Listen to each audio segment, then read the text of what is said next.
Chapter 126. Today's victory does not guarantee tomorrow's victory.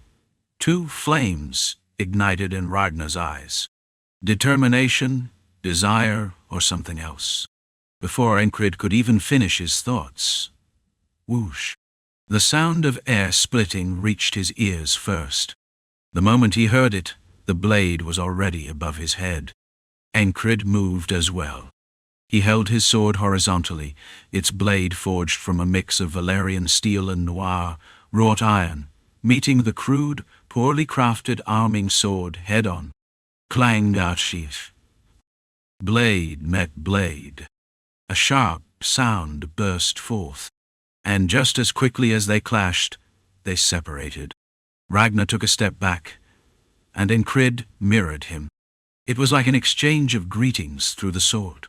Yet, even in this mere greeting, Encrid felt as though he had witnessed something entirely new. What should I call that just now? An incredibly fast strike? Or a cut devoid of any presence? It was exquisite, beautiful, and exceptional. Ragnar's swordsmanship was that precise and clean. His own response, however, was the complete opposite. It was not clean. It was rough, unrefined, like a dull, unpolished blade, like untanned, coarse leather. And yet he had seen it, and his body had reacted. Again. Gelna. Ragnar spoke. His blade flew in with the exact same trajectory, seemingly identical to the previous strike. A clean and beautiful slash. Encrid blocked in the same stance. Clang! Sparks flew as their blades met. Buzz! In the instant their swords collided again, Ragnar's blade vanished. He severed the strike the moment he swung. Ragnar wielded his sword with absolute control. Even now, what he demonstrated was the same. It looked like a smooth downward slash, but it was a precise, forceful cut. Encrid had blocked it horizontally, yet his arms buzzed with numbness. In that brief moment, Ragnar's sword curved like a snake and struck downward. It aimed for his thigh. With just one severed cut, his arms were left tingling. He was about to be struck. Should he force his numbed arms to move? No, that would be a mistake. Instead of using his hands, Encrid used his feet, jumping backward to reposition himself advantageously. Pulling his right foot back and twisting his body would place him at Ragnar's flank. But Ragnar was not idle. He smoothly retracted his sword mid-swing and sidestepped. Swish! Their movement scraped against the ground. At the end of that motion, they once again stood face to face. If what filled Ragnar's eyes was passion, then what filled Encrid's eyes in contrast? Those eyes. Ragnar's desire boiled over. His fighting spirit surged. He wanted to swing his sword, not with words or speech, but with his hands, his feet. With his sword, his weapon, his killing intent, his will. He wanted to converse through those things. And Encrid did not reject the idea. Good. This is good. Ragnar marveled inwardly. Amidst their brief exchange, Encrid felt something within him explode. The greeting through the sword, the severed cuts, the contest for positioning, all of it blended together, stirring something deep within his chest. And then, something surged throughout his entire body. How should he describe this feeling? Vitality? Energy? He didn't know. The only thing certain was that his strength was overflowing. The greeting and the severed cuts had confirmed the condition of his wrists. Though there was still a lingering weight from the impact, there was no pain. I'm fine. Then there was only one thing left to do. It was Encrid's turn now. He lunged with all his might, pouring his resolve into the thrust. His left foot shot forward, and in a single motion he hurled his sword forward. Like a falcon diving from the sky, the tip of his blade sliced through the air. Ragnar twisted his body as he watched the incoming sword tip. Though his movements were not flashy, he evaded Encred's thrust effortlessly. As he dodged, Ragnar smiled. And as he watched Ragnar evade, Encred also smiled in satisfaction. To an observer, it may have seemed like a simple, repetitive exchange. A cycle of thrusting, slashing, dodging, and repositioning. But Encred's attacks were unpredictable. At times, he suddenly closed the distance to kick at Ragnar's shin. When Ragnar evaded, Encred immediately switched to a half-swording stance, gripping both the ricasso and the blade to grapple. Ragnar deflected, sidestepped, and avoided every move before countering with his sword. He swung, and swung, high, and swung again, as if that was all he knew. Damn it! Watching this, Rem stomped his feet impatiently. That looks so damn fun! Encred had grown stronger again. In just a few days of absence, something had changed. Rem wanted to fight him. He wanted to face Encred when his wrists were in perfect condition. Just watching filled him with an overwhelming urge. Take it easy, damn it. Rem grew anxious. Would Encred burn through all his stamina fighting Ragnar? That had never happened before, but something about this duel felt different. There was a different atmosphere compared to their previous spa, when Encred's wrist had been injured. Back then, they had all taken it lightly, Rem included. But now, that bastard is actually being serious, isn't he? Rem could tell from Ragnar's swordsmanship. It wasn't as lackadaisical as usual. Maybe not as serious as when he fought Rem, but it wasn't the lazy swordplay of before. If Ragnar had put even half this effort against their enemies, every commander on the opposing side would have burned his name into their memory. Damn it, ease up already. Rem's hands itched. If they hadn't been smiling, he would have grabbed his axe and jumped in already. And he wasn't the only one whose body was heating up. Why? Jackson tried to suppress the feeling rising within him. Had he ever enjoyed fighting on the front lines? No, never. No. He had always trained diligently in swordsmanship, but was it ever driven by passion? No. Training and moving with desire were entirely different things. At least for Jackson, they had always been. Twitch. I know. Oh. His hand kept trying to move. Every step Encred took, every sword stroke his so-called squad leader made, his body responded involuntarily. This is ridiculous. Why was he suddenly feeling such a competitive spirit? No matter how much Encred had improved, Jackson was confident he could take him down right now. Because in his eyes, Ragnar, that lazy fool, was still holding back. If he were truly serious, this match would have ended long ago. And yet, why was his body reacting to this fight? Jackson clenched his teeth, feeling strangely humiliated. Forcing himself to remain still, he reined in his impulses and simply watched. While Jackson restrained himself, Auden observed with delight. He was pleased. It's about time. He, too, could start getting serious. Unlike the others, he neither felt rushed nor denied the rising competitive spirit within him, because it was given by the Lord. The desire to struggle was both beneficial and good for Auden. Without it, he wouldn't be standing by Encred's side right now. He'd be with the god he served. Even after suffering 2 days of excruciating headaches as the price for using divinity, Auden felt satisfied deep down. Just look at that. Watching the squad leader move effortlessly, despite his intact body, filled him with admiration. The ferry company commander didn't miss a single movement Encred and Ragnar made, and a thought arose. Was he a genius? A natural question. He hadn't been this skilled before. Their first meeting in the medical barracks. He recalled the moments he had faced Encred afterward. I thought it was just luck.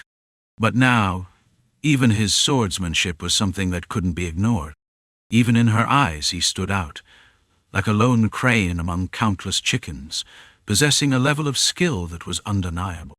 From what she had observed, it could be said that he was a genius who had risen to this level in a short period.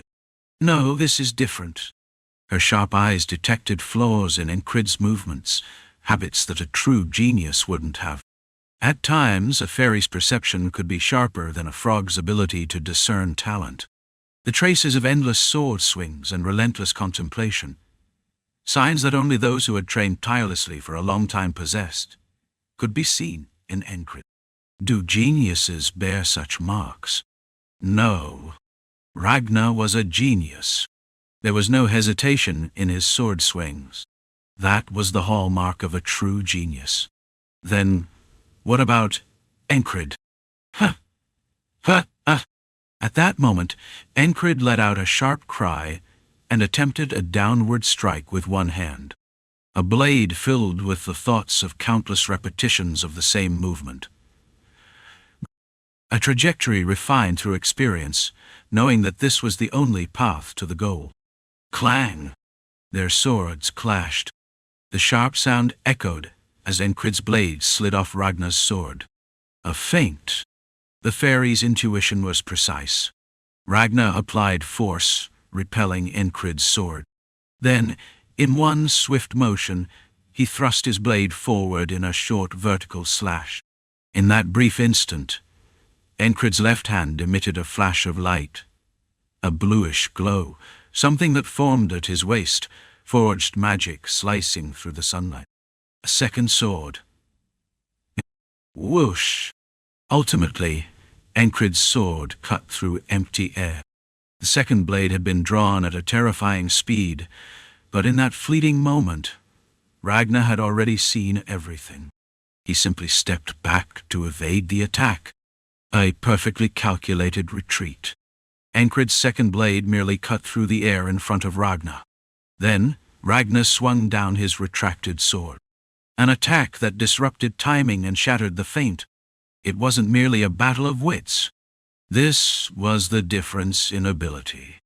Because battle required more than just strength. Perception, instincts, experience, swordsmanship. Ragnar had seen and sensed Encred's left hand move. And before Encred could react, Ragnar had already moved his feet and hands at an imperceptible speed. Thus, the spar ended. Seeing the fight conclude, the fairy company commander grew restless. I want to fight too. Would she be without competitive spirit? Before, it had only been a test of hands and feet. Now she wanted to cross swords. And this time with some sincerity mixed in. A sudden urge surged within her to show the mystical techniques that came with her years of age. How would Encred change upon witnessing that? Craze, who had been watching from the sidelines, felt no such competitiveness. How could he, when he couldn't even fully follow their movements? He's improved. Even as an outsider to swordsmanship, Craze could tell that Encred's skills had skyrocketed. A late-blooming genius? Surprising, but that was the extent of it. His interest quickly shifted from the spa to his surroundings. It was an entertaining scene. Rem stood up and sat back down 3 times before resorting to stomping his feet. Like a child who had their favorite toy snatched away, he was visibly restless. Beside him, Jackson twitched his shoulders a few times before suddenly freezing, like a heavy stone statue. Cries wondered if he was even breathing. How could someone remain that still, like ice? Watching it sent chills down his spine. It felt like being left alone in a graveyard at midnight. Ugh! Crace clicked his tongue and shifted his gaze to Auden. The devout giant soldier was standing there with a pleased smile, murmuring to himself. Craze stepped closer to catch what he was saying. This is good. Now it will be a worthwhile fight. A broken arm or 2 should be fine. Snapping a neck. Ah, I almost sent him to the Lord prematurely. That won't do. No, that would be unacceptable. This time, Craze was genuinely terrified. Goosebumps ran down his skin. What the hell was he saying? Though his words were unnerving, Auden didn't seem ready to jump in just yet. His tone was terrifying, but his demeanor remained calm. Odin simply stood in place. Lastly, there was the ferry company commander. The fairy, who usually made sly remarks, gripped her sword without taking her eyes off Ingrid. She was like a tranquil forest, yet a storm that could rise at any moment. That was Crace's impression. These people were something else. No crowd had gathered. Days after their victory, the high morale had settled. With the possibility of another battle looming, everyone was busy with personal maintenance. A few soldiers turned their heads to watch, but none paid much attention. After all, they had already witnessed Ingrid's skill when he returned from the rear. For those who hadn't seen the previous spar, the difference wasn't significant.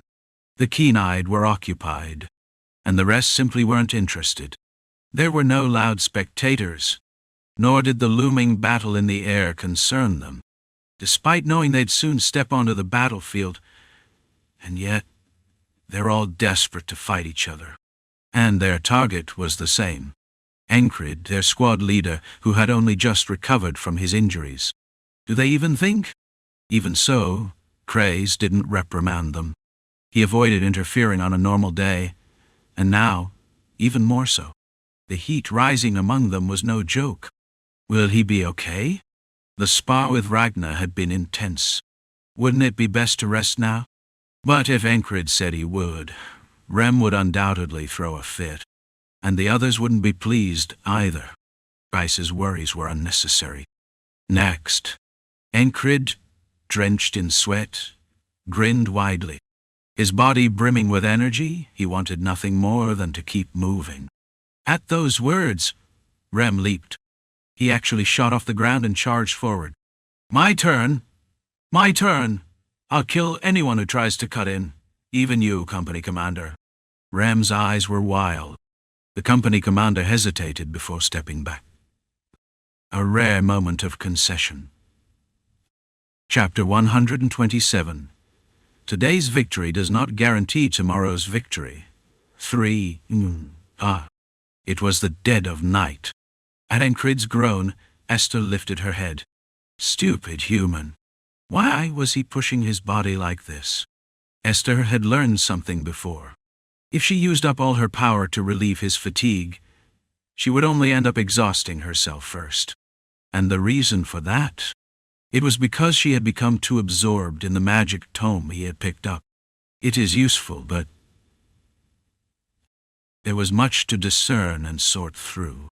As she mulled over it alone, she suddenly realized that, at this moment, she couldn't even see her own spell world. That thought made her feel miserable. Why am I in this state? That moment of self-pity lasted only briefly. Before she could even lament her circumstances, the man holding her in his arms let out another groan. A lunatic who, no matter the situation, started every single day with training. She didn't know what he carried within his body, but whatever it was gradually breaking down the curse that afflicted her. Might as well get to work. Since the rate of that breakdown accelerated when the man was in good condition, Esther did her best as usual to relieve his fatigue. Unable to open her spell world, she instead used her body as a medium, drawing out his exhaustion and dispersing it. And in the process, fragments of the man's dreams or thoughts occasionally projected into her consciousness. Before, she would only see an indiscriminate flood of swords, or, at times, a deep, black well. Tonight, however, she glimpsed a portion of a dream. The dream seemed to be a piece of the man's past. Through the chaotic visions, a face began to take shape. For whatever reason, the face was deeply imprinted on the man holding her, making it appear vividly clear. Esther frowned at what she saw. Ugly as hell. It wasn't that the person was objectively unattractive. Rather, there was an overwhelming sense of meanness about them. That was the impression she got. More accurately, it was likely how Ingrid himself perceived the man. Esther continued watching his dream. Though long in the dream, in reality, it was just a fleeting moment. Stop wandering, as if telling him to focus on what he needed to do. Esther rebuked him. A dream like that only made it harder to disperse his fatigue. At her silent reprimand, the dream abruptly ended, and the groans slipping from the man's lips ceased. Soon, the only sound in her ears was the deep, steady breathing of a man who had fallen into a deep sleep.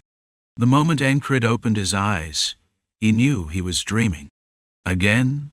What surprised him was that he was seeing the same dream once more. If the ferryman of the Black River had appeared, he might have just accepted it.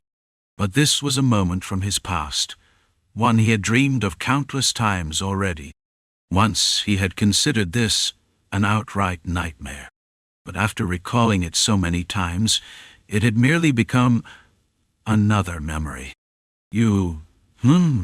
I'll let you live. A sharp surge of killing intent. A mercenary with triangular eyes. Beside him lay a fallen comrade, one who had started working with him only 3 days prior. Even with such a short acquaintance, they had no choice but to trust each other's backs in battle. No, perhaps had no choice was the wrong way to put it. It had all begun with a request to exterminate beasts. There are a few harpies causing trouble. If you could deal with them, we'd be grateful. It was a village near the outskirts of the kingdom. The residents had pooled their meager funds to gather enough krona to hire help. The village chief's son had traveled to the nearest city and hired 5 mercenaries. Encred had been among them, and so had that bastard. A sharp, cawing cry. A harpy's talons plunged down, its large, heaving chest rising and falling. One of his longtime comrades lost his life to the harpy's attack. He had once told him, you should learn to read the room. If you keep rushing in like that, you won't die a natural death. His words were harsh, but he was a decent mercenary at heart. He wasn't someone who should have died like that, but the triangular-eyed bastard had stabbed him from behind. Struck by both the harpy and the betrayal of a fellow human, a combined technique of monster and man. Afterward, the triangular-eyed mercenary drew his sword and swung it. Terroring! A strange sound rang out as the thin blade cut through the air, stretching and bending in a bizarre manner. It moved too fast to see clearly. Shh! The sword cut through the air with an eerie whistle. And then, as it sliced through the air, it pierced his comrade's skull. Through the heart, the thigh, the forearm, the flexible blade twisted and danced, slaughtering everything in its path. When it was over, the bastard had said, I'll let you live. A bloodied grin, killing intent scattering like dust.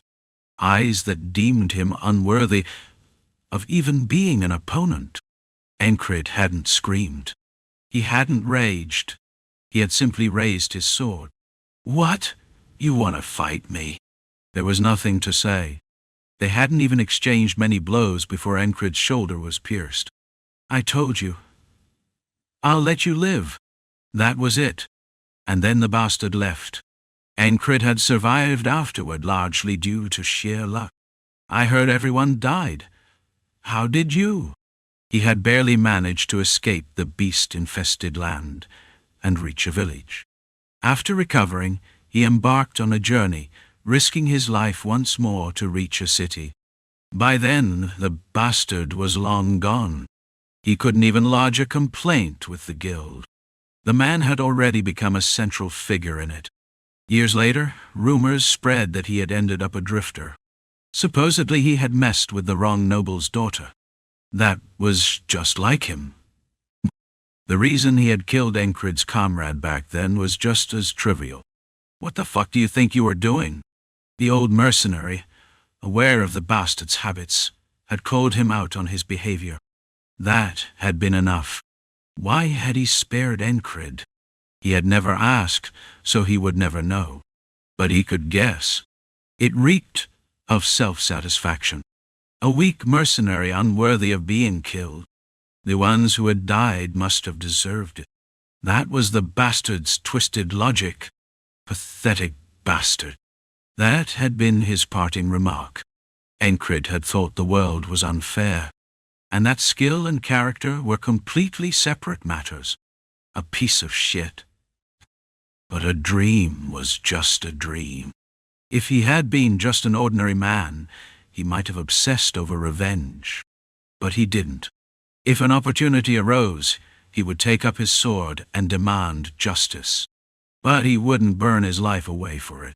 He wouldn't throw himself away for the fallen comrade who had lost his life. He would leave behind all grievances and memories, and set his life ablaze in pursuit of his own dream.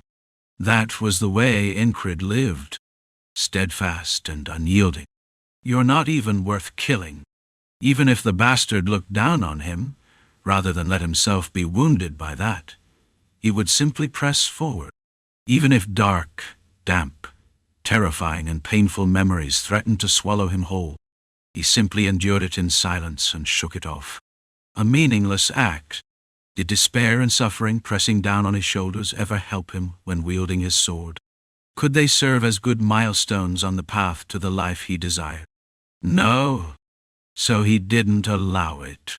Instead of despairing, he swung his sword.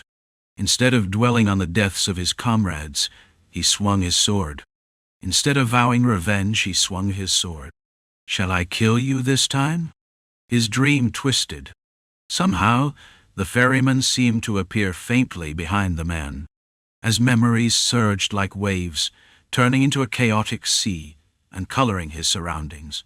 Naya. Somewhere, the drowsy cry of a beast rang out. That was it. The dream blurred and broke apart.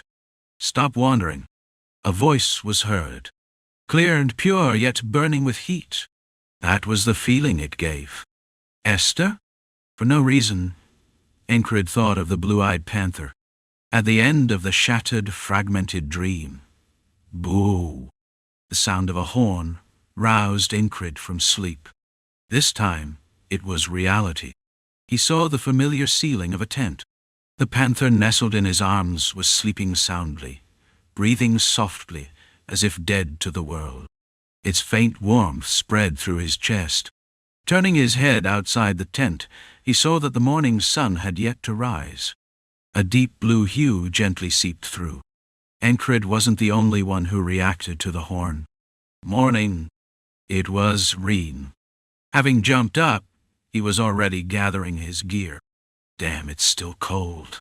The barbarian particularly hated the cold, though there wasn't even the biting wind he used to call a piercing gale. He still grumbled. Yet, his hands didn't stop moving. He put on a gambeson, which wasn't particularly thick, and strapped 2 axes to his waist before standing up. Odin also rose, grabbing his 2 clubs. May this day be filled with blessings. Good morning, brothers. No one answered, but no one rebuked him either. Jackson had already equipped himself, though no one knew when he woke up. Even Ragnar, who would normally be called lazy, was already moving today. Though he didn't leap up or hurry, he quietly gathered his gear. Incred didn't just stand there watching. He had 3 whistle daggers left. He put on a thin shirt, which served as underwear, followed by a leather cuirass with a tear near the right shoulder. The leather armor was thin and supple, comfortable to wear. After donning the gambeson over it, he pulled on his boots and gauntlets, completing his preparation. A guard sword at his waist, a knife strapped to his left leg. His right gauntlet still bore the marks from his battle with the frog.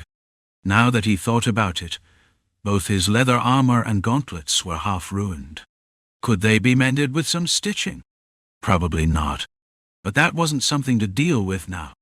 Andrew, Mac, and Enrai, because they were in the Madmen unit, they were called the youngest or dead weight, but they were experienced soldiers in their own right. Andrew, in particular, had proven his skill by taking down an enemy soldier before. The thrill of that moment had faded, but his confidence remained. They, too, armed themselves. What's going on? Andrew asked. What do you think? Rem shot him a look of disbelief. Seems like the ones who were hiding have come out. Mac put together the situation in his head. What other reason would there be to blow a horn at dawn, especially when the fog was thick, obscuring vision? Kreis rubbed his eyes, coming to the same conclusion. Damn, if they attack this early in the morning, my skin's going to suffer. Those idle thoughts faded quickly, and his mind spun rapidly. The army had been running more reconnaissance than usual. The guards were on high alert. They hadn't indulged in victory drinks. No extra food had been distributed. That meant the battle wasn't over. Each unit's commander had likely kept their troops disciplined. A one battle was still a one battle, but preparation for the next was necessary. There was an old saying on the battlefield, "Today's victory does not guarantee tomorrow's." That commander really is capable. Kreis held Marcus in high regard. He didn't understand all his decisions, but they seemed reasonable enough. "Form up. All troops, assemble." A messenger's voice rang outside. Something about the enemy's movements felt strange to Kreis. Why were they just holed up in their base, waiting? If they were going to run, they should have run. If they were going to make a last stand, they should have fought. If they needed reinforcements, they should have signaled for them. But instead they just hid? Why? Simple questions didn't always have simple answers. But sometimes they did. They must think they still have the advantage, or that they have a chance to turn things around, which meant they had another trick up their sleeve. The battalion commander surely knew that. Now it was a matter of whose prediction was more accurate. Was the sword Aspen had prepared sharper? Or was their commander's shield sturdier? Not that Kreis had any say in such matters. "Unless you plan to stay behind, hurry up and get ready." Encred lightly tapped Kreis's head, snapping him out of his thoughts. Right. At any rate, today he was going to stick close to this side. Encred could see through Kreis's intentions. For the time being, it looked like he had no plans to leave his side. Otherwise, he wouldn't have put on that gambeson. Nobody wants to die, but seeing how much Kray valued his own life, Encred found it rather amusing. A survivor. That's how he seemed. Outside the tent, the camp was bustling with activity. Soldiers gathered in their own ways, responding to the war horns and the messengers' calls. I smell it. I smell it. Rem looked oddly pleased. The fog is a nuisance, but it's fine. Ragnar wasn't slacking off. If you sharpen your senses, the fog won't be an obstacle. Jackson was unusually kind today. The Lord says there are many empty seats in heaven today. Odin's prayer sounded more vicious than ever. Filling the empty seats in heaven? That sounded like a declaration to slaughter. Andrew, Mac, and Inri as well. Their bodies felt light. During yesterday's sparring, Encred had felt an endless surge of strength, as if he were drawing on the power of tomorrow, using it all today. Good. Despite the brutal training the day before, he felt even better today. No, he felt stronger than yesterday. No pain in my wrist. The cuts and stab wounds had already started healing with fresh skin. A harmony created by divine blessings and fairy medicine. Advance, move out, forward, forward. At the front, the messenger's voice rang out. Through the thick fog, the Allied forces began to march. The riverbank mist was denser than ever, but it didn't feel supernatural. Just a gut feeling. But the enemy wasn't foolish enough to use the same trick twice, and their side had likely prepared for it. This is good. Real good. Rem kept flapping his mouth. What is? Today feels like it's going to be fun. Sometimes, Encred wondered what the hell was inside Rem's head. The problem was, Encred felt the same way. Beyond the fog, he sensed something new approaching. His heart started pounding with excitement. Everyone around him, even the commanders at the front, stood tense in formation. Then, shit. A soldier in the vanguard cursed. Shoot! Fire now! Beyond the hazy mist, Encred saw something peculiar. A blurry gray silhouette. It had the size of a bear, with its head towering high above. It was even larger than Odin. A monster, with a head about 1.5 times taller than Encred, was tearing through the rain of arrows, charging straight at them. Chapter 128. The red-blooded beasts watch closely. This will be your next lesson. The ones at the vanguard of Norilia's forces were all salaried soldiers. They received their wages in krona and focused solely on training. They acted as they had been trained, as they had been drilled. The vanguard, armed with short bows, could serve as scouts in urgent situations or as swift light-armored archers in battle. Now they all released their bowstrings. Tududum. Shatik. Arrows sliced through the air, embedding themselves in a massive shadow, something too large to be human. Tata-datak. Some soldiers cheered, pleased that they had hit their target. Some tilted their heads, wondering why there was a strange tata-datak sound. And some among them, why isn't it stopping? They were startled that the shadow's charge had not slowed in the slightest. A gust. The mist parted, pushed away by the creature's sheer bulk, and its form was revealed. If it had been a bear, that would have made sense. As the mist cleared further, those in the back could also see it. Of course, Encrid saw it too. Even though he was positioned somewhere in the middle of the unit, the sight was unmistakable. There was no way it wouldn't be. A body so massive that it warped one's sense of perspective. At first glance, it resembled a giant porcupine. And being that large meant it was an equally large target. The allied archers were skilled. Dozens of arrows were already lodged in its body. It was impossible to count them all, but at least 20 had struck true. So, the initial impression was that of a giant porcupine bristling with dozens of arrows. Whom? Then the thing that had emerged from the mist swung something in its hand in a massive arc, a full swing from back to front. Ooh-and! A sound like the air itself bursting rippled outward. The mist was pushed back even further. Then, with a motion from its back to the front, the object in its hands slammed into the ground. Kwa-ang! A thunderous boom erupted. It sounded like a magician had cast an explosion spell. It was as if a trebuchet had launched a boulder. The devastation was inevitable. Gah-ah-ah! Screams erupted in chorus. Soldiers caught within the hammer's reach were crushed like tomatoes. One soldier on the right had his leg shattered, and that was after barely dodging in time. A soldier to the left felt the hammer's shockwave and instinctively raised his shield. Crack, dotyan. Gatiun, party, siu, quiet. Splinter. He heard the sound of his body being torn apart.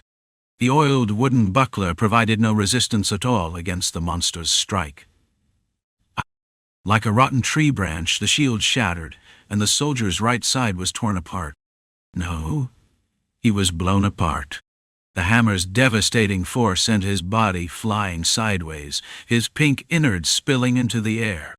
Blood, guts, bones, flesh, and severed limbs filled the sky.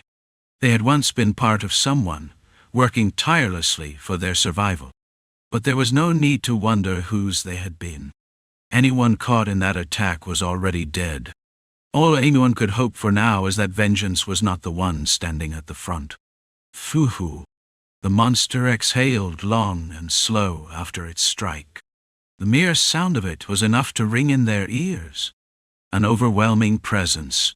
It wielded a giant hammer. A being taller and stronger than any human, with thick, solid skin and muscles that swelled unnaturally. A race just as dangerous as the frogs, the giants. They possessed strength 3 to 4 times that of a human, and skin that ordinary blades could barely cut. People often called them the red-blooded beasts. The creature looked at the carnage its hammer had wrought and hummed a tune. Undox. Its voice was like an echo from the depths of a cavern, low, deep, and wide. As the cave-like humming spread, the atmosphere among the allied forces turned deathly cold. A giant. Where had something like this been hiding all this time? Shit, move! A soldier a step further back shouted, Puny. Things, the giant murmured, sounding almost delighted, like a curse echoing from a deep cavern.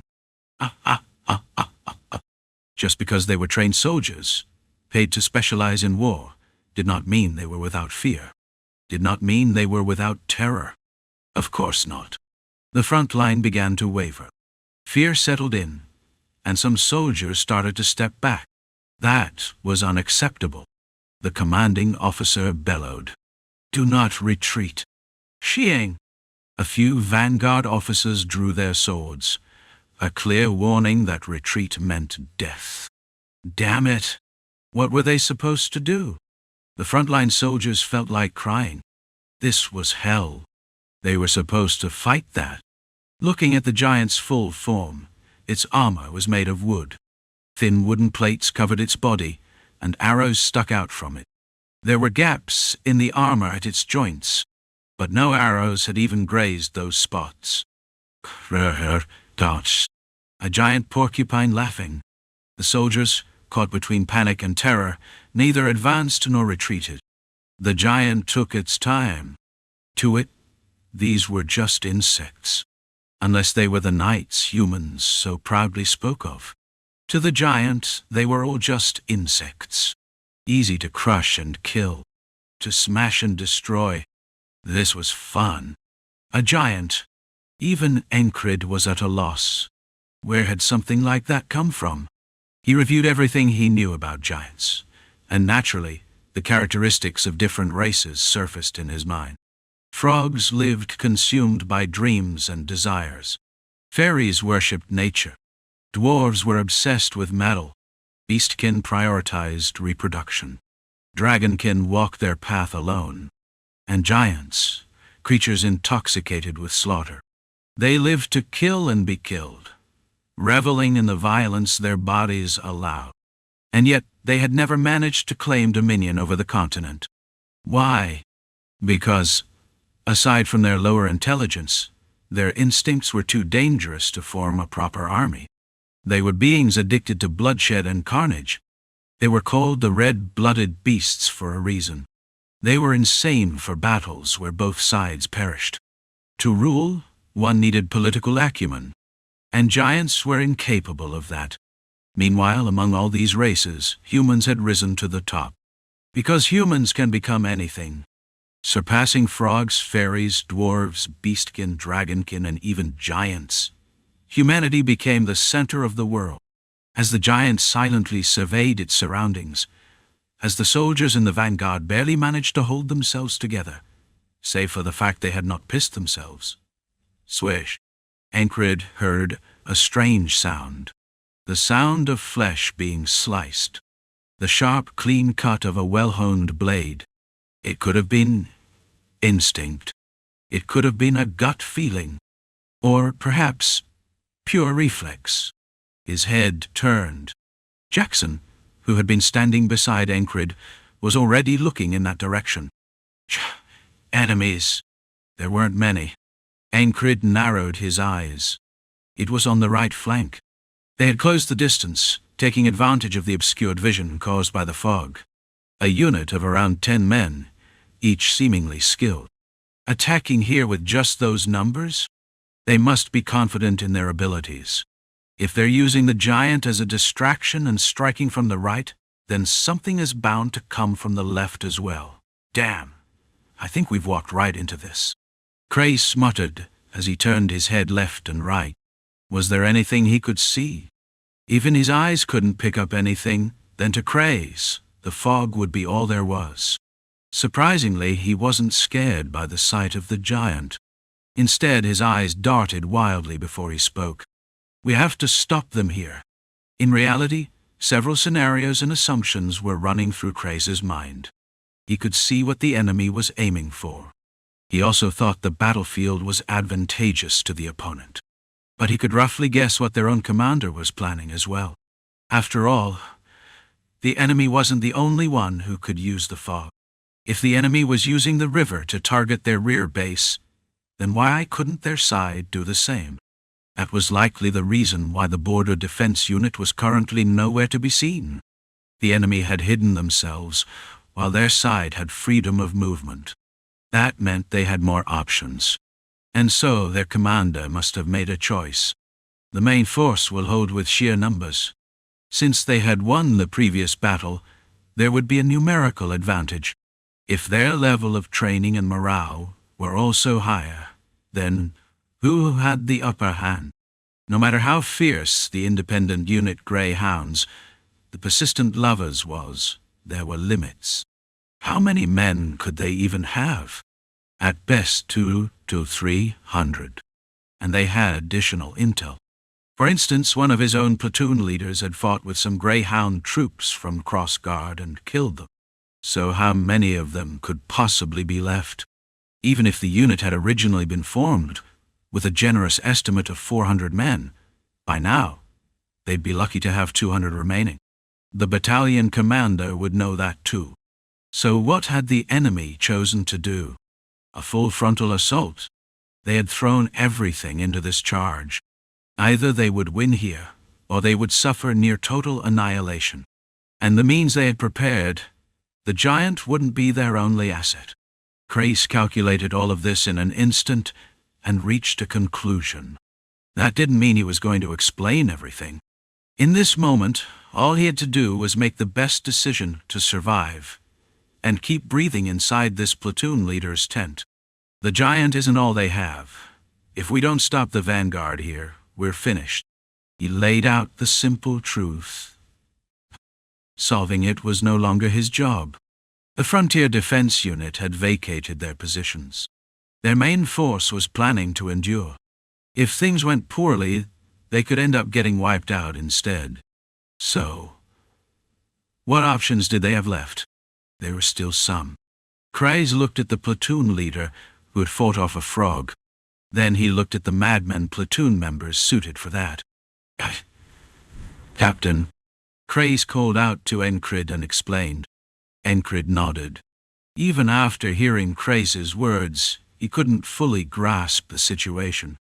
Yesterday had been spent sparring, and when he finally tried to get a good rest, even his dreams had been awful. But now Craze's eyes seemed to shine, like Ragnar's had yesterday, like Rem when he was excited, like Jackson when he suddenly became kind, like Odin when he was at ease. Got it. And so he gave his answer. Encrid scanned left and right. On the right, it looked like a squad-level force. Not just one or two, at least 5 or more. And the left? The left seems to be our own. When had they gotten so close? It was the ferry company commander. Shouldn't the commander stay further back? I'll handle the left. Wait. Why was she announcing that here and then leaving? The ferry commander glanced at Encrid. Their eyes met. What? Do you need a blessing kiss? No, I don't. Why was he suddenly thinking about Esther? The young panther should be well hidden in the back, right? Encrid shook his head. The ferry commander had made her joke, but her expression remained unchanged. She didn't laugh. She just silently looked at him before moving toward the left. Some of her troops followed. Even if they weren't an independent unit, created specifically for Encrid, the ferry commander had picked out some of the swiftest and most dexterous among her company. They were like an elite guard for her, or perhaps an elite force within the 4th Company. That was how their commander moved. Good. Very good. Rem nodded. He was in a great mood. An exceptionally good mood. The reason? If he had to name one, it would be yesterday's sparring. He had been incredibly frustrated for a while. No real fights. Pointless duels. He had no desire to participate, and Encrid wasn't even around. Then Encrid came back, and his wrist was injured. All that pent-up frustration had been gnawing at his chest.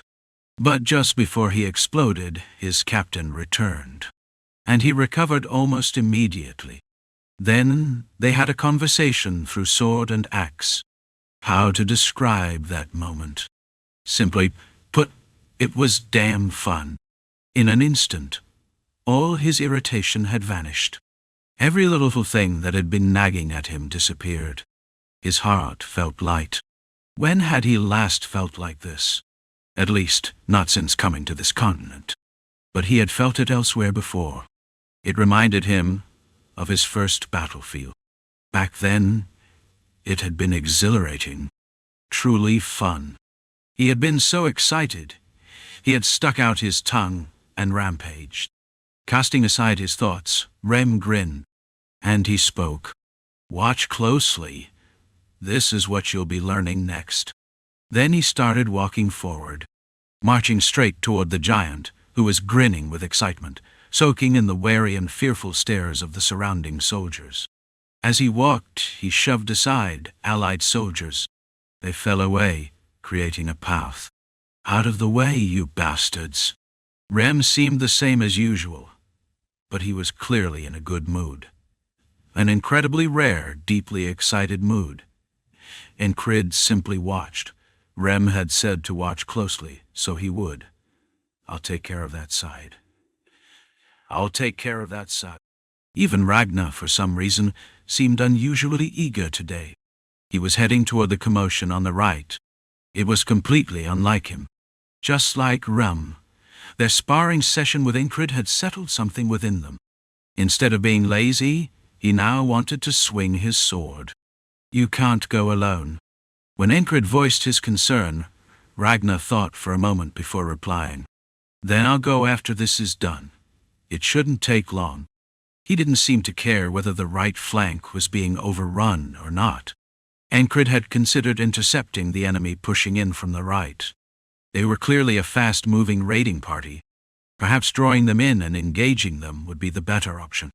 But before he could decide, someone else acted first. "Fall back. Don't die like idiots fighting at the front. Gather up. Back to back with your allies." A familiar voice. Vengeance. He's doing well. The enemies pushing in from the right. If they lured in the enemies approaching from the right and dealt with them from within, they would have some time. They also needed time to drag them in deep enough to ensure they couldn't escape. "Well then, I should get going." Audin spoke as he strode toward one side with confident steps. Jackson had already disappeared long ago. The entire squad, having finally shaken off an indescribable sense of frustration, felt lighter on their feet. Their sparring with Encrid had made them that way. For a brief moment, while they waited for the enemies on the right to approach, Encrid fixed his gaze on Rem. Whether Rem advanced or not, at that very moment, the giant was pulling up his hammer to swing it down once more. Overwhelming brutality. An attack that clearly conveyed the sheer force of the giant's power. A dizzying intensity. If it were him, how would he withstand that blow? And then Rem effortlessly surpassed Encrid's expectations. After all, Rem was Rem. Chapter 129. Heart of monstrous strength among the soldiers at the front was Bell. Shit. He had terrible luck. It might have been better to die from the first strike. A giant? There was no option to retreat from that. Shouldn't the first company be the ones dealing with something like that? Or maybe the frontier defense troops. The heavy armored turtle unit was stationed on the left flank. As for the frontier defense troops, they were nowhere to be seen. Maybe they had all gone off to get drunk together. Bell felt sweat trickling down his back. His hands trembled with tension. His legs threatened to give out. And the giant hadn't even done anything yet, just stood there laughing. No, in reality, the first hammer strike had already shown everything there was to see. That single blow, the devastation wrought by overwhelming strength. Anyone who remained unfazed after witnessing that would have to be broken in the head. Shit.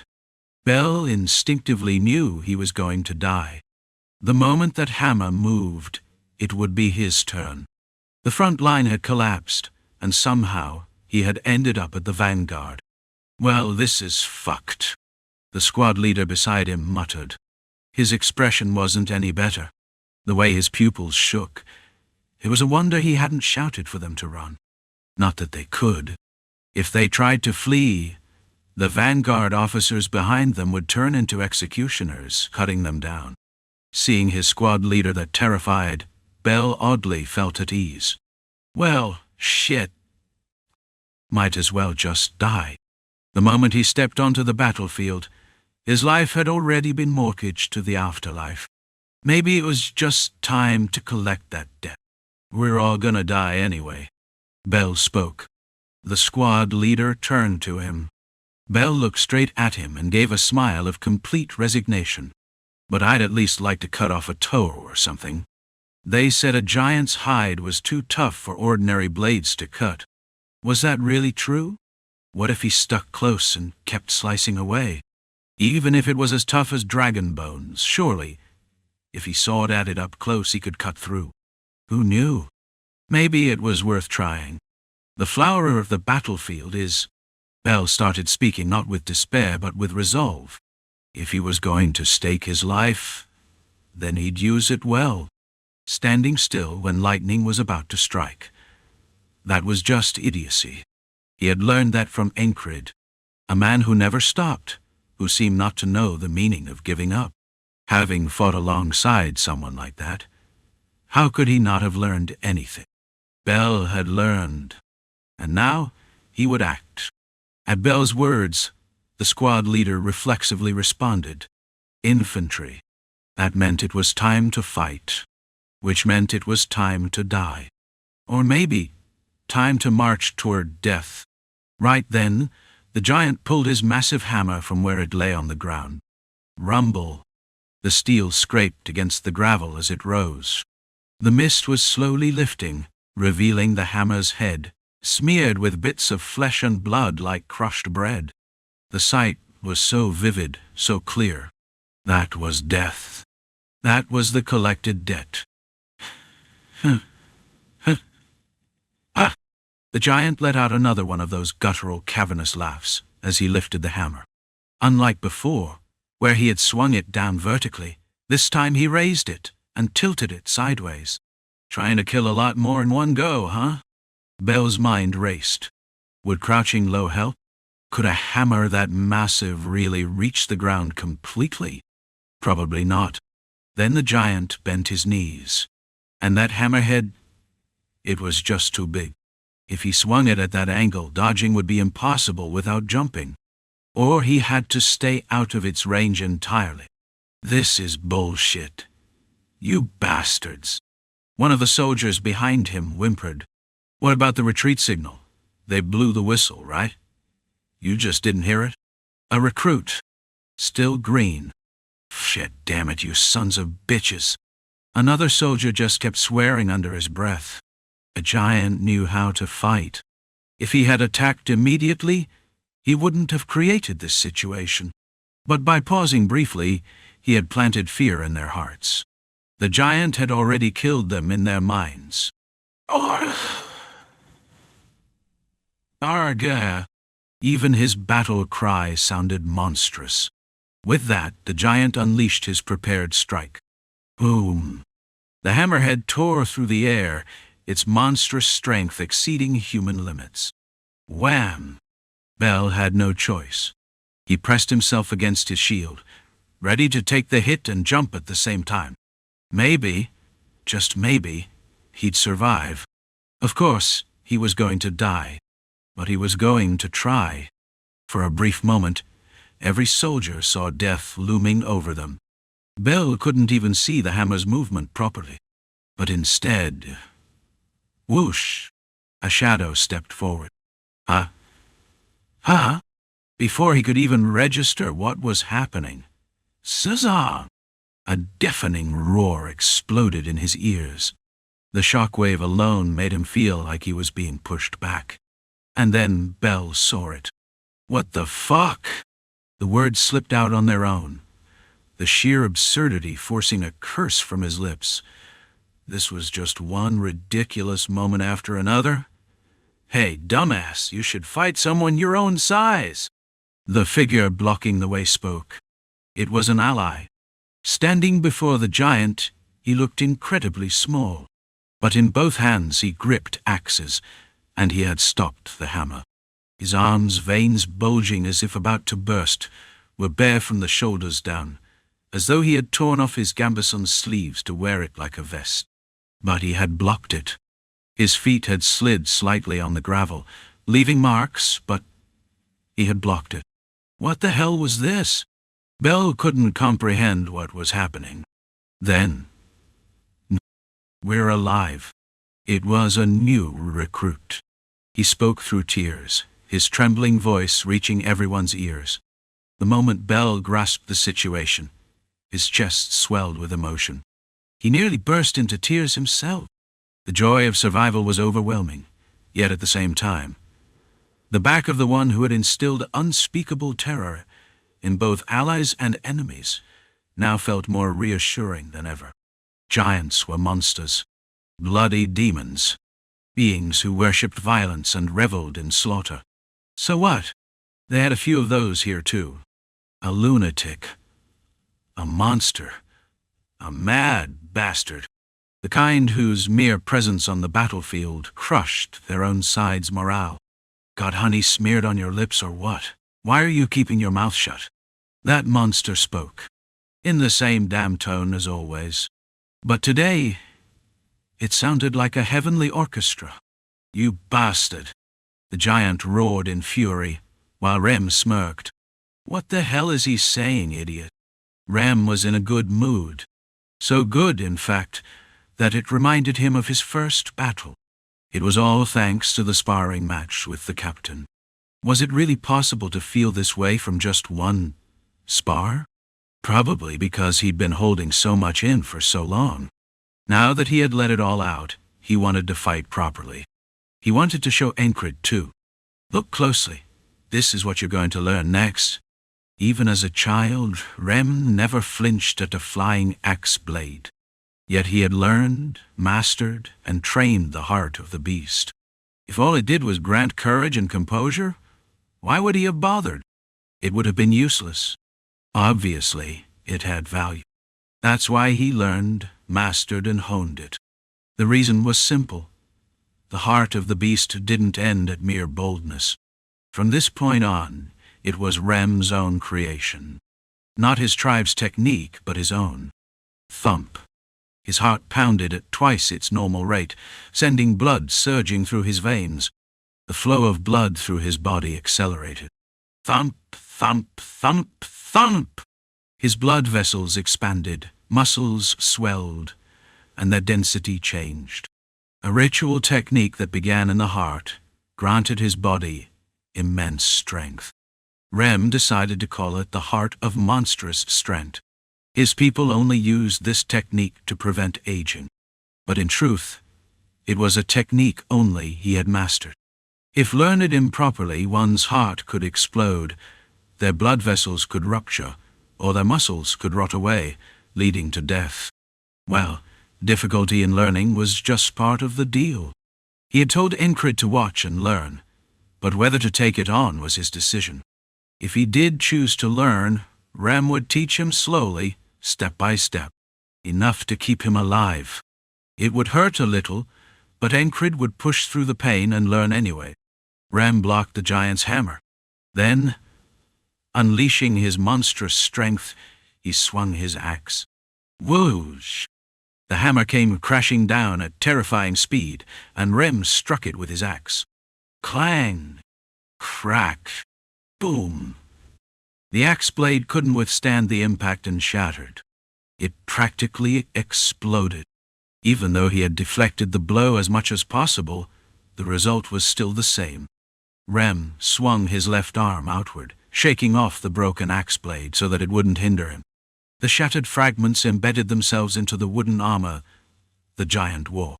Should have used something better. Maybe he should just go full religious fanatic and use a club. Rem wasn't picky about weapons, but axes suited him best.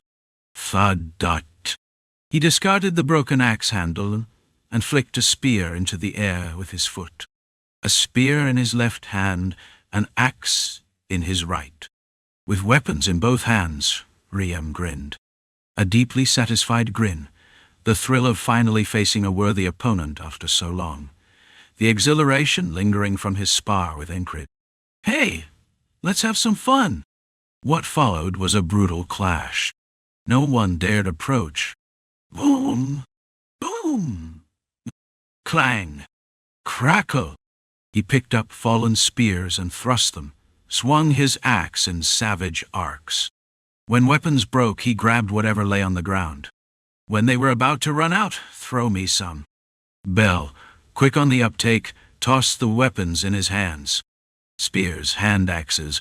Someone even threw a dagger at the giant, aiming for his eye. But the monster merely tilted his head, letting it strike his forehead instead. Thunk! What kind of skin was that? The sharp blade didn't even leave a scratch. It simply bounced off, spinning uselessly through the air. Then what the hell was Rem, the one fighting him, supposed to be? No one knew. The only certainty was that this monster was fighting to protect them. Encrid watched Rem's battle. His fighting style was relentless, brutal. But more than anything, he's matching strength with a giant? That meant he was physically stronger than even a frog. So this was it. The thing Rem told him to watch closely. The thing he was supposed to learn next? Thump, bite. His heart pounded. The anticipation of learning something new. For Encrid, the thirst for knowledge was his deepest, most fundamental desire. Guess we can leave now, since he's just fooling around. Beside him, Ragnar spoke. Rem looked like he was having fun fighting the giant. Yeah, seeing that I understood. Even though he could win and kill, he was still testing the waters. Why? For me to see? For a moment that thought crossed my mind, but I quickly dismissed it as an overreach. He just seemed excited. Let's get to work now. Ragnar seemed impatient. Why? Why was he so eager to fight? He was usually a guy with no motivation whatsoever. Come on. Why? Since he was rushing things, Encrid finally moved. He had seen enough of whatever Aram wanted him to witness. Ragnar was supposed to move to the right, but he kept stepping in odd directions. Encrid grabbed him and corrected his movement. If we just clear this side, it should be fine. Crace, sticking close behind, said, Was that so? Encrid couldn't see the full picture of the battlefield. The present moment was all that mattered to him. As they moved right, they spotted a group of enemies gathered there. 10 of them, looking completely at ease. What was this? Some kind of joke of fate?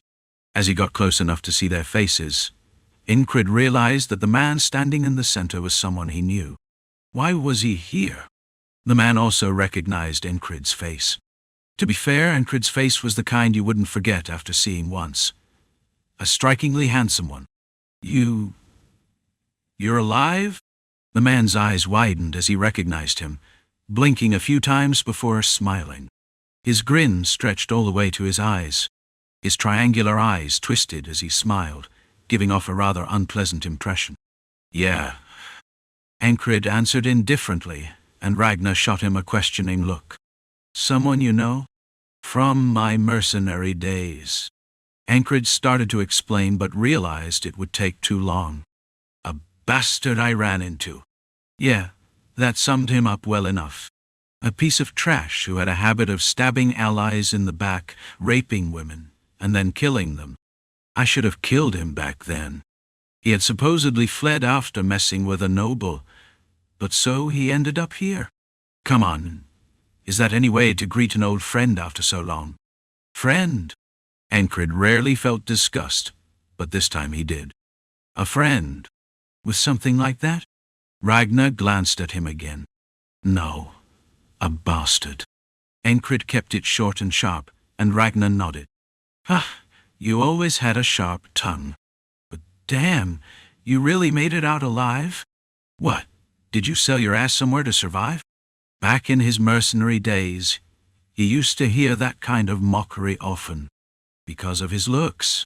Even after joining the army, the remarks hadn't stopped. But it had been a long time since he last heard one. No one dared to say such things to him now, because he had proven himself through skill. So Incrid easily brushed off the provocation.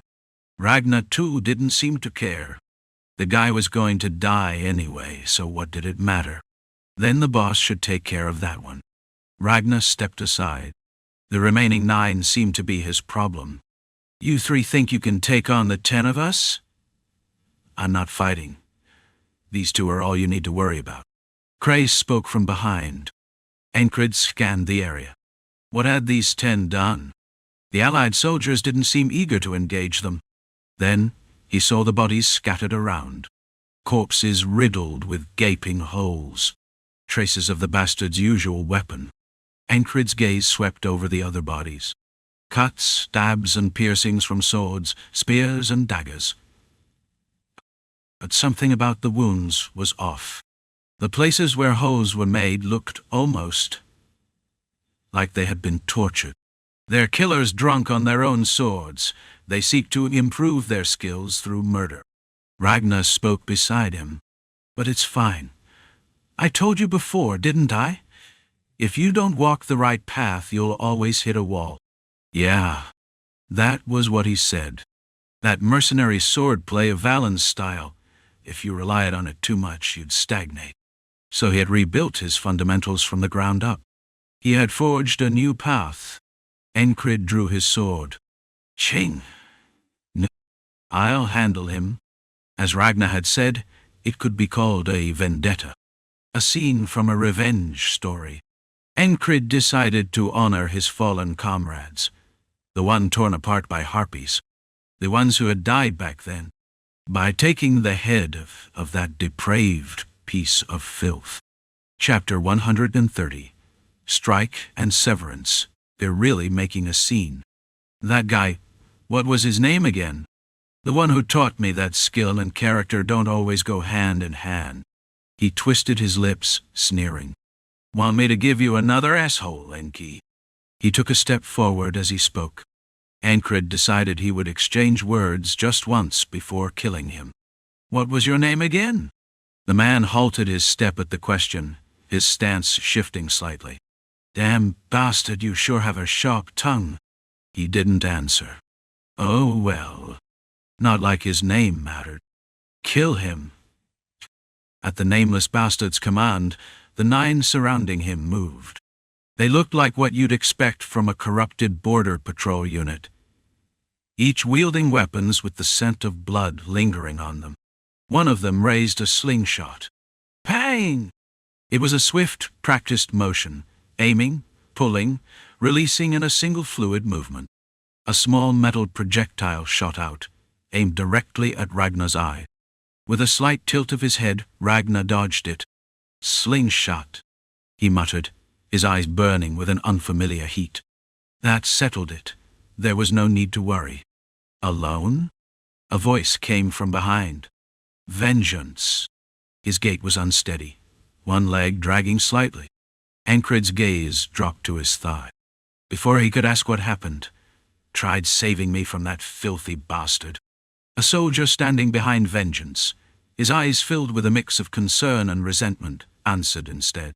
Even without an explanation, Incrid understood. That bastard must have done what he always did. Picked out a soldier to torment, forcing Vengeance to intervene, then exploited the opening to stab his thigh. Exactly the kind of thing he'd do. And in contrast, Vengeance had taken the injury to save one of his men. If Incrid hadn't come here, what would have happened? Vengeance would have died. He had already accepted that possibility. A man like him. Yeah, maybe he was worth befriending. Vengeance was fine. But that bastard? No, not a chance. That thing's sharp. Vengeance spoke again. Incrid, as if just remembering something, clapped his right fist into his left palm. Oh, right. I remember your name now. The man smirked. You'd never forget my name. Stop the useless provocations, bastard. Ting. He drew his sword. A thin, flexible blade made of soft iron, designed to bend under pressure. The flimsy-looking blade caught the light. Incrid spoke. All right. It was son of a bitch, wasn't it? That was his name, wasn't it? Probably. You're going to beg me to kill you. His eyes gleamed with murderous intent. Was he mad? That hadn't been the goal, but... Incrid shrugged. The exchange was pointless, just heating them both up for the fight. The slingshot moved again. Thunk, whoosh, crack. This time, the shot was aimed at Incrid. But Ragnar, now right beside him, drew his sword in its scabbard, deflecting the projectile. The small metal bead spun into the air before disappearing into the mist. You've got fast hands. Would be fun to put a hole through them. The slingshot user sneered. Beside him stood a man wielding twin axes, one in each hand, much like Rem's fighting style. You really think you can take us all on by yourself? The axe wielder glared at Ragnar. That wasn't good. Incrid knew it instantly. Sure enough, Ragnar responded. A second-rate barbarian knockoff. What? The axe wielder stared at the man with crimson eyes and blonde hair, not understanding. But Ragnar's crimson eyes glowed with unmistakable hostility. Twin hand axes. That was a mistake. Among the enemy were 3 more swordsmen. Their blades were odd, deeply grooved for bloodletting, and their faces were nearly identical. Triplets. Once this battle is over, we'll be under Aspen's banner. Might even get a noble title if we do well. The bastard spoke, his tone filled with self-satisfaction. Same as before. The same expression he had back then, when he didn't kill Incrid. As if declaring his motives in advance would make it all justified. Incrid was done talking. Thunk. Aisio. Phone. He stepped forward, swinging his sword down. The bastard smirked, parrying without hesitation. Tiririring. The flexible blade bent, striking Incrid's longsword, then instantly snapping back toward his wrist. A true sword technique. A strike within a strike. Wasn't it swordsmanship learned from the East? That was what he had said, wasn't it? Incrid watched the blade aiming for his wrist until the very last moment, then flicked his sword up and down. The curved blade that had been flowing along his sword's edge bounced upward. Thunk. Peep. Look at this bastard. A flicker of doubt and surprise appeared on his opponent's face, but Incrid was uninterested. He simply advanced, swinging his sword as he had learned, trained, and mastered. Hadn't he also been taught how to deal with sword energy?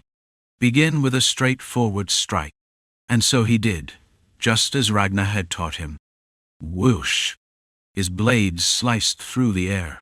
With a single point of focus, everything seemed to slow, as if he could grasp it in his hands. He connected the points, layering power over them. A diagonal slash descended toward his opponent. The bastard quickly stepped back, raising his sword in defense. Fuirine. The curved blade cut through the wind, aiming for Incrid's neck. But that was all it did. Aim?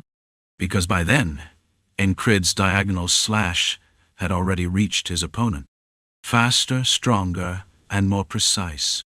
One strike was enough. Crunch. Got high. Oh.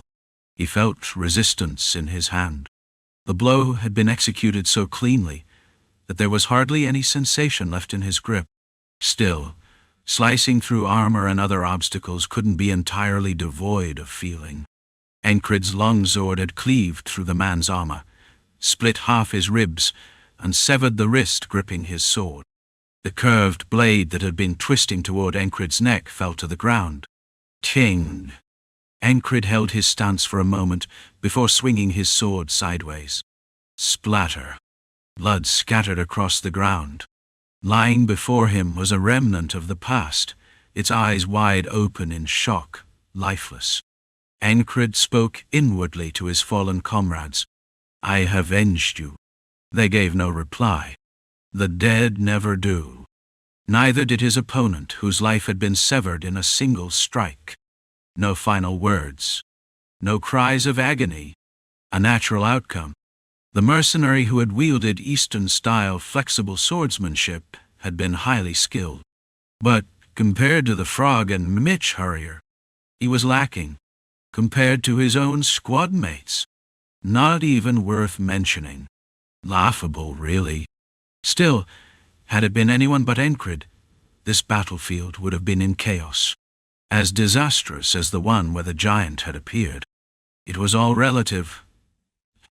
This side had killers, men who made a career of death, who honed their skills through murder. Against someone stronger, they could die just as easily. But in the opposite scenario, they would become efficient slaughterers, uncontrollable monsters. The hell was that? One of the three brothers holding swords muttered. What do you think? Ragnar responded, stepping toward the slingshot-wielding opponent. His movement was astonishing. In just a few steps, he had closed in on the man's side. Shh, shh. The man twisted his body to evade. His last mistake. The moment he clicked his tongue in frustration, his head flew skyward, frozen in shock. When had he drawn his sword? When had he swung it? The speed and precision were terrifying. Even to Encred's eyes, the curved blade left only afterimages. Slingshot ... Ragnar murmured toward his fallen opponent before shifting his gaze. 3 swords. The words were meant for the 3 brothers. All 3 drew their blades. They weren't planning to go down without a fight. Ragnar saw the murderous intent burning in their eyes. Killers. Men who lived by the sword, who made a profession out of slaughter. He had encountered their kind before. Fools who didn't even know how to properly refine their skills. Swords that had been honed only by slaughtering the weak, that had learned only to cut down the defenseless. No matter the opponent, no matter the situation. Ragnar was in a good mood. How many times in his life had he felt this rush of enthusiasm? 3 times? 5? No, probably not even 5. The irritation, the frustration that had built up inside him had transformed into this. The sparring with Encred had ignited a spark. A fire lit within his already red eyes. His gaze gleamed. Leaving only an afterimage, Ragnar swung his sword. Swish. Thud. Splat. Gui. Crunch.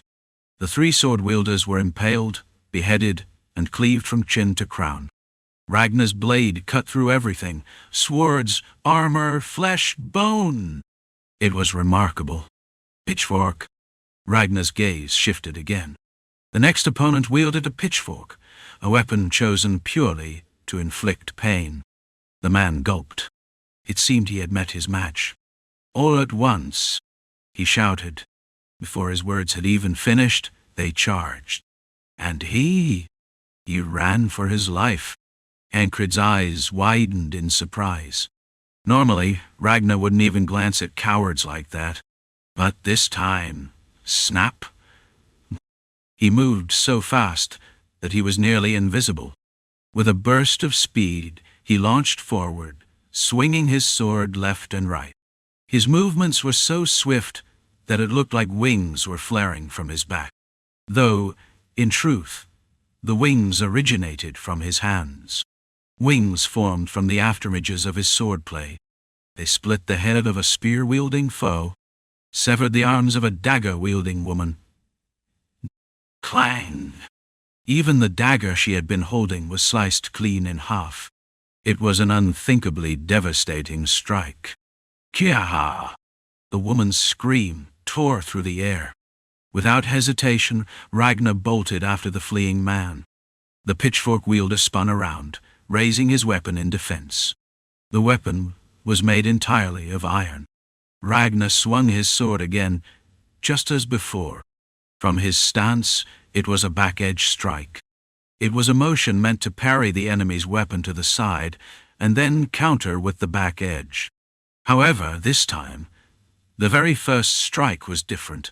It sliced halfway through the iron pitchfork. Then, in a seamless motion, Ragnar's sword swung back and cleanly severed the man's neck. Shh! Hi! What the hell? If he had put in just a little more strength, The entire pitchfork would have been cut through. Now, only one opponent remained. Shit. A man wielding 2 axes. You're the main dish, barbarian. Something was different. Ragnar was acting unlike his usual self. Something was off, something very different, in fact. He walked straight toward the axe-wielding enemy. Though his appearance bore no resemblance to Rem, that didn't matter to Ragnar. To the legs first, and he made it happen immediately. His sword moved. The axe-wielding man was skilled. Anyone could see that. But this, it reminded Encred of someone, his past self, to be exact. It was that moment when one faces a wall that no amount of effort or training could overcome. Gah!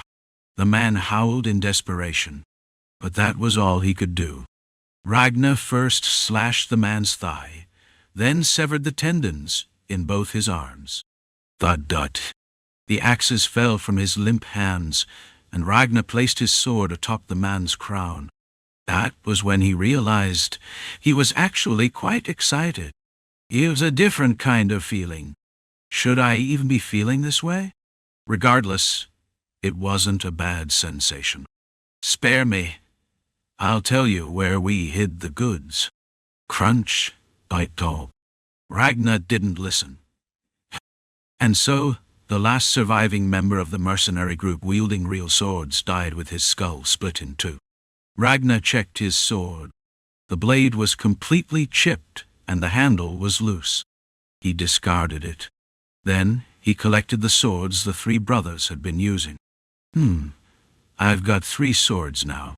With that, he strapped 1 sword to each side of his waist, and slung the 3rd one diagonally across his back, just like Encred. You a 3-sword style user? No, I'll use them one at a time. Ragnar shook his head at Encred's question, and then spoke again. Do you know what technique I just used? His speech was quicker than usual. That too was unusual. How could Encred know? From what he saw, it was just slashing and cutting, nothing more. Though there was something remarkable. No matter what weapon was used to block it, Ragnar's sword cut through everything, daggers, whatever. As Encred pondered, Ragnar spoke again, his tone still unusually fast. I've named it Severance. No, a rather plain name. But despite that, the technique's power was undeniable. Severance, cutting.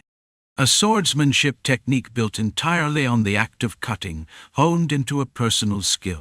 I'm going to teach it to you. Ragnar announced it. Encred nodded. Vengeance, who had been watching, couldn't even bring himself to click his tongue.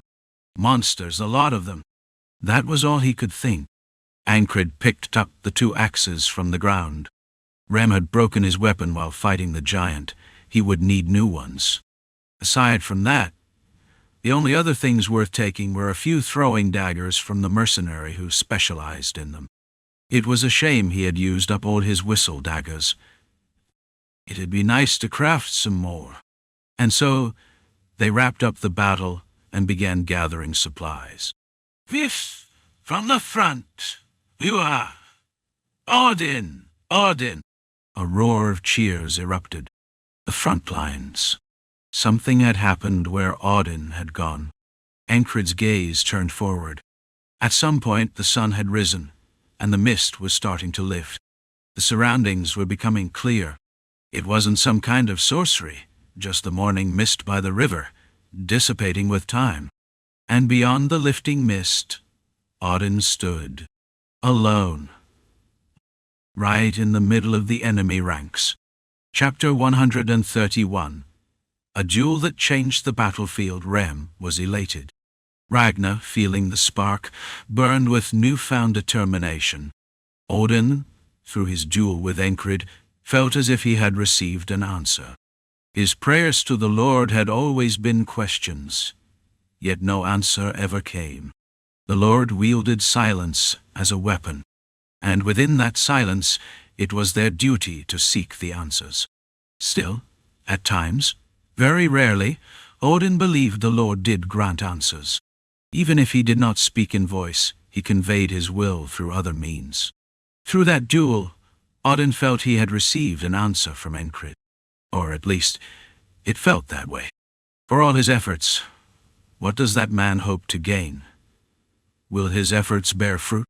It took but a moment for one man's struggle to reach the depths of Audin's long-held questions. If we are commanded to protect the weak, why do you not shield them, Lord? Why do you not grant them the rewards of their struggle? Strength and weakness, good and evil, the age-old questions. Why did those he deemed evil prosper, while those he considered righteous suffered? He had witnessed both the fall of virtuous weaklings and the collapse of noble warriors. Even in the temples supposed to be the Lord's cradle and foundation, evil had flourished. Why did the Lord merely watch? Why did he not cast judgment? Why did the inquisitors only bind the weak to carts lined with thorns? And why did the Lord remain silent in the face of it all? Yet amidst all this, there was a man who lived as if he could drink the river dry with sheer will. A man who always stood unwavering before him, like the sun rising every morning, unchanged. If the Lord truly existed, he ought to answer to him. A man who burned himself alive in his convictions should not be forsaken. Was there truly divine intervention? Audin did not know. He could not know. But it did not matter. Because in knowing Encrid, in the days spent by his side, Audin had learned something. The questions lie within me. And the answers, too, were within himself. Through that duel, he felt as though he had found the answer to his questions. To speak honestly and truthfully, a sense of liberation filled his chest, enough that he would not mind crushing a few enemy skulls in this very moment.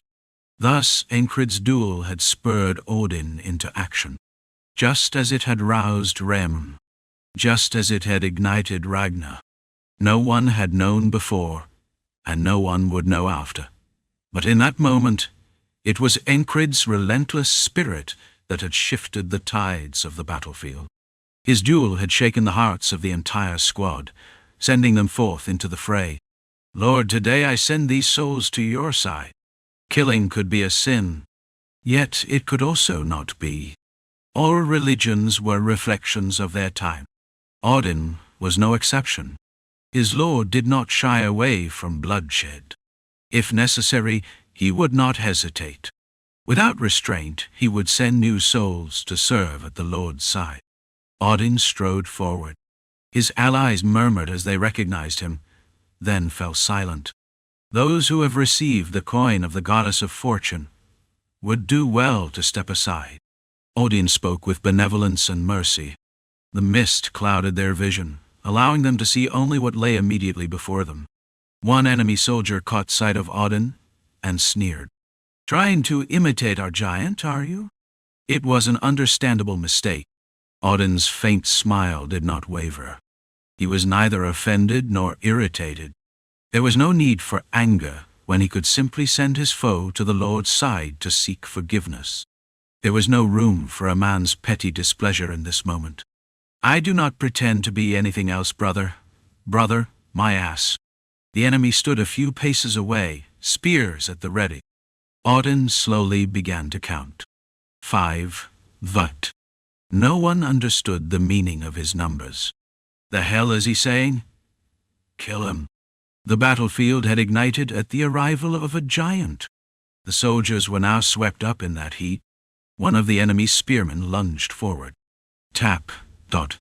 Audin brushed the spearhead aside with the back of his hand. Softly, outward. The blade lost its trajectory along the flow of his movement. The soldier nearly toppled over before regaining his balance.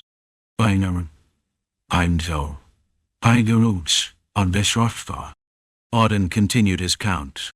You bastard! The soldier gestured to his men. He was their squad leader. The unit quickly surrounded Audin. Spears were the finest weapons an infantryman could wield. Now 10 spear tips were trained on Audin.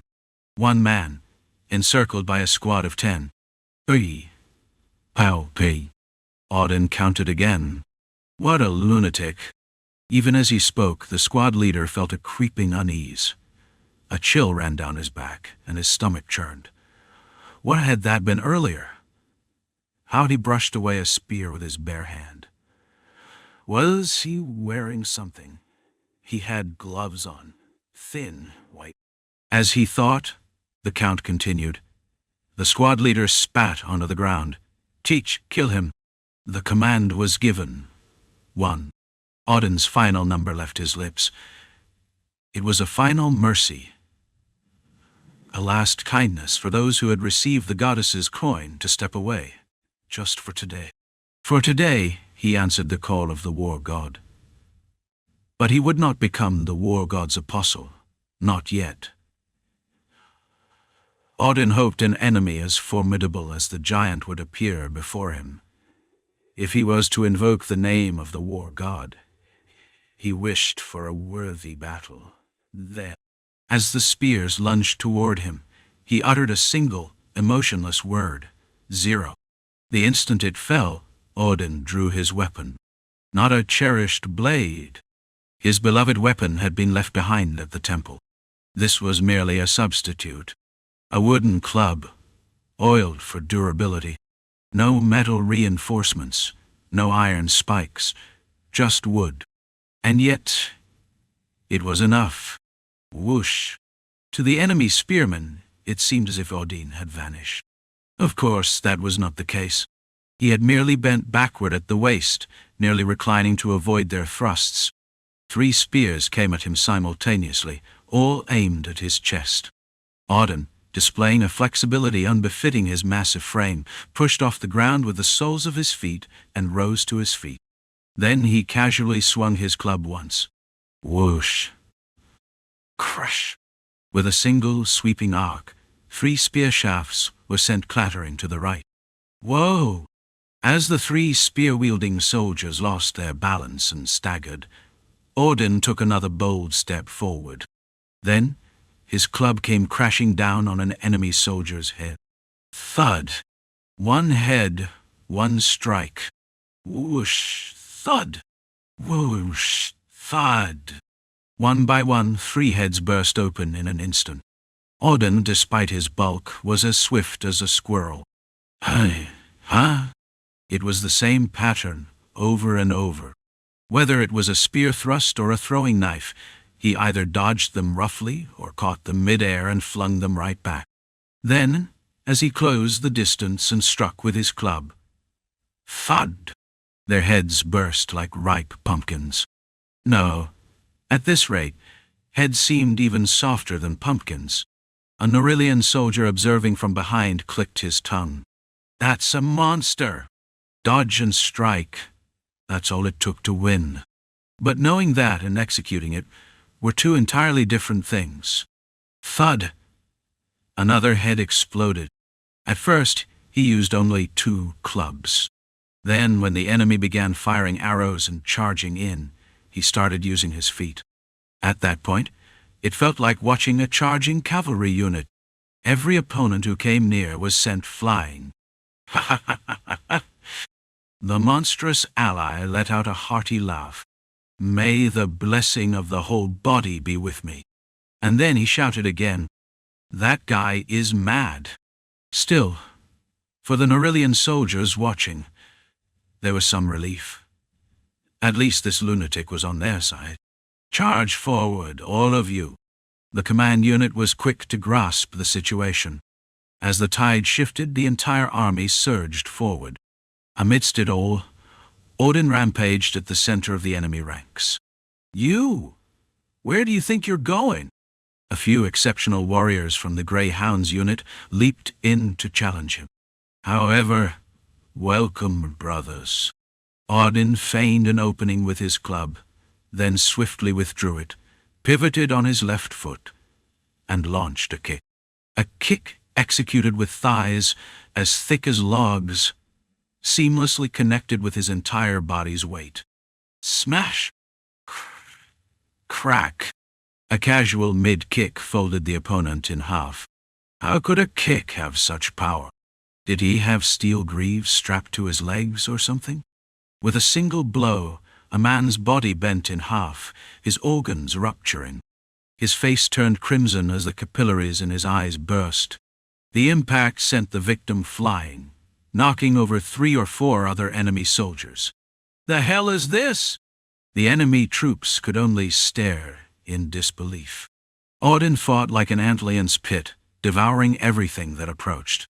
A fairy company commander fixed his gaze on the approaching opponent. The enemy was also a fairy.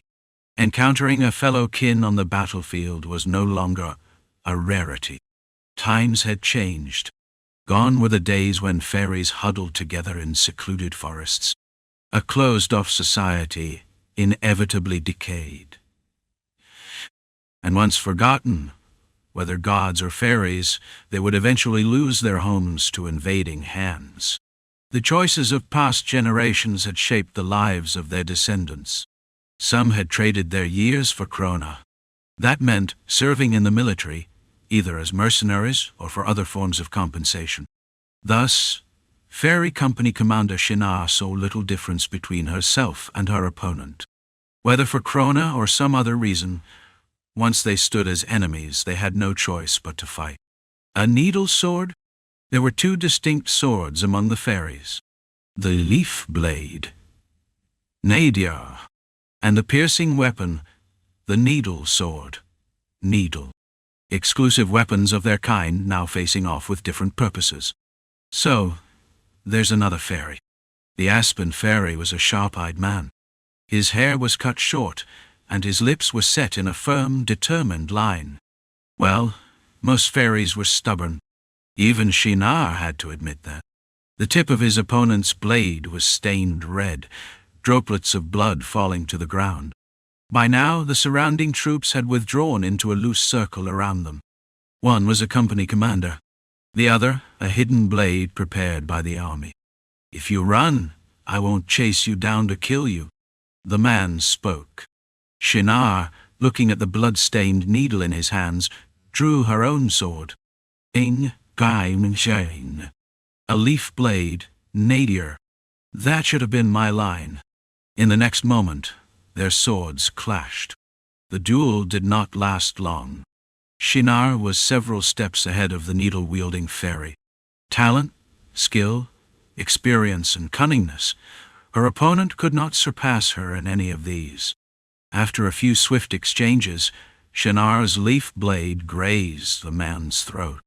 Slash! From the sensation in her hands, she knew she had secured the kill. The fairy clutched his neck and collapsed forward.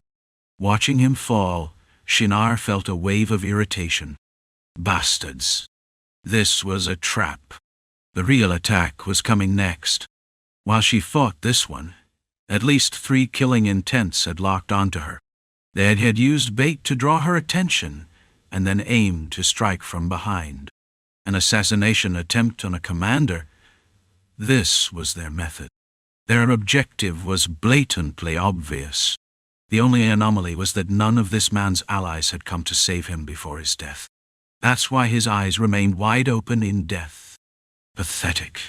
Of course, in war, underhanded tactics could be an advantage if they succeeded. Unfortunately, the enemy lost their chance to display their disgrace. There had been a murderous intent, but it had vanished. There could be 2 reasons for this. 1, the enemy gave up and fled. The other, an external force had intervened. The answer was the latter. A man was wiping his sword against the clothes of a corpse. His brown eyes carried a tinge of red. His hair, a similar reddish-brown hue, was of moderate length and entirely free of blood splatters. No, Fairy Company Commander Shinar had never once seen that man covered in blood. He was always impeccably clean. Except for when he was mingling with prostitutes, his attire would be in shambles then. She had seen him like that before, walking out after finishing his business with a woman. Here, had nothing better to do. Jackson responded to the company commander's question. Not that he was any different. Watching Encrid, Jackson couldn't help but feel pleased with his growth. If he stayed by his side, he wouldn't be able to resist commenting on it. His mouth itched to say something.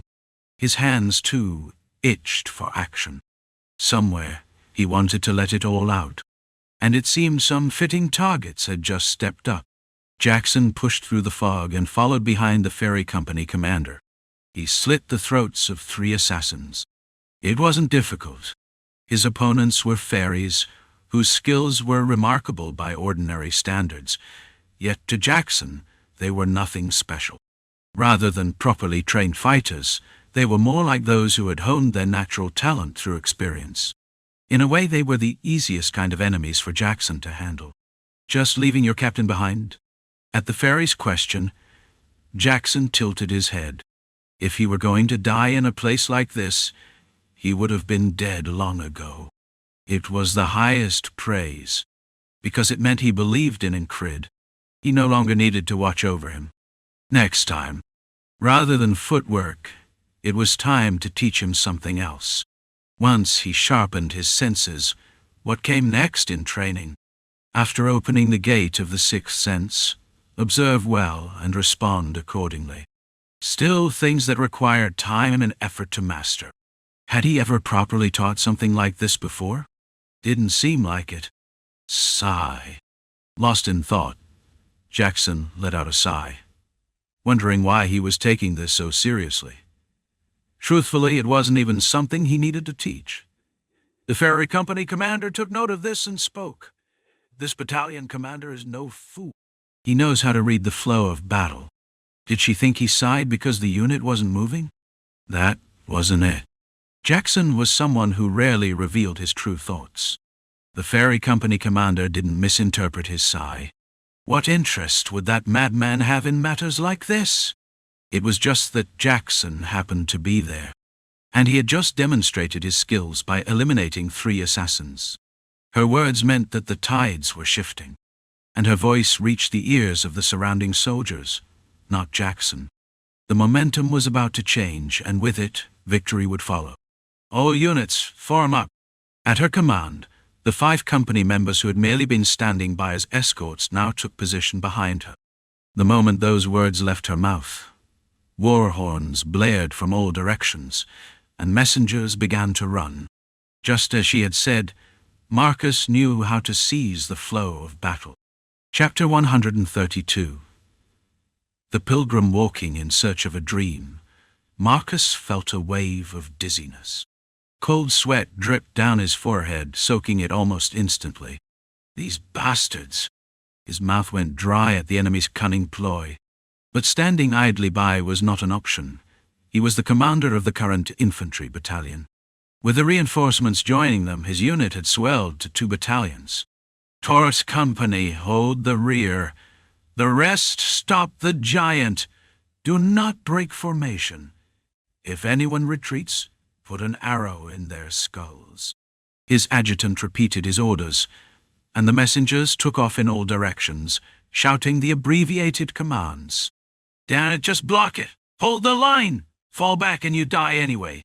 It could turn into the worst possible situation. Forcing the soldiers to sacrifice themselves would crush morale. And once they started retreating, securing a favorable position on the battlefield would be nothing but a pipe dream.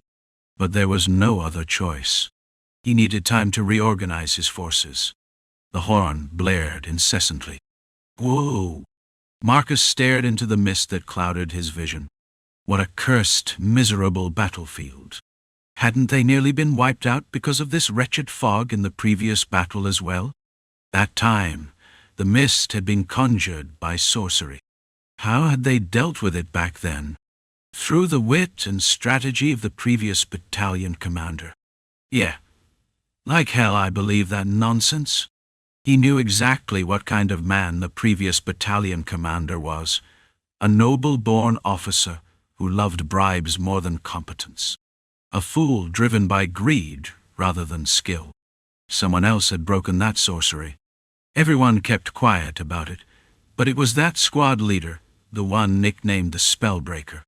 The soldier who got lucky, the one rumored to have slept with the goddess of fortune herself. The same soldier he had sent to cross guard, only for him to return after solving even more problems over there. For some reason, that soldier came to mind at this moment. The soldier he had called upon to control that lunatic squad and put them to use. The name that burned clearly in his mind. Encrid. As his train of thought came to an end, beyond the slowly thinning fog, something appeared. A being that stood several heads taller than any human. Holy shit. A giant. That bastard enemy commander was serious. Rather than waging a drawn-out battle, he had gathered his forces and struck directly at the main army. If this were a gamble, he had gone all in. God damn! In the middle of all this, he pulls something like that? In truth, it had been one shocking move after another. First, duels using soldiers to break morale. Then, a strike at the rear. And now, sending a giant to overturn the battlefield in a single blow. Was this the work of a strategic genius? Or was it a reckless plan that happened to align by sheer luck? He had no way of knowing. The battlefield only cared about results. Victories and losses, nothing more. If they lost here, it would be because of his own inadequacy.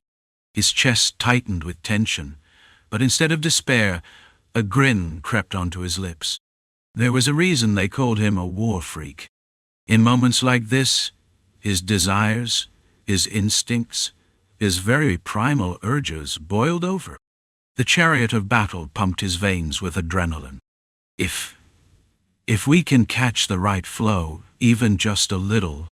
Marcus was not the type to carefully analyze the battlefield and devise strategies.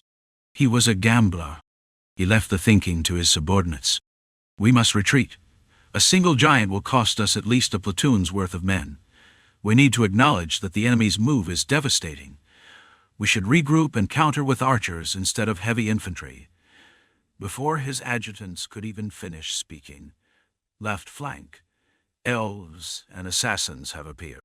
What the hell? Right flank. A squad of elite mercenaries is rampaging. They're at least top tier.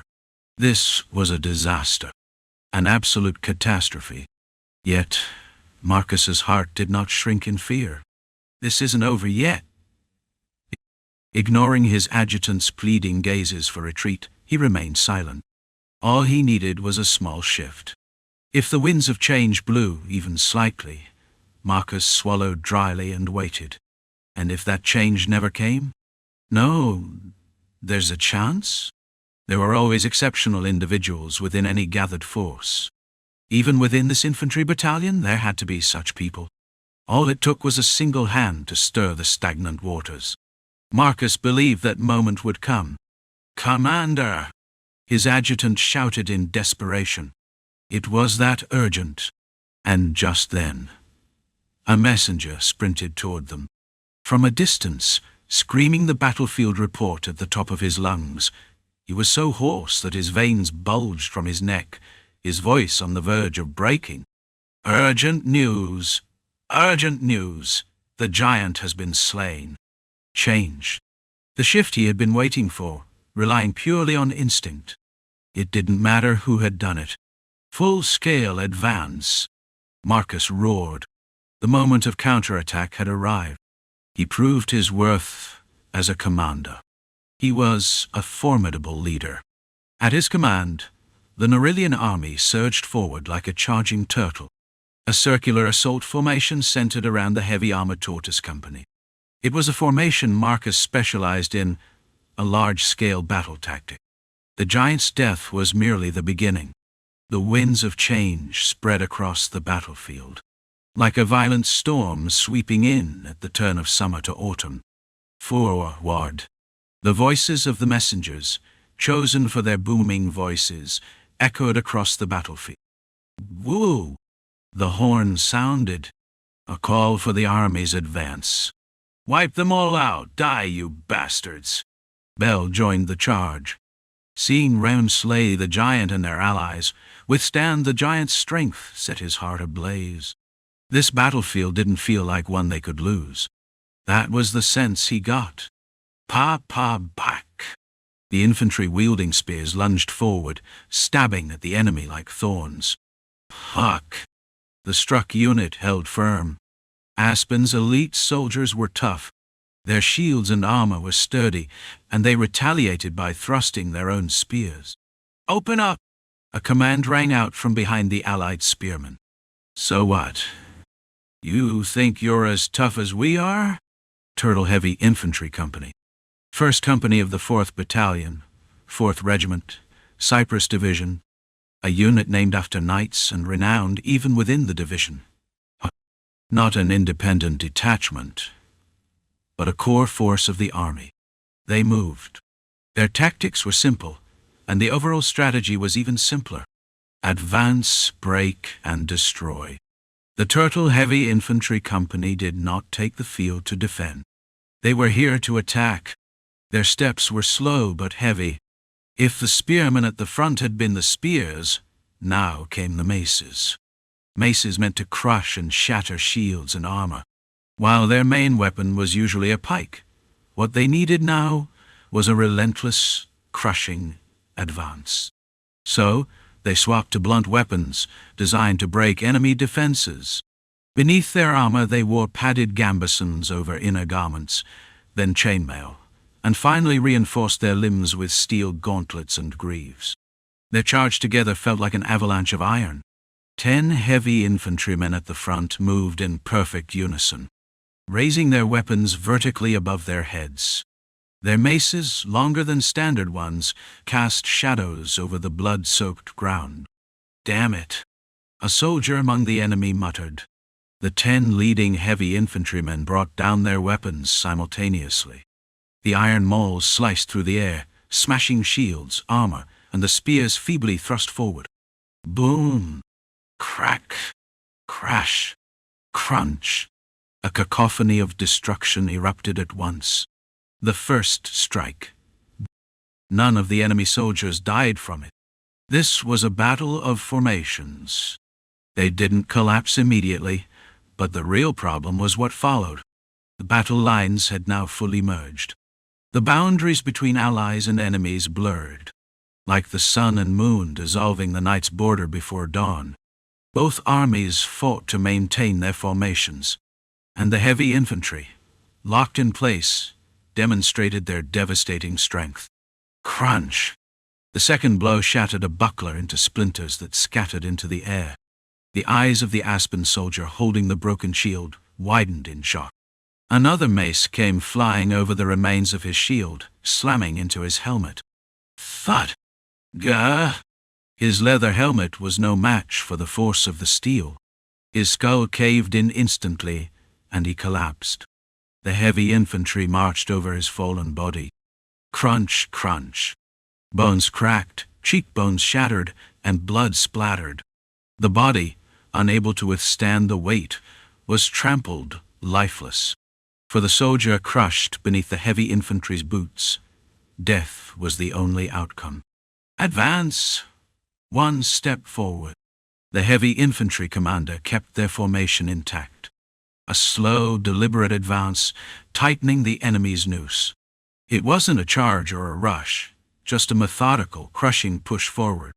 The enemy had no room to retreat. Sweep them away. The commander's voice brimmed with confidence. It was justified. The battle had flipped in an instant. Had there been knights present? Had this battle begun with a duel between them? Things might have been different. But the enemy hadn't chosen that kind of fight. They had hidden their trump card and struck first. Yet, their attack had been met with an even stronger sword. A sword they hadn't expected to be so unbreakable.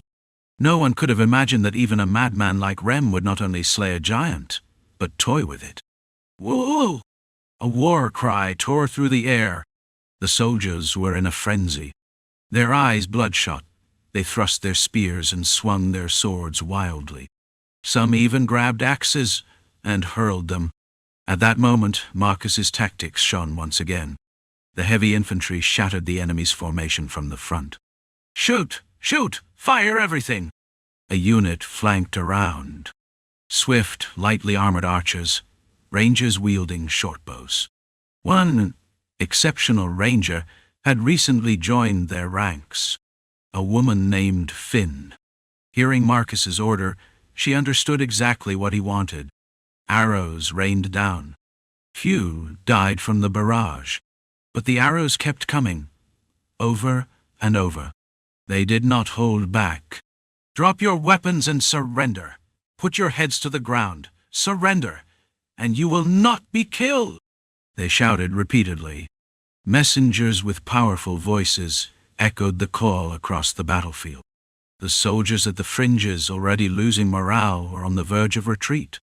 And when they encountered Finn, they had no choice but to drop their weapons and raise their hands. "Don't kill them! Don't kill them!" Finn deliberately spared the surrendering soldiers. The effect was immediate. One by one they fell to their knees. The tide of the battlefield had completely turned. Rem wiped his hands clean after slaying the giant. "Guess my sweat's going to dry now." It had been fun up to this point. What came next? Chasing down and slaughtering the enemy? Didn't feel like it. It wasn't about mercy or avoiding a massacre. They had already won. The pursuit just seemed tedious. He looked around, wondering if the enemy had another hidden giant or something. But there was nothing. Only murmurs from the enemy command. They're about to scatter. Maybe they'll try some sorcery or something. No signs of that either. The battle was over. That was Rem's conclusion. He turned around to find his platoon leader. What the hell? Where'd that bastard go? He was supposed to stay back and watch. He didn't even see him fight the giant? The lazy bastard and the religious zealot were gone. And the stray cat was gone too, which meant he must have gone off with one of them. Something felt off. Whoa, long live the Madmen unit. Long live Rem. Even after the battle, voices continued to praise Rem for taking down the giant. Every passing soldier sang his name. A madman in their ranks had slaughtered an enemy giant, a beast consumed by bloodlust. But more than anything, it was that final move.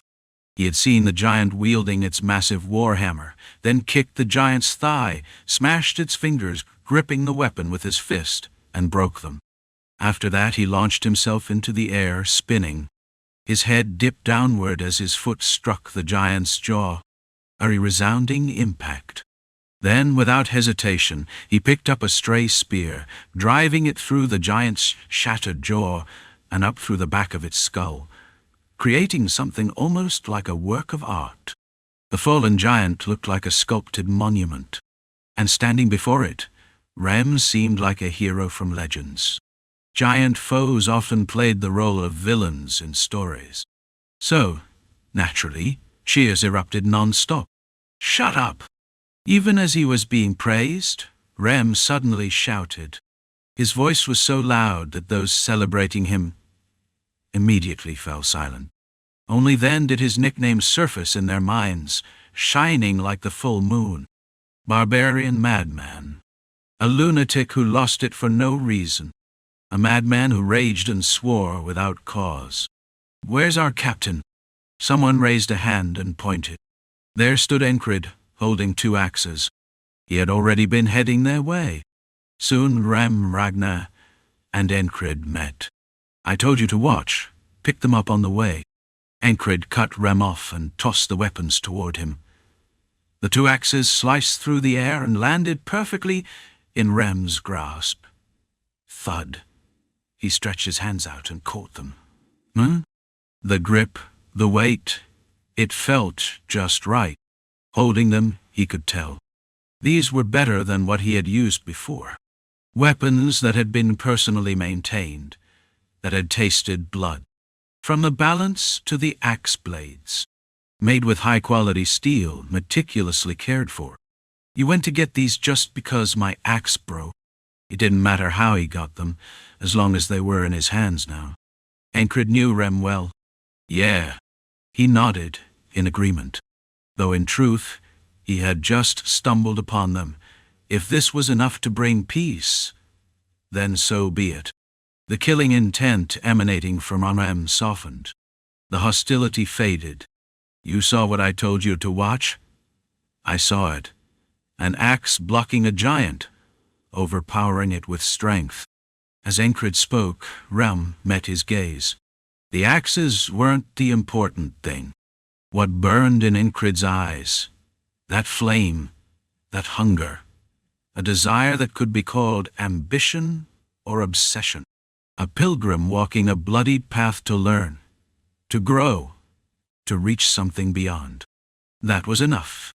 That was why Rem liked Encred. Good. Rem grinned. Encred smiled too.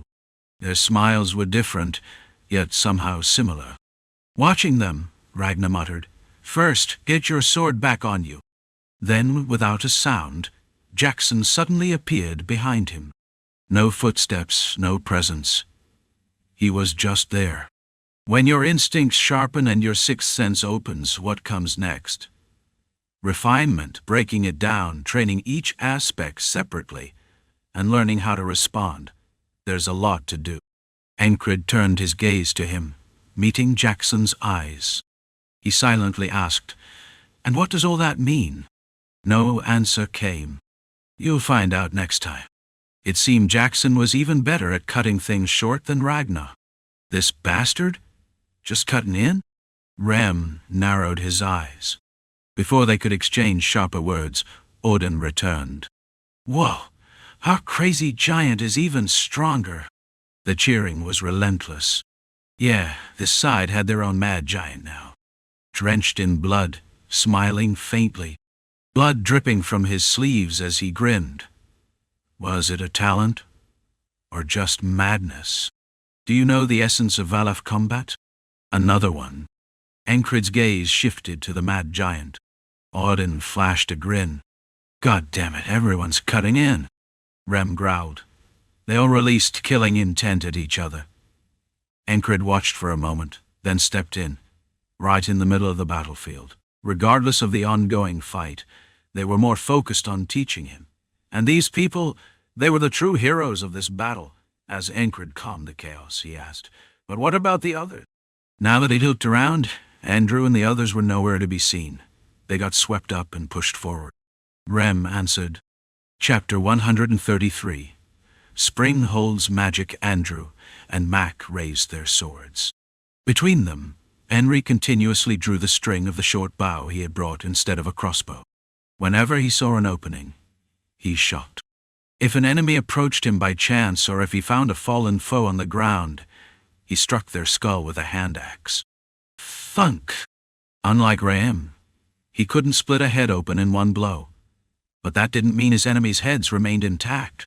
Fractured skulls, blood seeping through the gaps of helmets, eyes filled with resentment or despair. They looked just like the beasts he had hunted. Henry turned his gaze away from the sight. Such sentiments were a luxury on the battlefield. Regardless, that was all he did. The rest was handled by Andrew and McCarthy.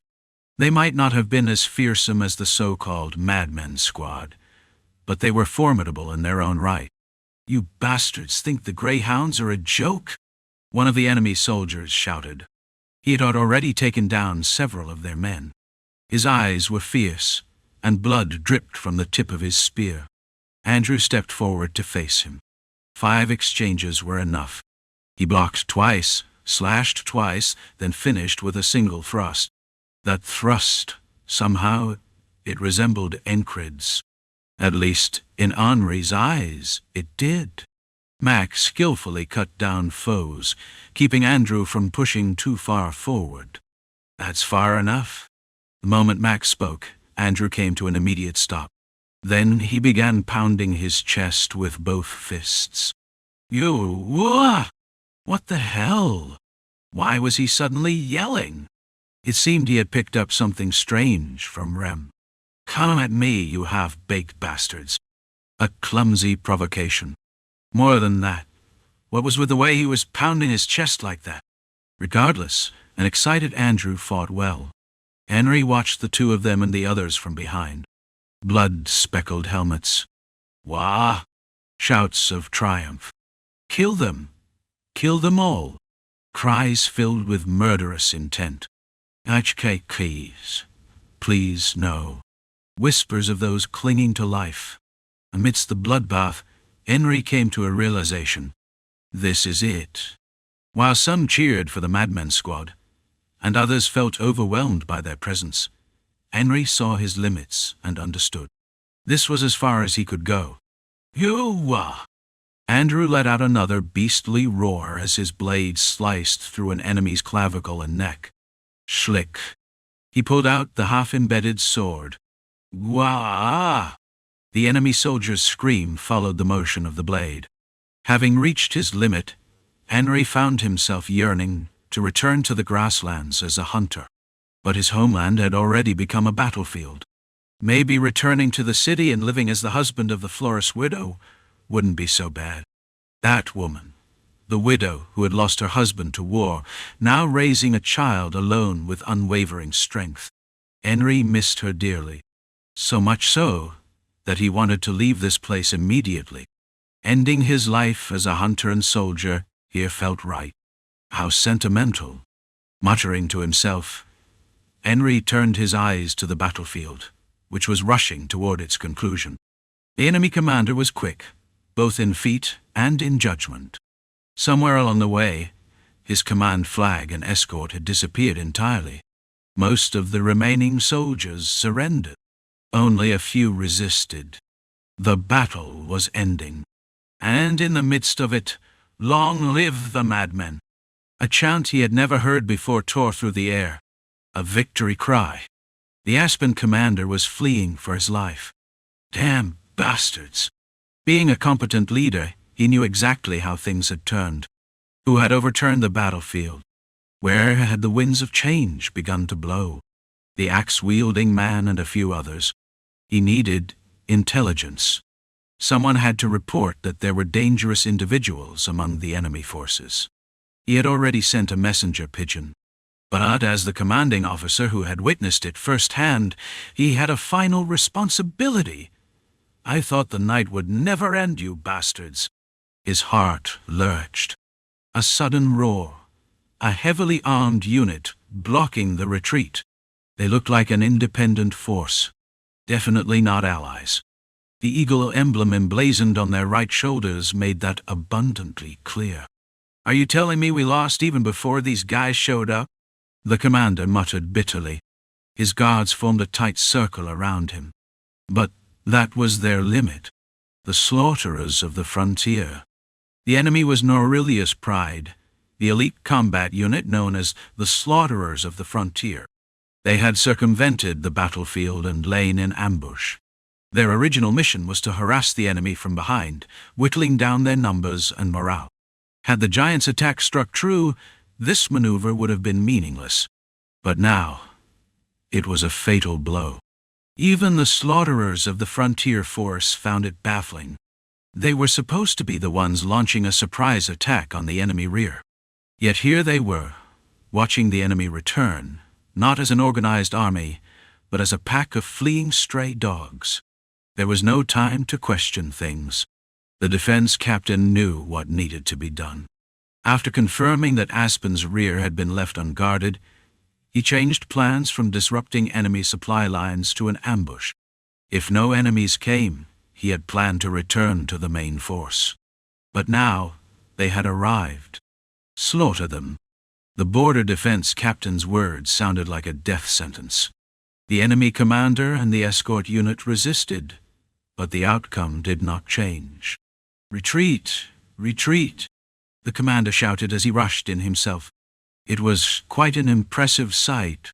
Shouting for retreat but charging in instead meant he was trying to save as many of his soldiers as possible. Etiquette had to be followed. The frontier defense captain stepped forward. Clang! Clang! Clang! He wielded a flail, with the spiked iron ball swinging on a chain that screamed as it cut through the air. I'll send you off properly. The captain did as he said. The fight was short. On one side, there was a commander who had risen through sheer force. On the other side, a person who specialized in tactics. Wham! One. The spiked ball at the end of the flail followed an unusual trajectory and fell. Bang! The Aspen commander's head shattered, and blood and brains splattered. That was the end. Ah! It didn't take long to deal with the rest of the fleeing soldiers. Thunk!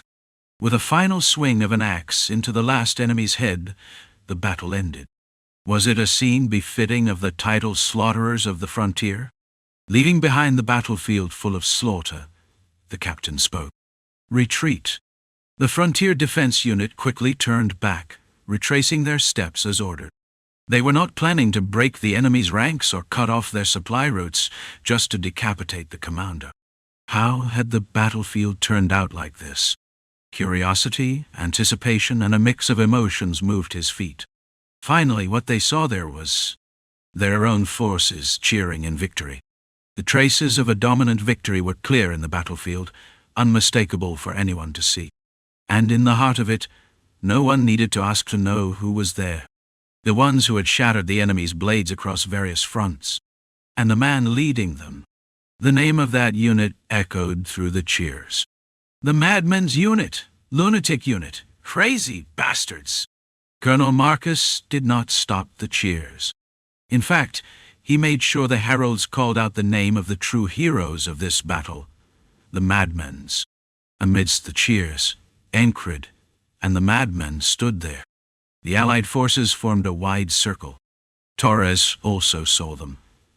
And as he gazed at Encred's face, he thought, they are definitely a group of madmen? Where is the sanity in all that? And although no one would admit it, from personal experience, Encred was also one of the madmen. There were many reasons, but if he had to pick the biggest one, the fact that he fits right in with those lunatics was proof enough. Moreover, it seemed like they all got along quite well. The ferry company commander muttered as she watched the victory and the flow of the battlefield. There's magic in spring. Spring, the season of gentle winds, had returned. The battle, which started in the early morning, ended by noon. As the sun passed overhead, a warm breeze blew. It was spring. Like a flower born in winter, now lifting its head in spring. After the harsh cold winds, the gentle winds always carried magic. In the face of spring's magic, which signaled a new beginning, a man, filled with that magic, stood tall amidst the cheers. The ferry commander's gaze followed the man surrounded by spring's magic. Encred. The man leading the madman's squad appeared in her eyes. Encred enjoyed the cheers of the battlefield. Not bad. People shouting his name. People calling for the madman's squad. He knew, too, who had changed the tide of this battle. It was his squad who had done it. Rem had slain the giant. Auden had broken the enemy's formation. Jackson must have done something too. He hadn't asked or heard yet, but surely he had. And he and Ragnar had cut down the enemies who appeared on the right side of the battlefield. The mercenary group with 10 members wielding slaughtering swords. Betrayal. If they had been left alone, they would have been cutting down allies instead. Good job. It wasn't bad. So enjoying these cheers wasn't such a bad thing. How's that? Enjoying the cheers. Rem chuckled as he spoke. Yeah. Encred was as honest as ever. Honestly, you're just too easy. Rem teased, but then grumbled. Why was he so easy to please? At that moment, some others returned. Madman Andrew, under your command, has returned. Despite Rem's beatings and Auden's soft threats, Andrew, proud of being part of the madmen's squad, returned. Just from the blood splattered on his helmet, it was clear that they had fought fiercely. Encred nodded. Did you chop off the commander's pinky? Or maybe a giant's balls? Unable to tease his squad leader, Rem shifted his target to Andrew. Seems like I chopped off 200 instead of just one giant. It was bravado. Everyone could tell it was bravado. Andrew knew it. The listeners knew it. But it wasn't unpleasant to hear. Something about the atmosphere within the squad had softened. Cut the crap. I know that Meritorious Cut the crap. Rem chuckled and ended it. Ragnar, too, seemed to have calmed down, like he had let out whatever was boiling inside him. He was relaxed, as always. Most notably, Jackson was smiling too. Auden, as expected, was calm, his presence almost saintly, like a holy knight called by the gods, even with his blood-stained club in hand. He glanced around softly. Even with the club now stained dark red, the atmosphere remained tranquil. Crace, standing to the side and observing everyone, pondered. How did we end up with this result? It was a habit of Crace to guess the cause after seeing the outcome. Did it start from that sparring session? Crace prided himself on being the sharpest observer in the squad. He'd noticed something strange in the air during the sparring session that began after Incrid's return. Rem, Ragnar, Jackson, and Auden, the four central figures of their strength, had changed. They felt better? That's one way to put it. Digging deeper, it seemed like some kind of burden had been lifted. A single sparring session. They'd done that every day, so why now? No, that's not it. He remembered the time when the squad leader fought the frog, and later when he saw the squad leader bite off an enemy platoon leader's ear. It didn't matter whether the technique was a Valen-style mercenary sword technique or something else. The important thing wasn't the technique. Crace had been watching his squad leader for a long time. The others had been too. Growth. It was growth. Rapid growth. Though Crace knew that the squad leader would never reach their level, he still kept fighting, unwilling to give up. He had hoped for the day he could see his squad leader stand tall, running and walking alongside them. But they all knew. They couldn't help but know. They had seen so many who couldn't surpass their talent's limits. No matter what Incrid did, he couldn't stand beside them. But now? Good job, everyone. Incrid spoke, facing all the squad members. Crace felt a lump in his throat as he watched Incrid's back. He looked like the same squad leader as usual, but also different from the usual squad leader. The afternoon sunlight, the warm breeze, the smell of the battlefield, the rusted iron and blood, and the scent of death. Everything blended together and faded.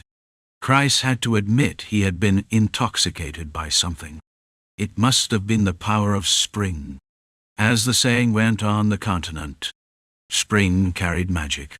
And just like that, everyone in the squad felt the same way as they watched Incrid. No, it wasn't just them.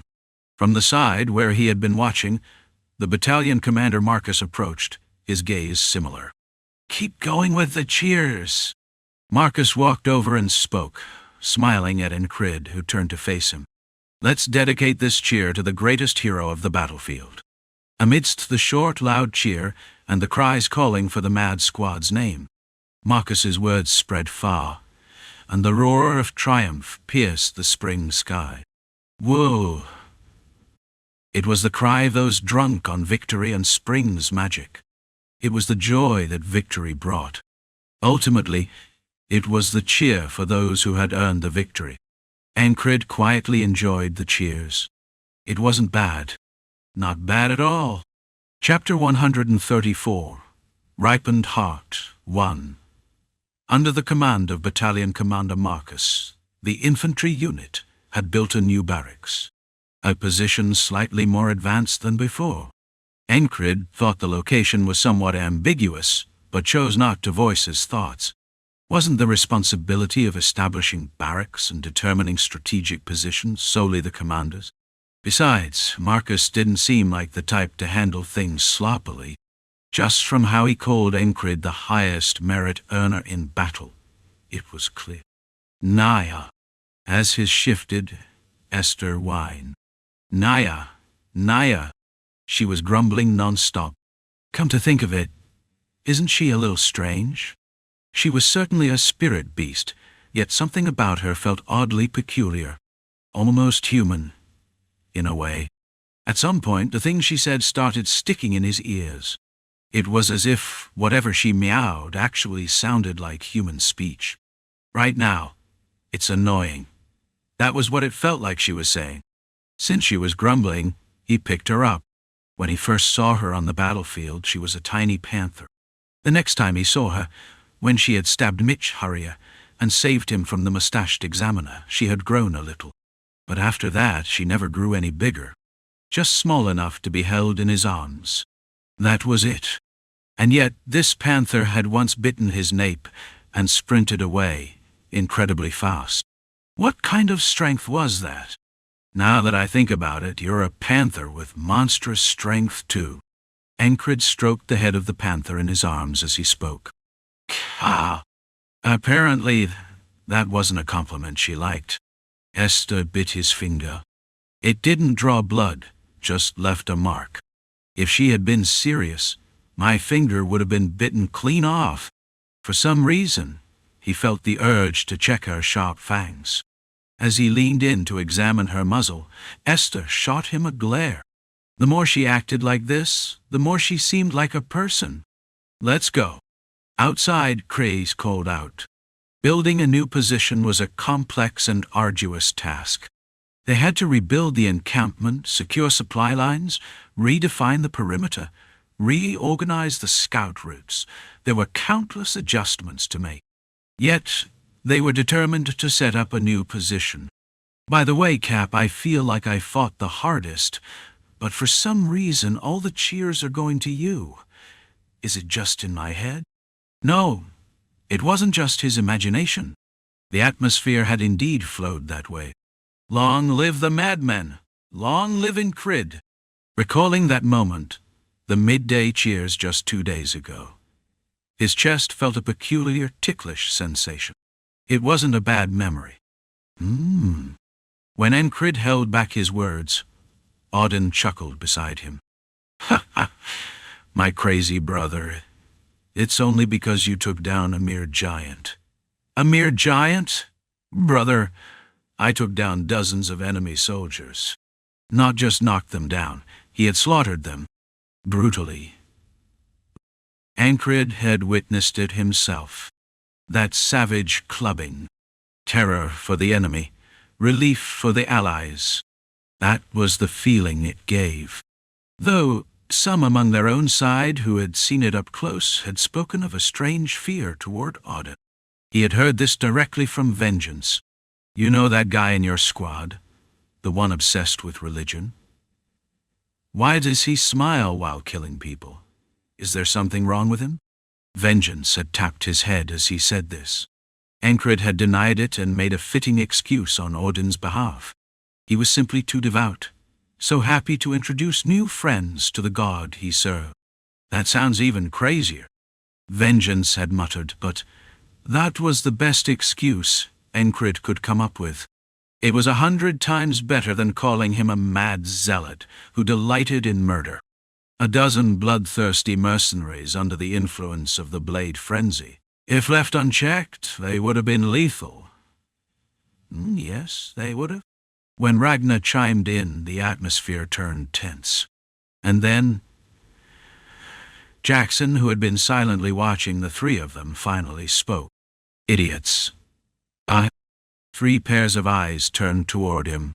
A sharp hostility filled the air. A suffocating pressure weighed down the surroundings.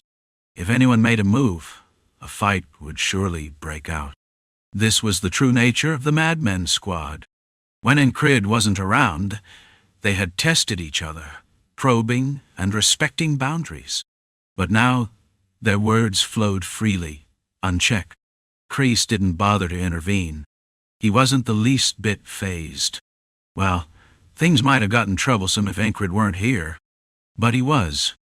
They were all moving together. Watching from the side, Andrew hesitated. Should I step in? Wasn't he the squad leader since Encred was promoted to platoon leader? Should he try to settle things before he stepped in? Andrew hesitated. The many times he'd been beaten for stepping in too early held his feet in place. Just then, Mac grabbed his sleeve and shook his head. It was a knowing gesture, as if he'd read Andrew's mind. Encred looked up at the sky for a moment. The sky had changed with the temperature. It was blue, clear, without a single cloud. Spring had arrived. The weather was truly pleasant. So, enough. It seemed like a good day to stop a fight. Unlike before, there was no need to wedge himself between them. Instead, he swung his sword, chiring. He one with his right hand, and then, tearing, one with his left. The sword drawn with his right hand slashed downward from above in a crown-cutting motion. The sword drawn with his left hand made a sweeping horizontal slash at mid-level. His footwork pushed his left foot forward, followed by his right. This was, in a way, the draw technique he had been mulling over for days. It was a variation of a technique from the Valen-style mercenary swordsmanship. Originally, it was meant to be a double draw technique where the first strike acted as a feint. But by wielding two swords, both slashes carried intent and meaning. The sword in his right hand aimed for Rem. The sword in his left hand cut toward Jackson. Found. Their reactions were starkly different. Rem pulled out his axe to block, while Jackson had already stepped back to evade. One sword was halted mid-air. The other slashed through empty space in vain. Encred retrieved the sword that had missed its mark. "What the hell was that?" Jackson asked. "You want to go? Sounds fun." Rem let out a snort, his voice laced with amusement. Because he had moved so suddenly, Esther, who had been nestled in his chest, gave him a hard thump to the sternum. "Let's take this somewhere else." Encred spoke, sword still in hand. It was ridiculous to fight like this. His chest was still puffed out from carrying Esther. Rem put his axe away and nodded. Another peaceful day, one could say. Encred sheathed his sword, soothed Esther, and continued walking. At least that's a relief.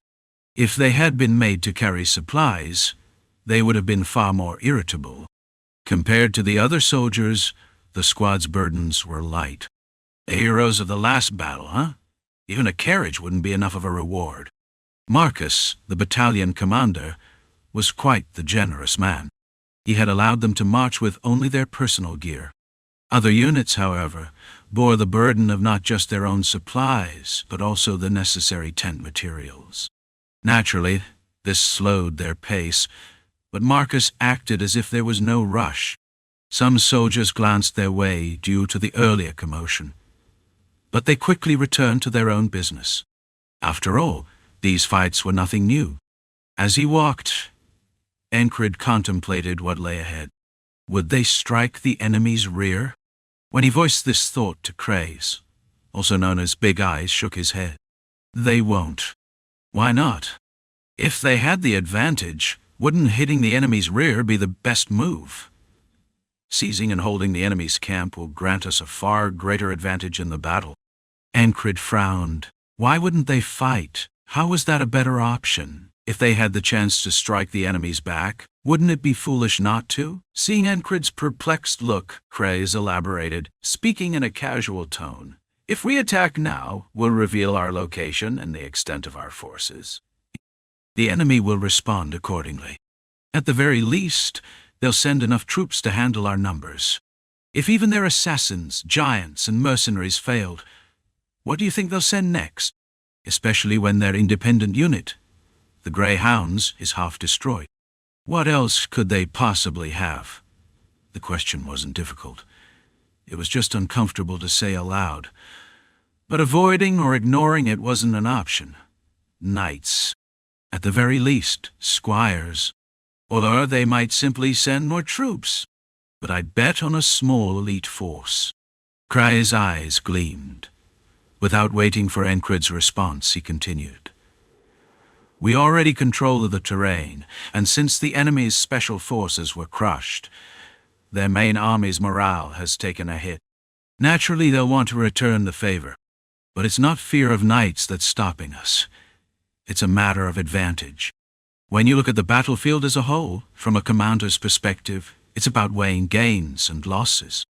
Even if one part suffers, if another part profits greatly, then losing the battle can still mean winning the war. From that perspective, holding our ground is the right move. We don't need to waste our forces. Just the knowledge that we're here is enough to keep them on edge. What do you think will happen then? Their leaders will be tangled up in trying to figure out our next move. And while they're preoccupied, our main force will advance, which means we won't even have to fight. Besides, Aspen has no spare troops to divert here while preparing for the main battle. That's why we don't need to engage. The reason we're setting up camp in an ambiguous spot is the same. We don't need to move closer to strike. And if the enemy tries anything, we can simply withdraw. Then, a day or two later, we reclaim the same position. This fortification is just a stepping stone for that strategy. Encrid had always prided himself on being straightforward. He treated his squad the same way. Keep it short and simple. He had grasped about half of it. The other half wasn't quite sinking in. Crace, his eyes still shining, took a few measured breaths. Right? The guy had been talking without stopping for air. After steadying his breath, he spoke again. No need to overcomplicate things. It's like this. Imagine someone standing behind your enemy, raising a fist to strike. Meanwhile, another person is gripping the enemy leader's arms. What do you think happens next? Sounds like hell. Exactly. If the enemy tried to shake off the one holding them and turn to defend against the one in the back, if both attackers struck at the same time, sure, they might block both, but just standing there, unable to act freely, would be suffocated. Sometimes, just sometimes, Craze didn't seem like an ordinary soldier with big eyes and humble ambitions. For someone whose dream was to open a noblewoman's salon, his mind sure worked fast. Wasn't he actually some hidden son of a strategist? Or perhaps a secret disciple, predicting the enemy commander's thoughts based on what was happening right in front of him, anticipating the movements of both the allied commander and the main force? It was only natural for such thoughts to arise. Well, this is all just speculation. A guess. If the enemy suddenly goes, screw it, I'll just kill that one first. Then, night or not, they'll come straight for us. That wouldn't happen. Though Craze spoke those words, his eyes said the opposite. A strange one. Encrid nodded. So, there wouldn't be a fight. That was enough to know. Not that staying here would be uneventful. Building a new stronghold was another unit's task. As they set up tents, lit fires, and hoisted up cauldrons, Encrid's madmen unit settled in one corner. And as soon as they did, you barbarian bastard, Encrid called for Ripened. Who went first wasn't really important. But implicitly, the first was always Rem. Otherwise, that lunatic savage might do something unpredictable. Ragnar, seated on a moderately heated rock, shifted his gaze. Jackson, Auden, Andrew, and even Mac. All eyes were on Encrid. Let's begin. Encrid spoke, and Rem bared his fangs in a grin. That's right. That's my captain. A smile that said as much. Rem was still satisfied, and at the same time, he hoped this man wouldn't die here. I'll say this in advance. You might die as many times as it takes. Death was not an obstacle for Encrid. He was simply living through today once more. Before his eyes lay the remnants of shattered dreams, ripped, trampled, faded, and gone. Encrid's eyes gleamed, still passionate, still filled with yearning. In front of him, Rem's eyes reflected the same. Had he ever seen a human like this before? No. This man, this warrior, was completely insane. Rem chuckled. Good. Let's do it. Let's see who dies first. Rem spoke and nodded. It was time to learn something new. What Rem had shown against the giant. Encrid felt a thrill of exhilaration, yet his mind remained steady. That peculiar state where excitement and composure coexisted. A sign that the heart of the beast had fully ripened. Chapter 135. Ripened Heart. 2. Here. Rem began regardless of who was watching. Right in front of the barracks, not in a corner, not off to the side, but in the very center. Grabbing Incrid's wrist, Rem placed it over his own heart and twisted his lips. How should he put this? His smile itself carried a mischievous playfulness. Then he began whispering to Incrid. Had Jackson not trained his hearing, he wouldn't have even caught the words. To be able to convey one's message this quietly, perhaps that too was a skill. Ignoring the gazes around him, was this his intention all along? What you need is trust. After that, you just explode the heart. If the heart of the beast has ripened, try bursting it just enough that it doesn't break. Rem deliberately omitted the part about the spell-like effect. He only spoke the necessary words. Incrid did as he was told. If he hadn't trusted Rem in the first place, he wouldn't have accepted the heart of the beast into his body. Rem quite liked that. Incrid's attitude, his responses, his actions, they were sincere. That kind of sincerity, where he always did his best. But if he approached it the same way this time, everything would go terribly wrong. You need to take it slow. Rem's warning was like a sharpened blade. His tone carried an unfamiliar seriousness, a seriousness completely different from his usual teasing. That left an impression on Incrid. So, it's that dangerous, huh? So, he made his heart beat slowly. But could he even control his heartbeat at will? That's when it happened. Beyond his palm, he began to feel Rem's heart beating. Thump! Thump! Explosive. The energy dwelling in his heart vividly passed through Incrid's hand. Try doing the same. But only to a quarter of that extent. Was this it? Incrid had been waiting for that sensation, the feeling of making his heart beat. He couldn't explain it in words, nor could he express it through actions. Rem had simply demonstrated it with his own body and passed it on. It was entirely a matter of intuition. So, I think my worries were unnecessary. Ray muttered, Was this really supposed to be so natural? One more time, Incrid said. After that, the two of them stood still, palms placed over each other's heart, until the sun passed its peak and began to slant westward. I'm seriously curious about something. Sometimes I wonder if you're doing this on purpose. Is it just my imagination? Incrid let out a brief groan. I have to agree. From the side, Ragnar nodded. I also find it hard to deny. Mad Brother Leader. Agreed. Odin and Jackson also nodded. Saying it was intentional felt unfair. It's not that you can do it but won't. You really can't, right? Rem asked. His tone was serious. Incrid was serious too. Yeah. Fine. Let's do this again tomorrow. Before they knew it, evening had come. Thanks to the consideration of the battalion commander and the surrounding soldiers, they didn't even have to take turns for meal. They were, of course, exempt from regular shifts as well, so they were able to devote themselves entirely to training and drills. Yet, Incrid made absolutely no progress, not even the slightest. He didn't move forward by a step, not even by half a step. At least, that's how it seemed to Rem. What are you doing? What do you think I'm doing? You're not messing with me, are you? Come on, try again. I'm telling you, just do it already. He kept hearing similar words from Rem, but he couldn't grasp the feeling at all. Not even a little. Was that a problem?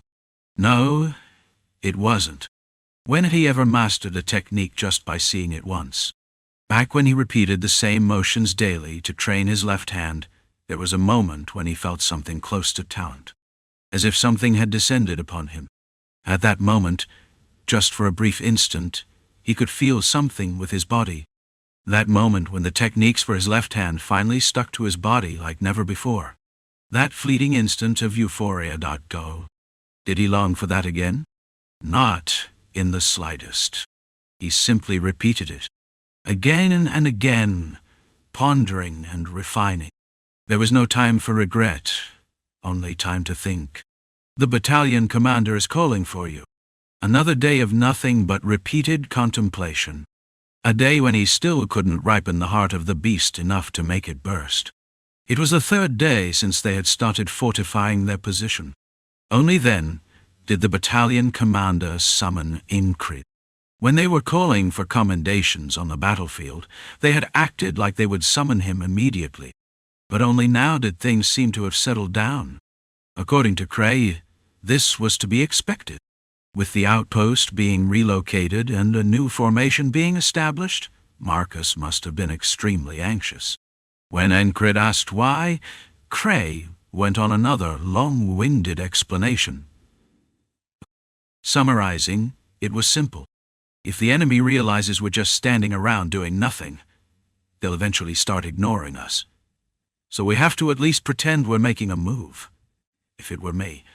No, never mind.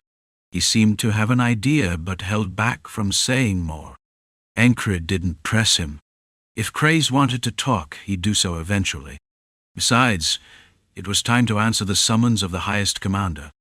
A lieutenant personally came to escort him, and on the way to the command tent, the ferry company commander joined them. With a silent, weightless step, the company commander drew near and spoke. When was our engagement again? Here we go again.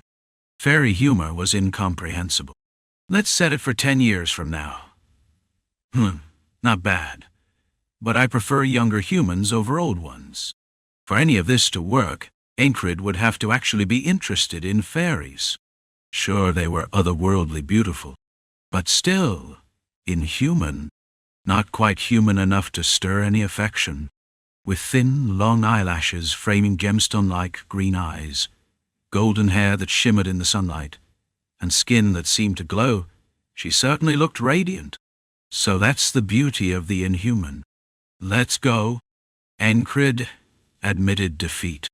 He could have kept up the wordplay indefinitely if he wanted to, but it felt pointless. It seemed like the ferry company commander simply enjoyed teasing him to this extent. To be honest, it wasn't even that bothersome. That's just the kind of person she was. More sane than Rem, but still, among the ferry folk, there had to be a few half-crazed ones. Indeed, that must be so. With his lieutenant leading the way and the ferry company commander to his left, Incred stepped into the tent. You're here. Inside was Battalion Commander Marcus. His beard had grown unkempt, likely from the battlefield. Seeing that, Incred was reminded that his own jaw must have grown quite rough as well. He thought about shaving once he got back and offered a salute, a bow of the head while pressing down on the hilt of his sword. I see. Marcus gave a brief nod. The three of them stood together. Bring some tea.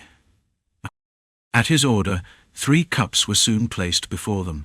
He wouldn't dare call it high quality, but given they were on the battlefield, drinking tea at all was a luxury. When I go into battle, I get annoyed that I can't drink good tea. But at times like this, even this bad tea feels satisfying. Battalion Commander Marcus was the first to speak. There were no seats arranged, so they stood around the strategy table as they spoke. How about it?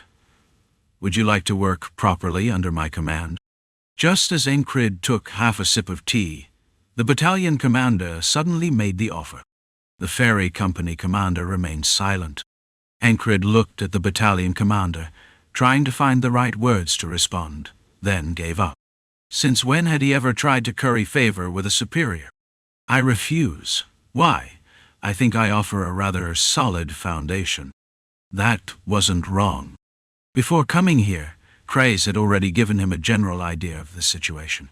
Why Marcus had called him so late, and even what he was likely to say. At this point, Craze might as well be a fortune teller.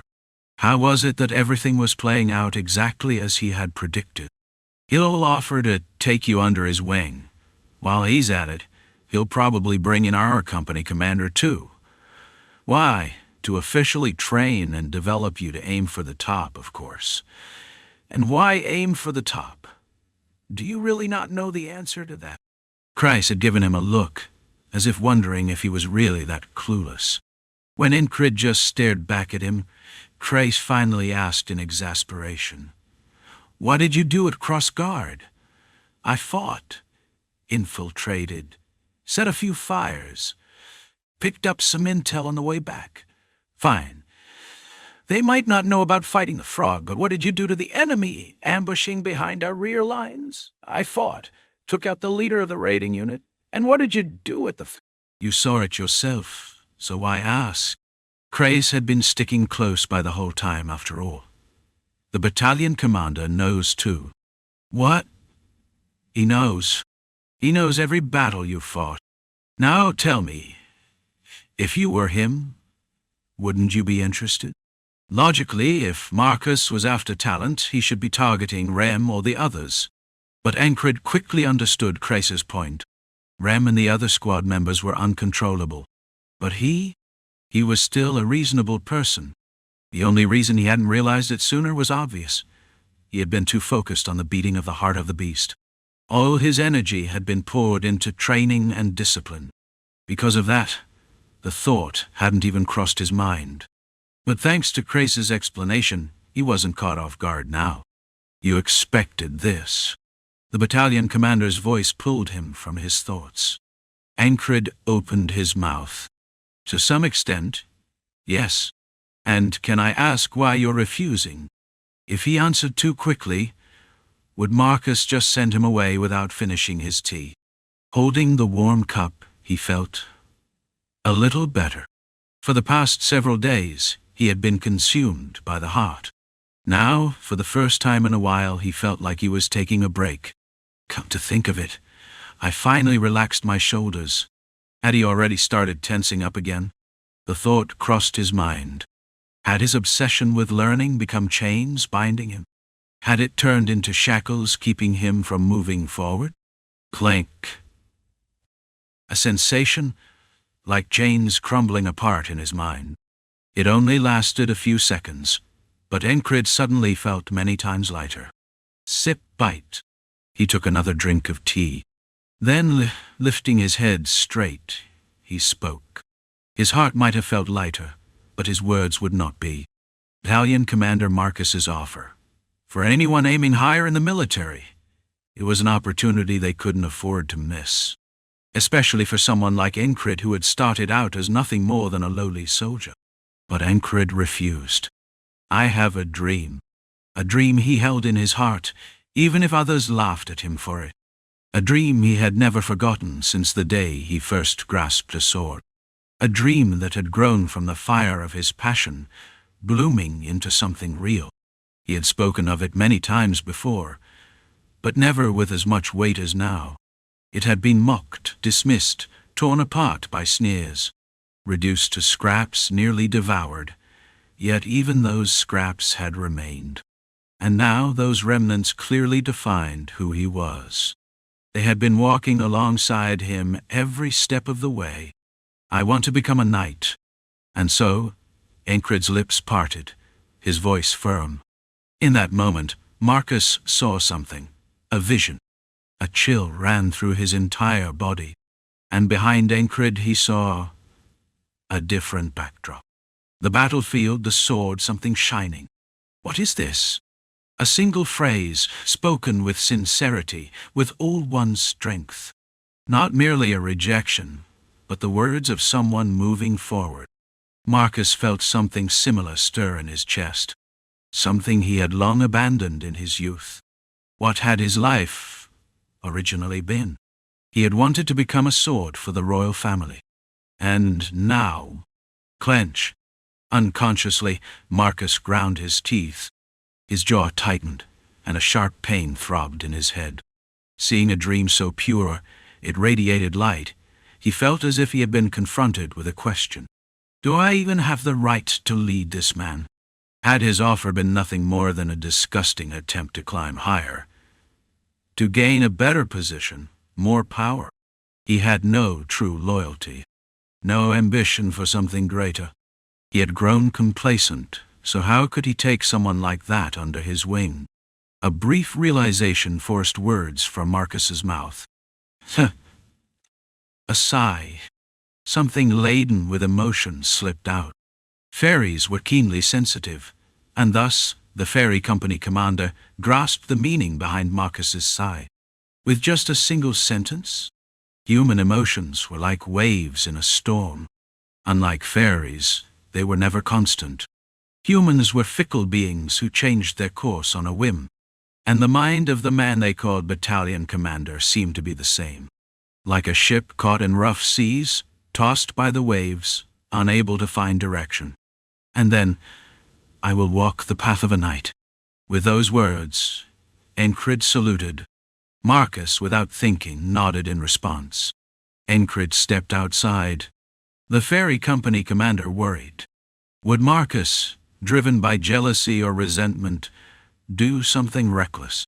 After all, humans could change just like that. Ha ha ha. Neo's face. Marcus let out a deep sigh, furrowing his brows as he stood still. By the time the tea in his hand had gone cold, without even acknowledging the fairy company commander by his side, he let out another sigh, then chuckled. This is something else. The fairy company commander sensed that Marcus's laughter carried a feeling of relief. Indeed, Marcus was smiling, his expression clear and refreshed. And then, suddenly, he asked, "What do you think? Will he become a knight? I do not know. That is for him to decide. They say fairies always speak plainly. Fairies were known to wield truth as their weapon rather than conceal it. It's been a while since my blood has boiled like this," Marcus muttered. What happens when his blood starts to boil? By all accounts, Marcus was a noble faction supporter. Naurelia was a centralized nation, yet the nobles had seized a portion of its power. That division had weakened the country, forcing it to struggle in its conflict with the Aspen Duchy. "Aren't you leaving?" "I am." After the fairy company commander departed, Marcus walked over to a chair and sat down. A few words had left his back drenched in sweat. It felt awful, yet exhilarating at the same time. And he had made up his mind. Becoming a knight, is he? He couldn't scoff at it. How could he mock the dream of someone who spoke with such sincerity and conviction? He was simply moved. "Fine, then I will." Rather than remain chained to this wretched noble faction, he would finally move towards something truly new. It was a decision he had been contemplating for a long time. A crossroads lay before him, a signpost he had been unable to choose between. Marcus reached into his coat, then withdrew his hand. A letter rested in his palm. A letter he had received long ago and ignored. A piece of the past he had been unable to throw away. "All right, mush." His eyes gleamed as he gripped the letter. The eyes of his younger days, burning with passion. At the end of the unfolded letter, the royal seal was faintly visible. Chapter 136. No day is the same. Encrid felt a sense of relief as he stepped out of the battalion commander's tent. The commander's expression hadn't looked particularly pleased, but for Encrid, even that was a novel experience. A knight, talking about dreams. Not a reaction of mockery or disbelief, just listening. That alone was refreshing. But that wasn't what mattered. He had said his piece, and he had refused. Now it was time to get back to what he had been doing. Returning to his barracks, Encrid stood in front of Rem. "What?" "We continue." He meant the training. It was something he had started, so he would see it through. It wasn't anything special. Watching his leader, Rem couldn't help but think, this guy really is crazy. Was this normal? Even he who was teaching understood just how nothing, absolutely nothing, could be felt through this training. And yet, Encrid wanted to continue. He never showed signs of boredom, never grew weary. The idea of him struggling with frustration or despair was unimaginable.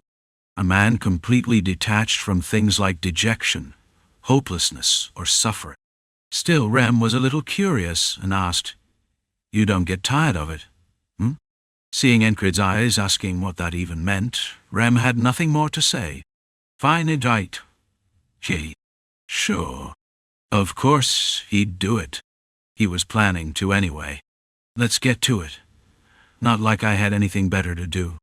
At Rem's words, Andrew's face lit up. Ever since Rem had started sticking to their captain, Andrew had been feeling peace, love, life, and hope. Life is full of beauty. Get a grip. Mac sighed and tried to bring Andrew back to reality. Henry was no longer around. He had left. A few days ago, he had joined the unit escorting the wounded and never returned.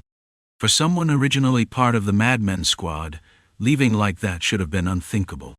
But it had been a special privilege, a reward for his contributions in securing their victory. I think I'd like to try living a different way. When Henry had said he was leaving, Encred had simply nodded and ensured that his departure was properly arranged. He respected Henry's decision. Not everyone could live off the sword. Still, his absence was noticeable. Even if he was exempt from kitchen duty and watch shifts, there were things he couldn't completely opt out of, like reconnaissance missions.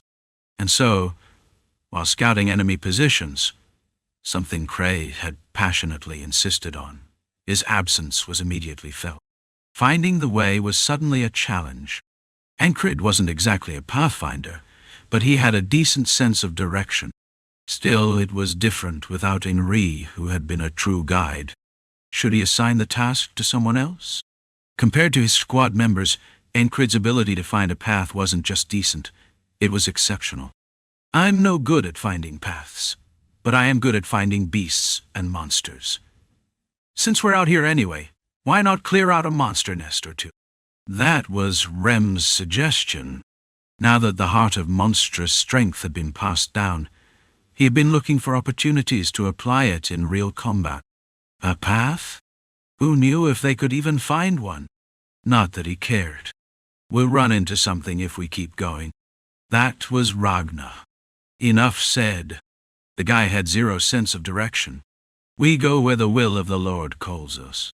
Odin, another person who is just as dangerous as Ragnar in his own way. The will of the Lord? That was basically an excuse to do whatever he wanted when it suited him. Jackson said nothing, but he clearly had no intention of leading them anywhere either. Rather than guiding this group, he'd probably prefer to vanish into thin air. Mac was still there, but between the two, Encred was the slightly better option. Regardless, the Madmen squad continued their search of the enemy encampment. Though their own scouts had already gone through the place, Crais managed to fill his pockets in astonishing ways. As expected, no surprises there. Oh, gemstones. Muttering to himself, Crais unearthed a pouch of krona, a gem-encrusted dagger, and other valuables. Nothing too rare, but a fair number of things that could be converted into krona. Soldiers hide their valuables before heading into battle, you know. He wasn't wrong. Some would bury precious gems near their barracks before a fight, asking comrades to retrieve them for their families if they didn't return. Of course, if both they and their comrades perished, it all became meaningless. But who marches into battle expecting annihilation? This time was no different. And when it came to sniffing out hidden valuables, Crais was unmatched. Even in places the scouts had already overturned, he'd find something. Under bed frames, buried beneath makeshift barracks, near trees where a mark had been scratched. How do you even find all this? Encred, curious, finally asked. He was standing guard, but there were no signs of enemy presence, so he had nothing else to do. What else? He sniffs out krona. Look at that nose of his, doesn't it remind you of a gold coin? Rem chimed in. He was just as bored. A human nose, especially one belonging to a man considered fairly handsome, resembling a coin? Nonsense. But Crais ignored him entirely. He knew that engaging with Rem would only put him at a disadvantage, so he simply let the words go in one ear and out the other. That was a skill Andrew needed to learn. It's an answer that comes quickly if you think about it. Crace tapped his right index finger against his temple as he spoke. Somehow, his leather backpack slung over his back was already packed full. Think? Encred asked. He was genuinely curious. It also served as a way to clear his mind. If I were to hide something, where would I put it? Or, if the entire camp was destroyed, and I was the only one left alive. Humans are like that, aren't they? We can't easily abandon hope. So, let's say the camp is gone, but I still need to find my belongings. Where would I have hidden them? A place that's easy to recognize at a glance. Exactly. This branch is unusual, isn't it?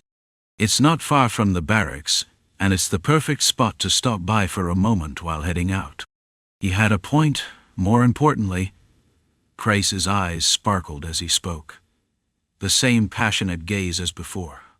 The more valuable the item, the better you want to hide it. This guy, his mind really worked in remarkable ways. Of course, once you knew the answer, it didn't seem that impressive. But the fact that he had predicted all of this before even setting out, that was what was truly astonishing. You still want to set up that salon.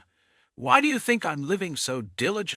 One day I'll open a salon, spend my nights telling pointless jokes, lazing around, and raking in krona. As far as dreams went, it felt crude. But Cray was serious. Not just serious. He looked ready to stake his life on it if he had to make sacrifices for that goal. Besides, how could Encred mock another's dream when his own was just as far-fetched? If anything, compared to becoming a knight, running a noblewoman's salon and making a fortune seemed more realistic. So he didn't mock him. He didn't criticize him. He didn't laugh at him. It was the same with Henri's dream. To marry a widow florist, have children, and live a peaceful life. To become a knight. A thrill ran through Encred. He felt like he was inching closer to the dream he had longed for. Not just excitement, his whole body tingled as if a wave of emotion had swept over him. Yes, he was walking toward it. Step by step, crawling if he had to, even by half a foot. So wait for me, my tattered and distant dream. I will stand by your side and walk with you. All right, all done. After rummaging through a few more places, Crace handed Encred 2 throwing daggers with thin blades. Use them. It's nothing special. At first, he wondered why Cray had given him these. Are we here just to clean up after Big Eyes? Shall we spar when we get back? Soothing him had become a daily routine. Once they returned to the unit, training resumed as usual. Even after meeting with the battalion commander, nothing changed. Endless, stagnant training. The next day arrived, and Encred suddenly began swinging his sword after using the isolation technique. Focus. Through singular focus, he poured all his senses into his sword. It was the same as always, yet different. No day was ever truly the same. Encred himself didn't realize it, but he was no longer the talentless swordsman he once was. He had gained much to make up for his lack of natural ability. Experience. New lessons. The heart of the beast. Pinpoint focus. The sense of the blade. The isolation technique. And the countless hours of training that followed.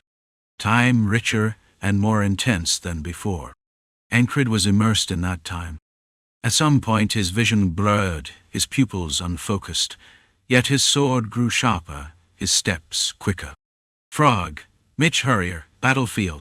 As he reviewed and contemplated, swinging his sword, the world began to fade. Heart, beast, strength, combat, battlefield, contemplation, review. Forgotten and pushed aside, until only his sword and himself remained.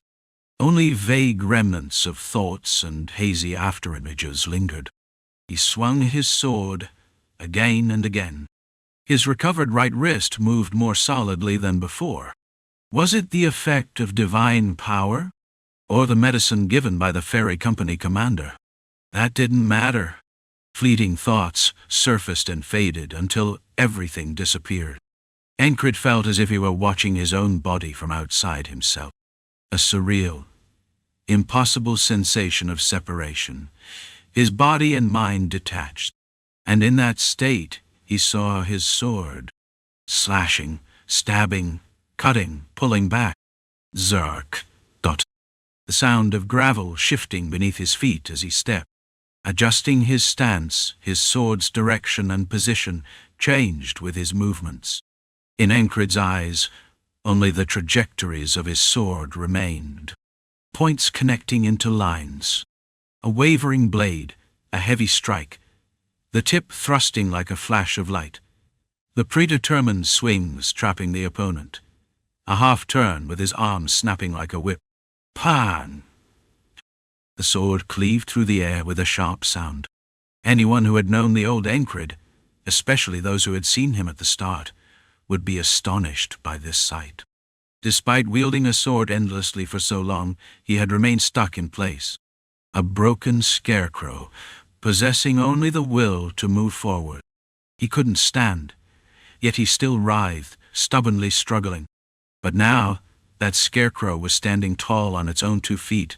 Damn, you've improved. Rem, watching from outside the barracks, was awestruck. When had he become capable of forgetting himself, losing himself in the sword? When had he learned to stand on his own like this? The broken scarecrow was gone. Squatting down, resting his chin on his hand, Rem felt a surge of emotion. When had he grown this much? Ragnar stepped out of the barracks and stood beside him. As the sword sliced through the air with a sharp whoosh, Ragnar realized that his captain's swordsmanship had ripened. Of course, he had already experienced it firsthand through sparring, but seeing him so immersed in his swings felt strange. It was as if something had ignited a fire in his chest. His fighting spirit surged. Ragnar, caught up in the feeling, quietly drew his sword. I. Then he began swinging it on his own from one side. Odin was the same. He's built his body well. How does one develop the ability to move exactly as they desire? It takes rigorous training, delving into every part of one's body, becoming aware of it, moving it, feeling the pain, and pushing past limits. The act of pressing against those limits, this was the isolation technique. And standing before him now was the greatest beneficiary of the isolation technique that he had once envisioned in his mind. Even his joints moved with ease. His wrists would never suffer the same injuries as before. Recently, he had focused on strengthening his joints. Lord, your servant is overjoyed.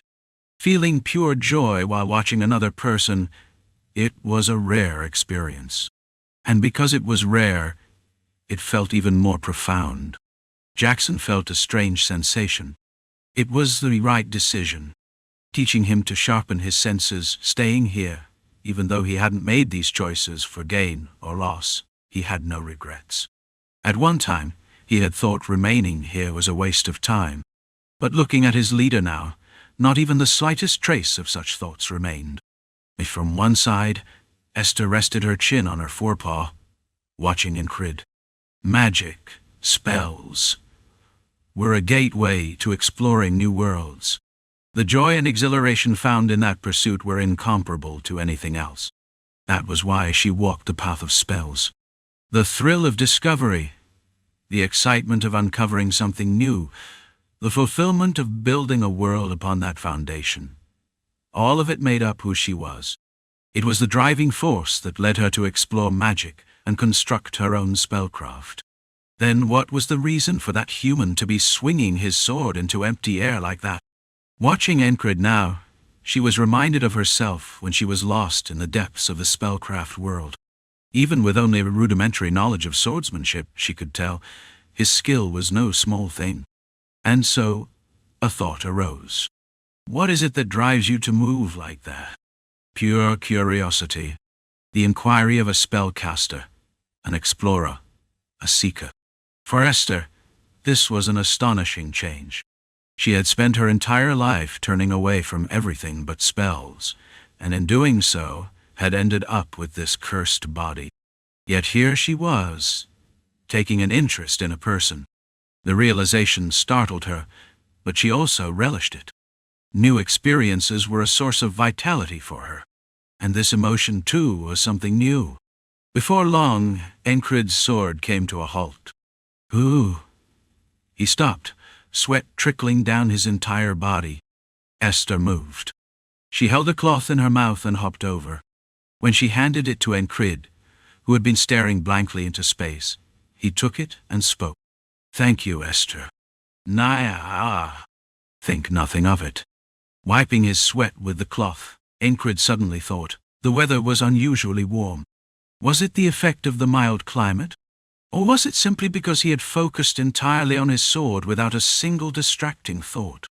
It felt like the suffocating pressure in his chest had vanished. And with that sense of relief, he had glimpsed the very edge of the heart of the monstrous strength technique that he had been striving for.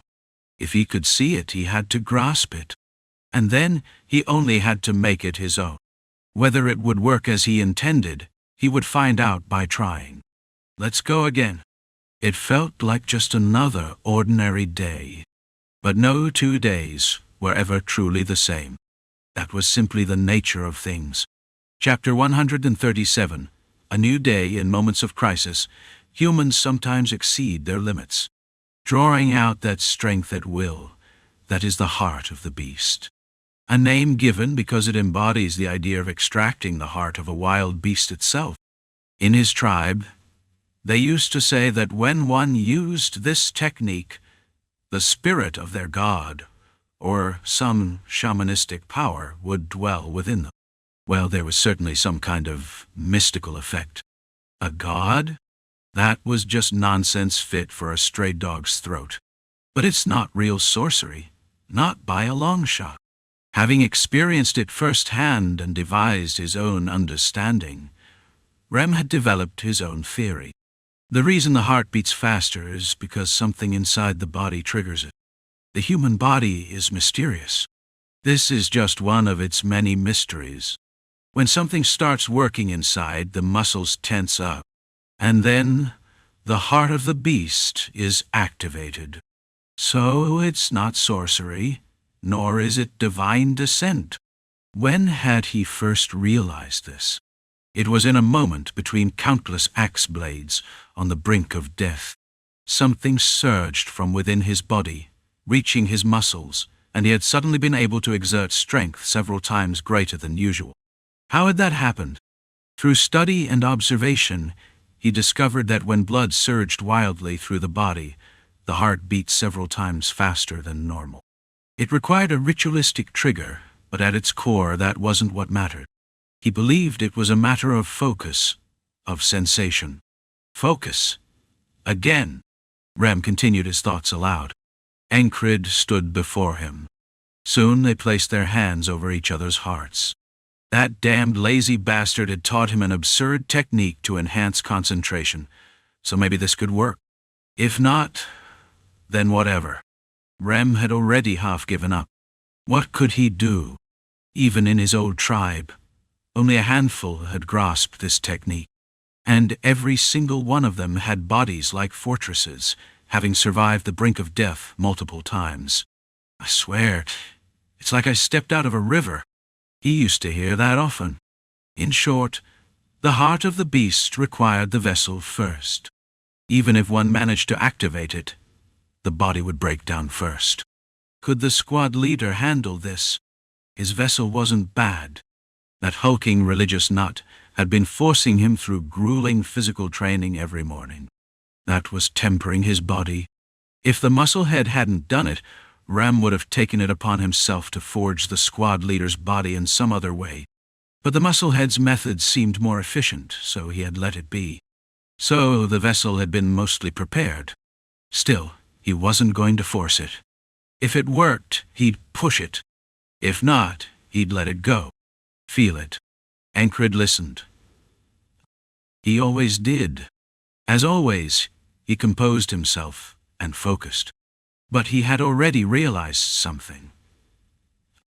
It was when he had learned the art of focus from Ragnar. That man was a genius. He could learn anything with ease, grasp anything with frightening speed. What had he said back then? Did he say that fear of death enhances concentration?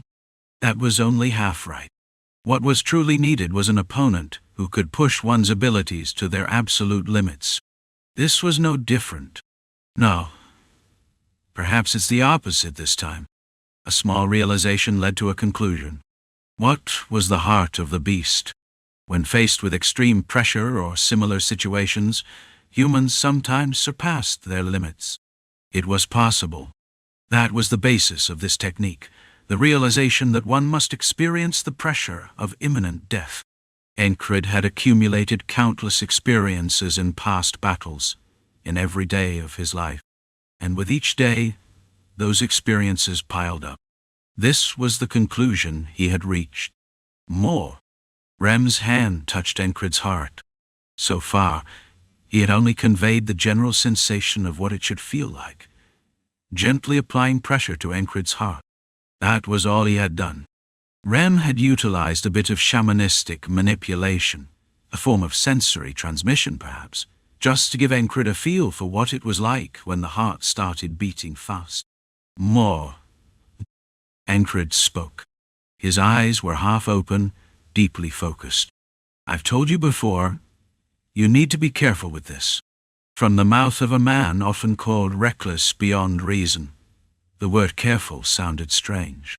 It sounded more like you might die if this goes wrong. Danger. Crisis. Pressure. The very things that demanded caution. But Encred needed them. That feeling of standing at the edge of a cliff, the wind at his back. The knowledge that if things went wrong, death was certain. Not some half-hearted suicide attempt, but the kind of pressure that would force him to struggle with everything he had. A moment where he truly had no choice but to fight. If he could feel that while his heart pounded wildly, that would be ideal. More. Ja, Encred repeated, his half-open eyes unwavering. Rem furrowed his brows. Was this bastard actually insane? People called me a madman, but this guy seemed even more unhinged. Let's stop. Rem tried to withdraw his hand. But Encred grabbed his wrist. His left hand pressed against Rem's chest, while his right grasped the wrist that rested on his own heart. And then he spoke again. Do it. Because of his lowered gaze, Rem couldn't see Encred's eyes. Had his damn eyes truly gone mad? Are you insane? Rem's expression turned savage. This guy was practically asking him to kill him. There were things that passion and determination alone couldn't overcome. There were times when one had to recognize their own limits by stepping back. Rem's thoughts stopped. A voice tore through his reasoning, his emotions, and his instincts. Do it. Just do it. It was a command, one that had to be obeyed.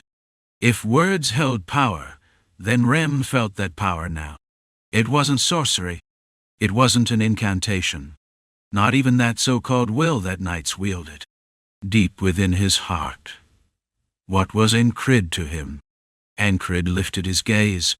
Their eyes met. Fire against fire. Different in color, but both flames capable of consuming each other completely. Blue fire and gray fire intertwined. They glared as if they would kill one another. Was there anything to gain from winning this battle? No. Tui. At best, one of them would be half-crippled. And it wouldn't be Rem.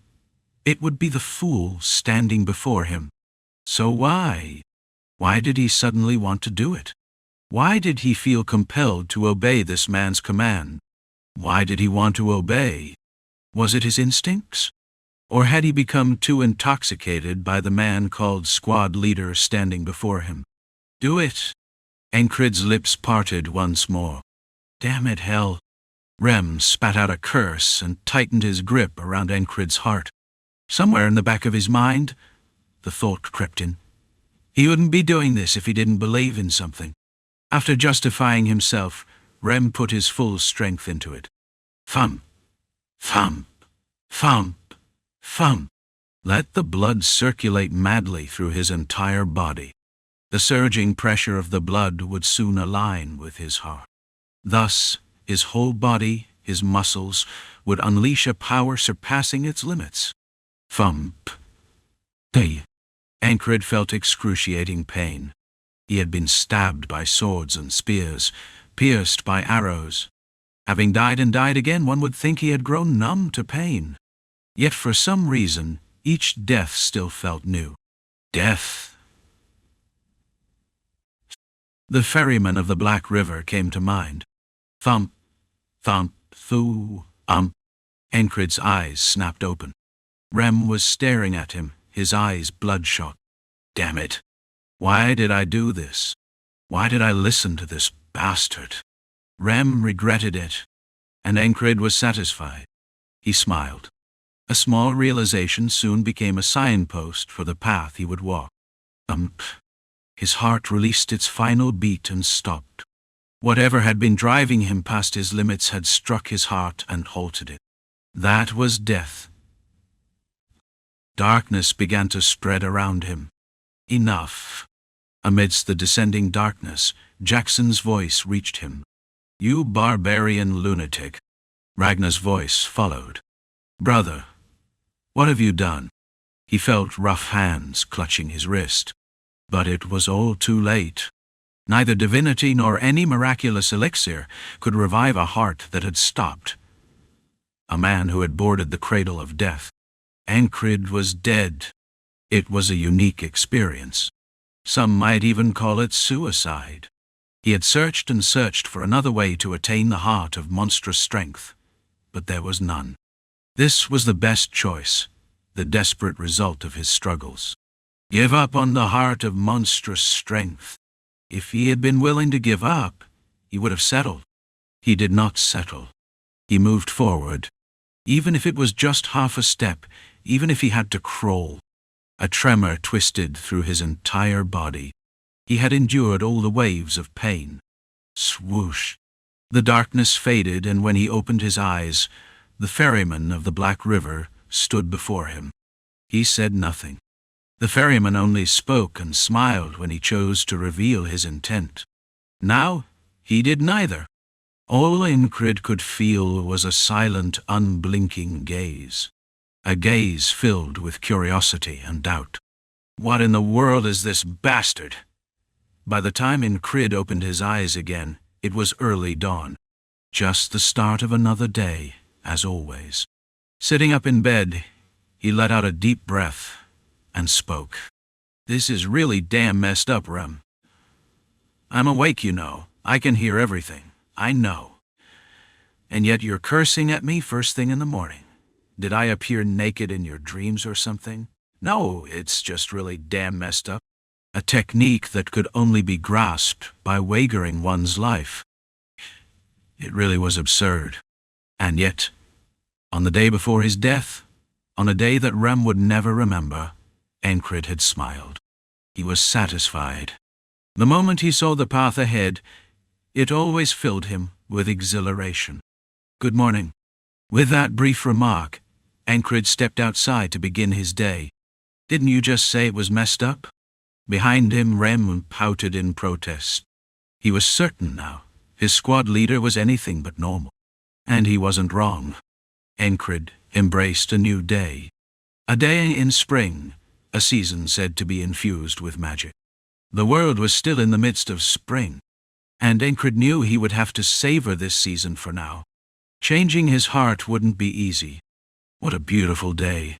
A day where the path ahead was clear. He didn't hate it. After that, Ancred died many more times. But there were also days when he failed to die and simply endured. An intentional death. Would the next day just proceed as usual? He had wondered. But it seemed everything looped back to the first death. Rather than pondering the mechanics of it, his greater issue was persuading Rem. There were days he failed, unable to convince him, only to push his body beyond its limits instead. When he woke the next morning, the day had reset to the original today, a turning point marked by death. How was this even happening? He questioned it briefly but quickly dismissed the thought. What good would it do to think about it? All that mattered was pushing his body further each day. On the days when he failed to die, he had no choice but to endure. Even though he spoke with all the conviction and sincerity he could muster, the results always varied. Trust me. You seriously think this makes any damn sense? This is insane. On the rare days he succeeded. When he convinced Rem, he saw an expression on him he had never seen before. A mix of shock, disbelief, sheer bewilderment, and something akin to intoxication. No, it's not happening. On the days when Rem refused, his expression was resolute. What was the difference between those two days? It didn't seem like there was much of a difference. He spoke with the same sincerity every time. The difference was just one thing. After about 66 repetitions, it needed to be in order. But why? Why would someone like Rem follow his words so faithfully? Curiosity poked its head up, but he pushed it aside. Maybe one day he'd understand. But that day wasn't today. Do it. Do it. Do it. Do it. Do it. Just do it. Just do it. Do it. Do it. Just do it already. Do it. Shut up and do it. He endured countless days. Days that passed again and again. What? Eventually he didn't even need Rem's touch. Around the 80th repetition, it seemed. After that, it felt like he was going mad, doing it all alone. Thanks to mastering the technique, he didn't need Rem to help him anymore. After repeating it a few more times, the ferryman of the Black River appeared in his dreams once more. It was not a wall. The ferryman spoke, and Encrid listened. He still couldn't reply. There was no hint of emotion in the ferryman's words. A boat drifting on the Black River, the ferryman, the gentle ripples. Encrid was standing on the boat. Go. How? With the ferryman's command, Encrid opened his eyes. He didn't dwell on the words or question them. He couldn't even bring himself to ask why Rem was so obedient, so why try to understand a ferryman whose hobby was rowing? But the words lingered in his heart. It was not a wall. What is a wall? A barrier that makes today repeat endlessly. The ferryman's words meant that what was happening now was beyond his control. So, what am I supposed to do about it? But that wasn't for Encrid to worry about. Whether deeply rooted or barely noticeable, he shrugged it off. There was too much to do to worry about the trivial things. Good morning, Rem. Encrid greeted and got up. How'd you know I was awake? Just a guess. How could he not know after repeating this day over 100 times? With the start of a new day, Encrid activated the heart of monstrous strength. Thump! His heart pounded, empowering his entire body. Blood rushed wildly, like horses galloping on a well-paved road. Thump! Dice! But his heart didn't burst. Just 2 questions, Rem said from behind. He had timed it so Rem would see, to prove he had mastered it. To show that he had done it. First, are you from the West? And second, Rem hesitated, choosing his words carefully. Are you actually a genius? Encrid chuckled. To think he'd hear such words from Rem, it was unexpected. No to both, he replied calmly. But Rem's expression was one of disbelief. But you managed to do it in a day? For Encrid, it wasn't just a day. But to Rem, it was. From his perspective, Encrid had grasped a technique he couldn't even understand yesterday, all in one night. His skin flushed red. Encrid steadied himself after using the heart of monstrous strength and spoke. You can think, wonder, and be shocked all you want, but want to spar? Didn't they both just want to move their bodies? Sigh, sure. Rem agreed. He wasn't one to overthink things either. But sword and axe met. They exchanged greetings through their weapons, ready to dive into another sparring session. a chance to measure growth. Chapter 138. Had to endure. Do you really have to use 2 swords? The duel had ended. Rem asked. Sweat was dripping down, though not from Rem, only from Encred. Yeah.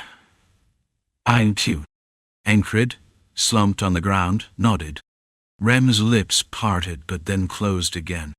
To be precise, after seeing Encred's expression, he swallowed the words that were about to come out.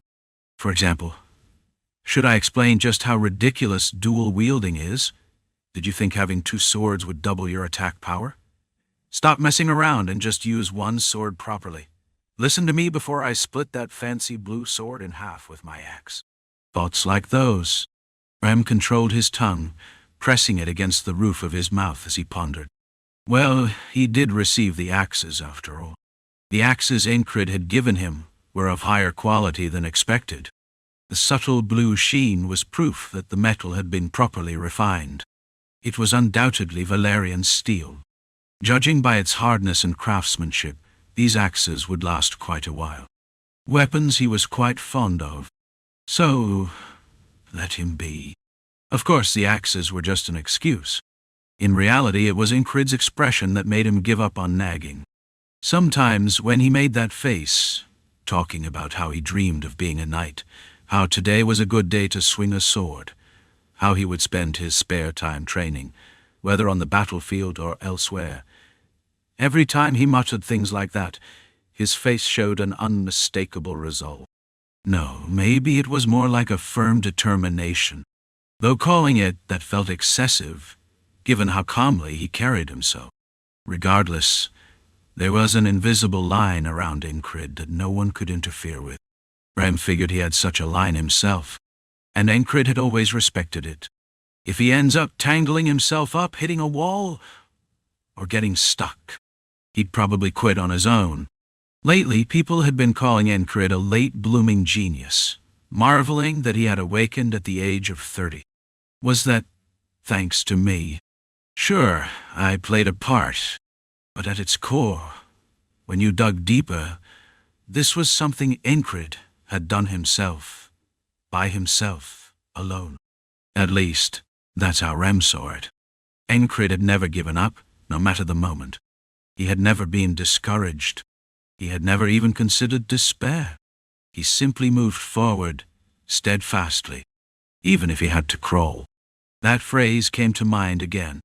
Was that why Rem kept watching him? Or was it because he was so different from himself?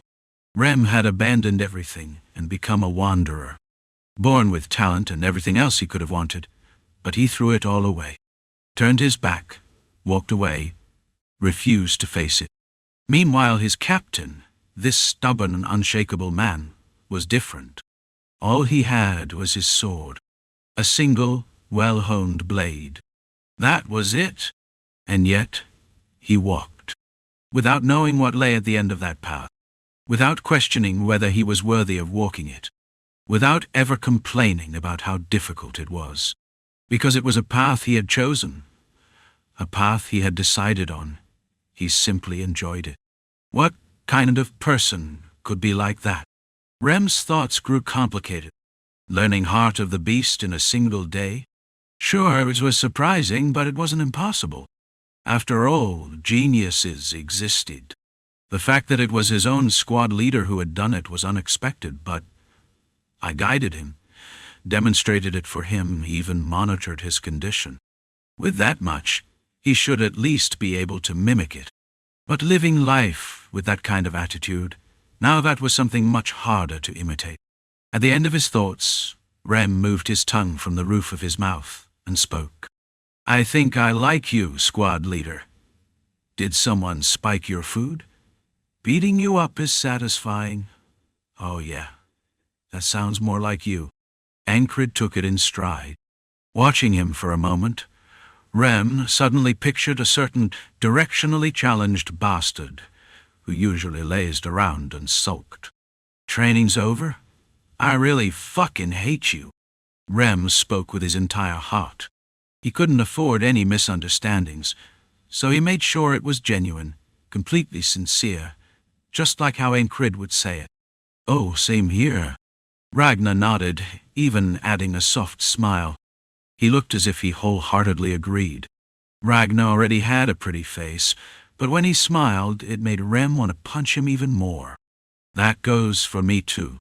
And then, seemingly out of nowhere, a sneaky stray cat with his arms crossed chimed in.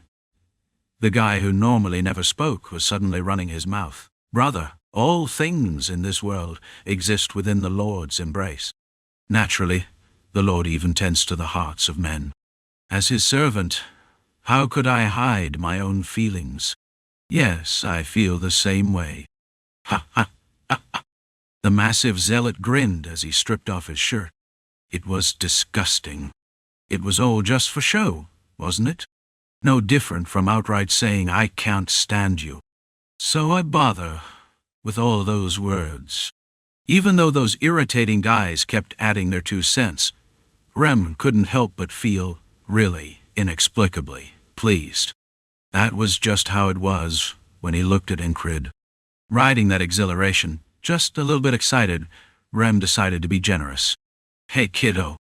Andrew flinched at Rem's voice, but quickly stood up straight. To nurture the enemy in my heart means I see them as great. And seeing them as great means I've already lost before the fight even begins.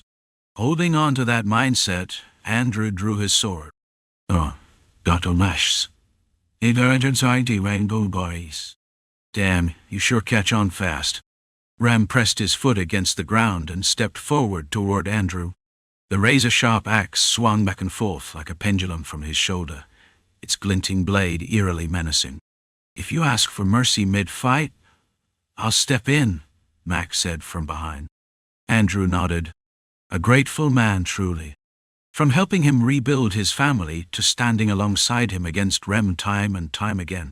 But, Mac, why are you backing away as you talk? Huh?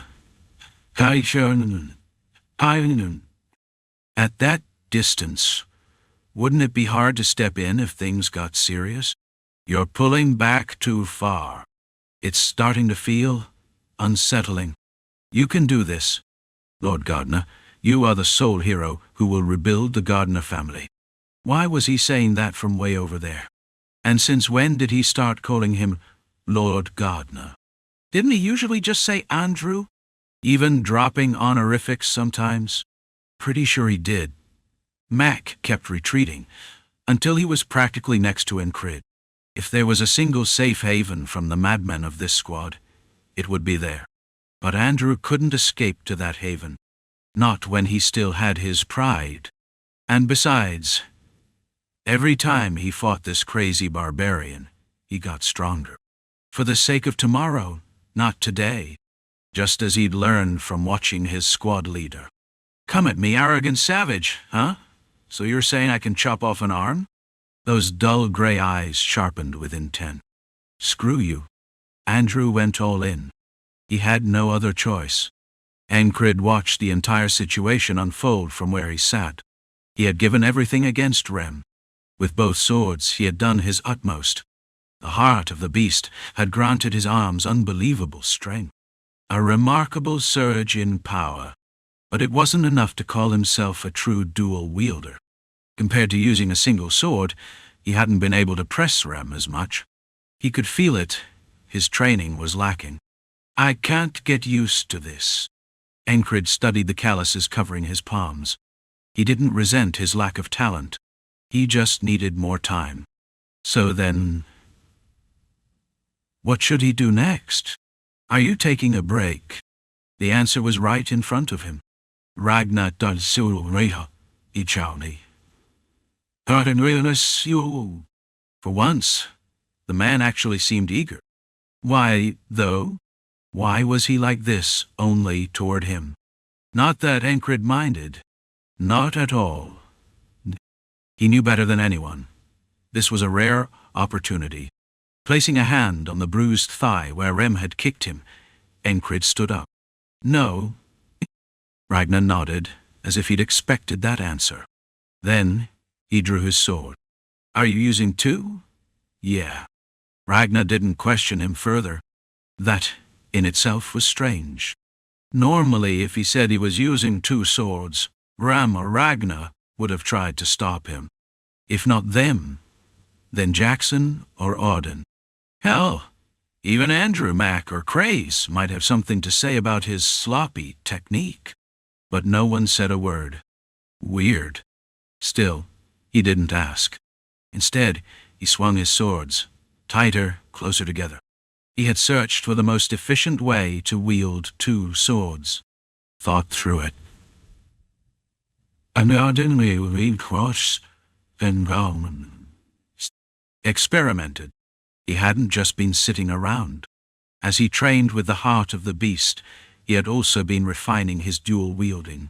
And yet, it still felt clumsy, like a sculpture that remained unfinished, no matter how much he chiseled away at it. So his hands were busy, unsteady, messy. Ragnar batted away Encred's swords with ease, just like Rem had, which meant he had completely dominated the fight. No. Ragnar started to say something but stopped. Ha! Ha! Ha! Breath ragged, Encred planted his right hand on his thigh and drove his left-hand sword into the ground. Sweat dripped. His back bent halfway forward, head hanging down. A bead of sweat ran down his forehead, traced the bridge of his nose, and fell to the ground. What should he even call this? Extreme training? For something like that, his limbs trembled uncontrollably. The heart of the beast, an ability that momentarily shatters the limits of one's muscles, came with its side effects. As Ragnar remained silent, Auden interjected. You've overdone it, squad leader, brother. Raising his head slightly, Ragnar looked at Auden. Auden was wearing his usual smile, the same smile he had when using the isolation technique. What was this? That expression was usually reserved for when he was hiding his inner devil. You need to rest. Rest? You shouldn't use the isolation technique either, brother. What was this about? Normally, he'd be the one itching to push the training further, to squeeze out every last bit of strength from them. I'll speak later. Later, Ragnar muttered, lost in thought. Encred tried to get up but collapsed sideways. As if he had been waiting for it, Auden caught him. Let's get you inside. Do we have no duties or missions today? Even if we did, squad leader, brother, you wouldn't be allowed to go. Was that so? Encred had vaguely sensed it himself. The heart of the beast. It was an incredible weapon, an amazing technique. The ability to enhance one's strength in an instant. It was what allowed him to even exchange blows with monstrous beings like the frogs. And if he became skilled enough, he could even withstand a giant's strike like Rem. Rem, standing firm against a giant, his back had been truly impressive. It was almost enviable. Having seen that, there was no way he could give up on the heart of the beast. Auden supported Encred. At least, get washed up first. Even with his trembling limbs, Encred carefully fastened his gear. Seriously, do you guys fight every single day? Chris, standing beside him, scolded him for no reason. And yet, his hands moved quickly to help Encred. Go wash up. I'll take care of your gear. Mine? Do you have any idea how many years I've been eating army black bread? Do you know how much krona I've made just from maintaining equipment? I'm probably better than most blacksmiths. Come to think of it, that was true.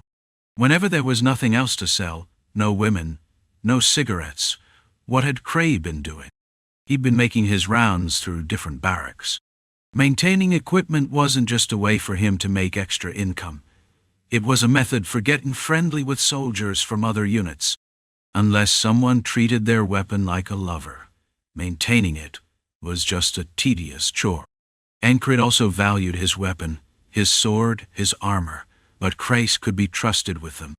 By the time he returned from washing up, Crace had even polished his sword to a shine. If I draw this under the moonlight, it'll be a perfect beacon to announce my location. That's a compliment, right? Yeah? Squad leader, sometimes when you give compliments, you do it in such a, well, squad leader kind of way. Crace chuckled. Before Encrid could ask what that even meant, Auden approached. He had just finished drying off and was about to sit on his bed when Auden's large frame cast a shadow over him. Cray, startled, instinctively stepped back. What the? Ah, Auden. What's up? I have business with the squad leader, brother. A smile. A bear's smile. A large predator's smile. Or perhaps the smile of a demon with a plan. This wasn't good. Encrid had a bad feeling. And soon enough, Auden's hand landed on his body. When muscles are overworked, they tend to seize up. There's a way to release them. This will be the next technique you learn. Learning. Training. Those words immediately shifted Encrid's defensive stance. What is it? A grin. No answer. Just a smile. That was even more ominous, and his instincts proved right. Gah. As Auden pressed and twisted different spots on his body, Encrid felt a surge of pain. His vision darkened. He thought he could see the ferryman ahead in the distance. It was as if he had dipped his foot into the river of death and returned. The kind of pain that clawed through his entire body. This is how you release tense muscles. When I was learning, they used to call this blood, sweat, and tears. Was that supposed to be the name of the technique? No way. But right now, he couldn't even ask. Even as waves of sharp pain tore through him again, there was no room for words. A time of suffering, so intense that even screaming felt impossible. But, of course, it wasn't the kind of pain that would break him. He just had to endure. Chapter 139. Morning of the 8th day, Valaf-style acupressure. That was the true name of blood, sweat, and tears. Can I ask what else this Valaf person created besides martial arts and acupressure? He also developed a blunt weapon technique, but it was so poorly designed that it has since fallen into obscurity. Other than that, he compiled numerous documents, including sacred scripture interpretation. Valaf was a renowned figure in the temple. Auden believed in. A legend. A name that most wouldn't know unless they studied him specifically. But to those associated with the god he served, it was a familiar name. And now, it was a familiar name to Encrid as well. Auden's hands pressed firmly.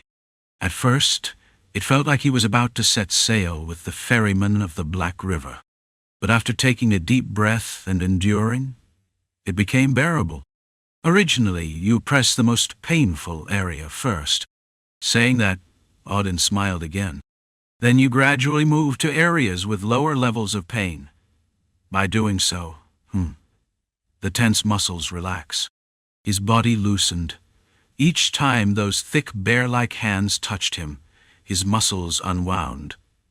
Maybe this would be useful if he learned it properly. His body, which had been trembling from the strain of the heart of the beast, felt like it was cramping up.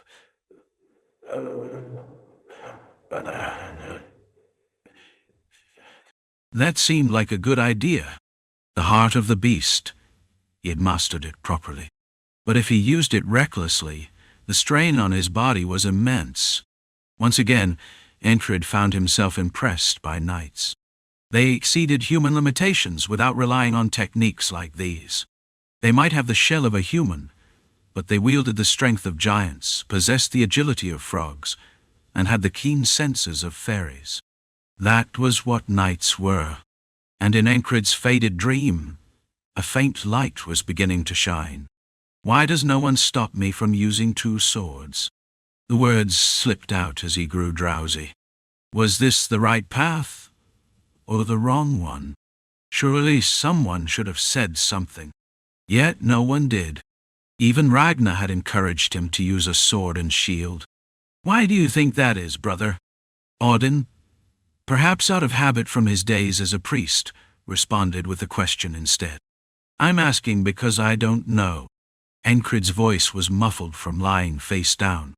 Above him, Audin chuckled and answered, "From what I've observed, it's because our squad leader is incredibly stubborn. Now, you should get some sleep." "Stubborn? Me?" Encred couldn't accept that. Where could one find a more flexible and easygoing person than himself? If he were just another madman in this unit of lunatics, how'd he be able to control them? Not that he really controlled them. If he were truly insane, this squad would have fallen apart long ago. But as Audin's hands pressed down on the back of his neck, Encred felt his consciousness slipping away. It wasn't like passing out or dying, just a slow descent into drowsiness. There was no reason to resist. Rather than talking, resting seemed far more important. And so, Encred fell asleep. Audin stood up after confirming his squad leader was asleep. They say stubborn people never realize they're being stubborn. And it seemed Encred had no intention of acknowledging it. "Brother, you really are an interesting person," Audin muttered, and then spoke toward the tent's entrance. "How long do you plan on standing there?" From just outside, Jackson's voice replied. "I was watching the squad leader, not you." Audin simply nodded, unconcerned, and left. Jackson remained, silently staring at Encred. A truly fascinating man. Just being around him made one wonder what he needed. Made one want to help him.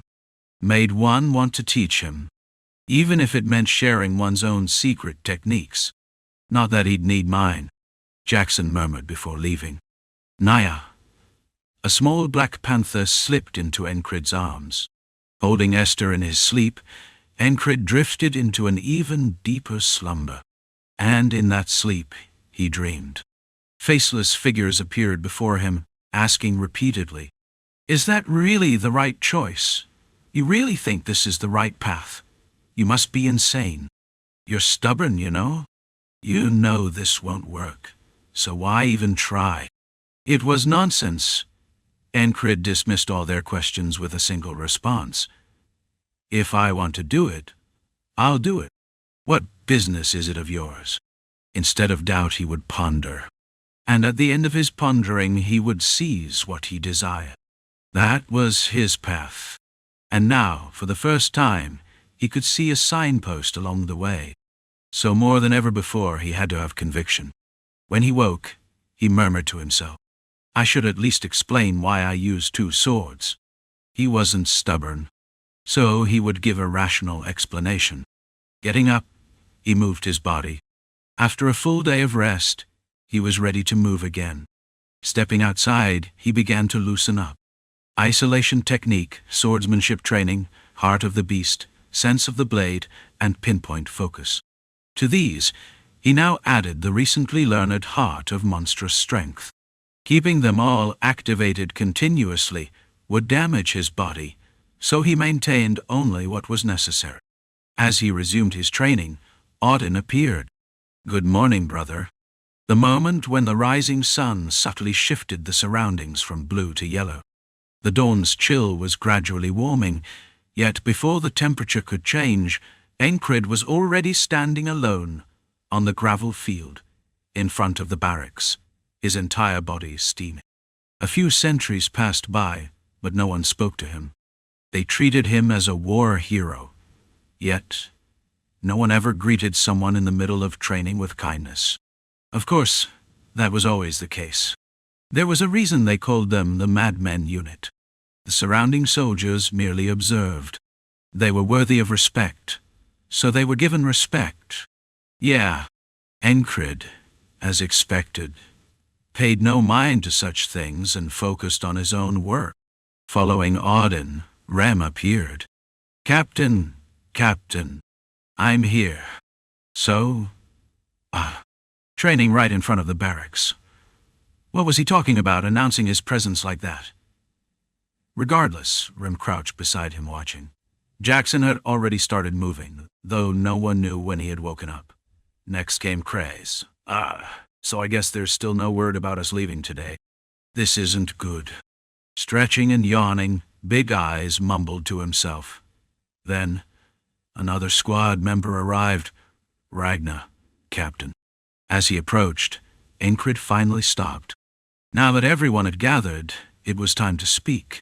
After all, he wasn't stubborn for no reason. Do you really have to use 2 swords? Ragnar, who had just arrived, asked. Encred nodded and spoke. That's the plan. If the next question was why, he was prepared to answer. Encred stared straight at Ragnar. Well, ask away. But Ragnar remained silent. As the silence settled, Encred had no choice but to speak first. Twin sword style, wielding 2 blades suited me better. The reason he wanted to become a knight? Because he admired them. The reason he liked swords? Because the moment he held one, it simply felt right. It was the same with this. The moment he held 2 swords, he realized something. The moment he unintentionally trained his left hand, and realized he could wield a blade in both hands. It struck him like a bolt of lightning. A moment of clarity. If I can use 2 swords. Yeah, that's true. Hey, who even asked? Beside him, Rem snickered.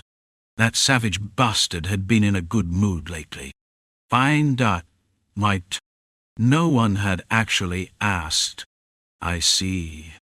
Big Eyes nodded belatedly, as if his mind had taken a brief trip elsewhere. This bastard.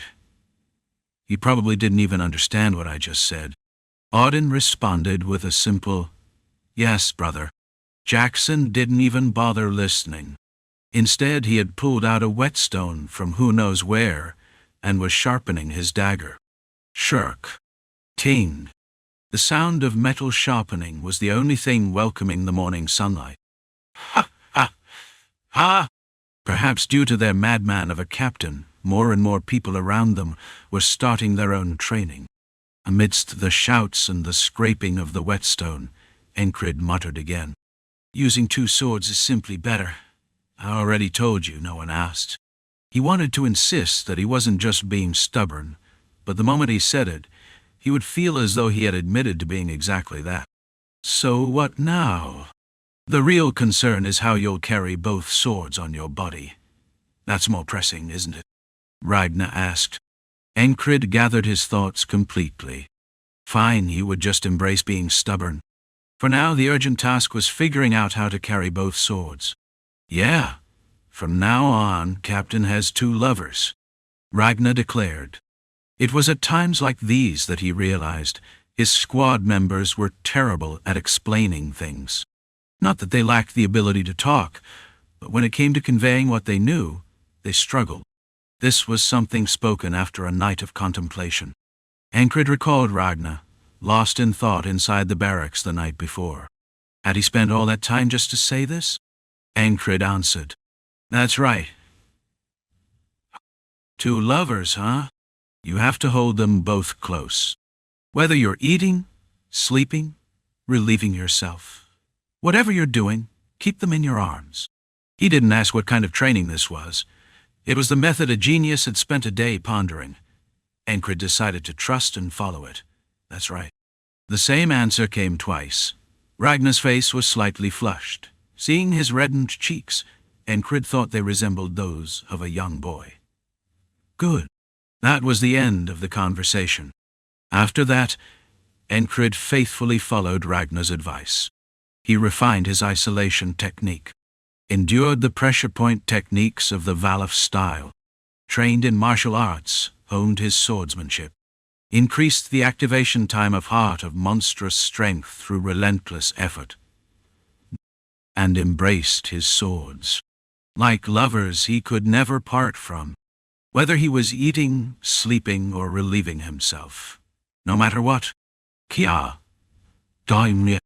It must have been annoying, as Esther whined at times when he slept. But Encred did as instructed. A week passed. There were battles, only occasional updates from the main force. On the 5th day, Cray spoke with a serious expression. This isn't good. Why? The main battle is dragging on. Why is that bad? Aspen's military strength wasn't to be taken lightly. Even if Norillia couldn't commit its full forces due to internal issues, It wasn't easy to withstand the assault of a nation that had risen to the ranks of the great powers. Kreis, drawing from past experience, kept his explanations simple. We got our hands on their rear as soon as the battle started, yet we can't push through. And officially, we should have the advantage, so? Kreis narrowed his eyes. Are you seriously just going to keep asking like that without thinking? For some reason, Encred felt like he could hear his thoughts through his gaze, but he shamelessly met his stare. He was stubborn, after all. What do you think our forces will do? I see only one option. One? This guy, seriously? Kreis's eyes spoke, but his mouth remained dutifully committed to the conversation. They'll smack the enemy's rear for real. Hit and run, something like that. That, he understood. It meant the job of the 4th Battalion of the 4th Regiment of the Cyprus Division wasn't over. The standby forces at Border Guard still had a role to play. It meant battle was coming. Encred naturally swung his sword as he responded. I see. Expectations. He had those. What had Aspen stationed in the rear? That was the concern on the 5th day. And on the morning of the 8th day, after a week had passed, ambush! The enemy attacked. Chapter 140. Fine, whatever we'll be learning sense of evasion this time. If Ragnar had insisted on always carrying 2 swords, then Jackson had started teaching something else. It was likely one of the things he had mentioned on the day they killed the giant. Encred learned it simultaneously. There was no real need to learn it separately. What Jackson was teaching didn't interfere with other training. It mostly started with improving dynamic vision, throwing pebbles with something written on them, and the task was to read them mid-air. Of course, it wasn't easy, but steadily, bit by bit, he was improving. Now, he could even clearly read the characters written on flying pebbles. That was possible thanks to all the experience Encred had accumulated. Experiences that awakened talent. Experiences built on trust in himself and the belief that he could do it. Just then, as a pebble flew toward his forehead, ambush! A sharp cry rang out. Encred snatched the pebble out of the air with a snap. Enemies! Fuyit! Arrows incoming! Get your heads down! Between the shouts of the commander and the startled soldiers, Jackson spoke. What's written on it? This guy was relentless. Encred had both swords at his waist, and he was wearing leather armor. Even if they were at ease, they couldn't afford to move around without their basic gear. Because of that, his armor reeked of sweat, something Esther despised. But this place was still a battlefield where combat could erupt at any moment. Encred turned and answered. Ma? Good. Jackson nodded and stood up. But before either of them could react further, someone dashed ahead, faster than both of them. Where are they? It was Rem. It had been 8 days. Thanks to his spars with Encred and Andrew, he wasn't exactly pent up, but he was certainly restless. The barbarian from the west charged forward, delighted at the thought of swinging his axe. You never know. A giant might pop out from somewhere again. And then what? That would be too exciting. Rem's steps were light, his body nimble. He moved faster than any commander or soldier. Encred too headed toward the commotion. It was at the outskirts of the unit, near the boundary, toward the enemy's camp. When they arrived, Rem was whipping his head back and forth. Encred scanned the area as well, but there was no sign of an enemy. Only a lone soldier, dead, an arrow lodged in his skull. Where are they? At Encred's question, Jackson also looked around and answered. They're not here. Even with Jackson's eyes, there was barely any trace, which meant the enemy hadn't even attempted to invade. They had just fired arrows from afar and left. One of their men had died because of it, but was that even effective? Russell, thicken. Beyond the defensive perimeter, movement stirred in the dense foliage. But it wasn't the enemy. It was their own. The soldiers bearing the eagle insignia. the infamous frontier slaughterers unit, were moving. Pursue you try. At the command of what seemed to be their leader, they swiftly entered the forest. Watching them, Encred noticed something. Their movements, every step they took resembled Finns. Like rangers. At the very least, they had the skills of one. What the hell? Rem stood there disgruntled. His eyes narrowed. Don't. Encred shut down the fire before it spread. If he left Rem alone, he'd go berserk again. Come here. He called him back. Rem looked as if his grey hair was bristling in irritation. But then, with a short huff, he turned around. The bastards are filthy cowards, he muttered, and glanced at the fallen soldier, the one with the arrow through his skull. His eyes weren't filled with pity. He was looking at the arrow. They brought that crazy bastard back, and now we have this mess to deal with again. From the look in his eyes, he recognized it. Who? You don't remember? Encred tilted his head. It might be in Rem's memory, but for Encred, his days had been different from Rem's. They had experienced time differently. That hawk claw, or nipple whatever bastard. At that, Encred finally turned his attention to the arrow. Unlike the others, its shaft was longer, with feathers extending far back. Even without checking the blood-stained arrowhead, he could tell. It wasn't a normal arrow. Rem scratched his jaw, restless. A missed target. Rem had once lived as a hunter. His eyes traced the lingering trail of his prey. Should he follow? If he did, how long would it take? Encred lightly tapped Rem's shoulder as he tried to gauge the time. Want to spar? Let it be. Sooner or later, the day would come. When that time came, they could talk. Of course, not with words, but with axes. Sure. Encred turned around after calming Rem. Whoosh! A stone flew from behind Encred's head. A small pebble grazed past his vision in an instant. It flew past Encred's eyes and lightly scraped Rem's forehead. When had it been picked up and when had something been carved into it? Shindayan. Pinifigande, Chonadao. Encred read the letters, surprised but remaining composed. If he had been even a little careless, he would have missed it. Good. Jackson nodded and spoke. Want to die? Where are you throwing stones? Rem reacted immediately. Oh, you were there. I didn't see you. Jackson blatantly lied in a way that made it obvious. Just another casual squabble. Enough. Though it routine, something had changed. Encred no longer pushed his body between them to stop them. Now, words were enough. Cut it out, Rem. Just a bit more forceful than before. Carrying a bit more will. It was something he realized while learning the heart of the beast. Rem followed his words better than he expected. The same went for Jackson. In Jackson's case, he didn't need words. A single glare was enough. Understood. I'll be careful. And with that, the issue was settled.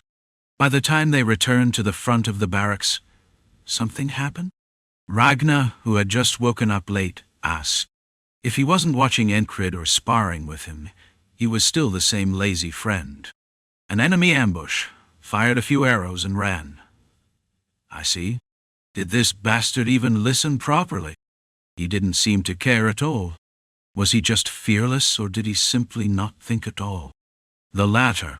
If he had to bet on it, it was definitely the latter. Encred straightened his sword, adjusting his posture and breathing.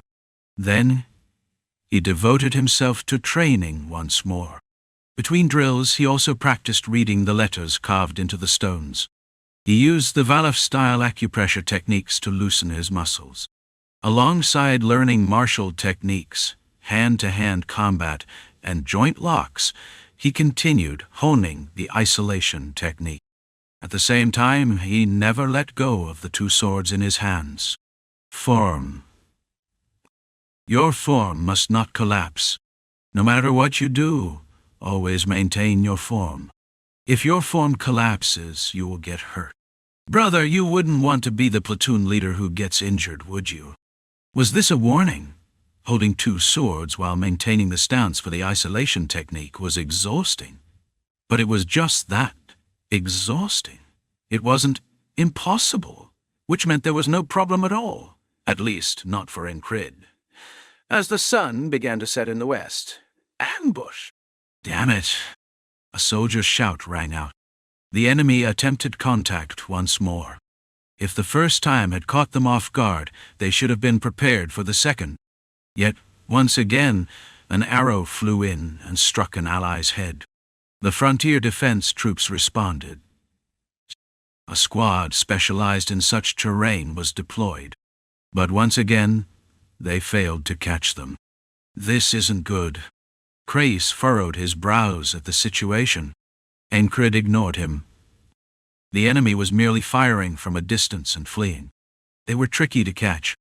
Not to mention, they were using an unusual weapon. A longbow with an abnormally extended range, firing a single shot before vanishing. How were they supposed to catch someone like that? Encrid focused solely on training. He didn't consider it his problem. He barely had the mental energy to concentrate on what was in front of him. Annie. And she. Starting from Ma, he had now read the letters on the fifth stone. When strung together, mad barbarian. This was written before I said I'd be careful. Jackson gave a half-hearted excuse. He avoided Encrid's gaze and spoke while staring at the ground. Encrid didn't even feel like responding. Hold it in. Instead, he just stopped Rem. Rem had silently drawn his axe, looking ready to throw it at any moment. Another day passed. The next day was the same. Training or sparring. Occasional enemy ambushes. Kreis kept mumbling about how things didn't look good. Encrid and Jackson began proper training together. The sense of evasion is ultimately about cultivating the ability to dodge. That means improving predictive abilities through experience and enhancing bodily coordination. The goal is to see and react at the same time, to evade while moving instinctively. What exactly were they supposed to be dodging? Encrid stared, wanting to ask. Jackson drew his sword. Aren't it shown? The blade reflected the light as Jackson asked, "Are you going to fight with two swords? Was that concern or a warning? Maybe both." "Yeah." Encrid endures no matter what. Knowing that, Jackson nodded inwardly and decided to pass on something of his own. "If you can't dodge, you'll die." Another line, carrying both warning and concern, followed. Ping. The sound of the air being pierced. Encrid saw a dot. A tiny point was shot at him, even as he activated his focus, splitting time itself. Tick. "Next time, you'll really die." The tip of the sword touched his forehead. He couldn't move an inch. Was it speed? Quickness? No. It felt like something else entirely. It was a thrust. Like a single point of absolute focus. Something that wasn't possible with just speed alone. How should he describe this? He had seen Rem's axe swings bend like a whip. He had witnessed flashes of light slicing through the air. He had encountered enemy thrusts, and even dodged incoming whistle daggers. But Jackson's thrust was different from everything he had experienced. It almost felt like magic, as if space itself had folded, and the sword simply arrived at its target. A thrust delivered without the slightest hint of intent or movement.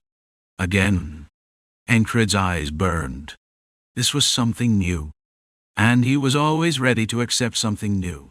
If you can't dodge, you really will die. Jackson kept repeating those words, but in reality, there was no actual death.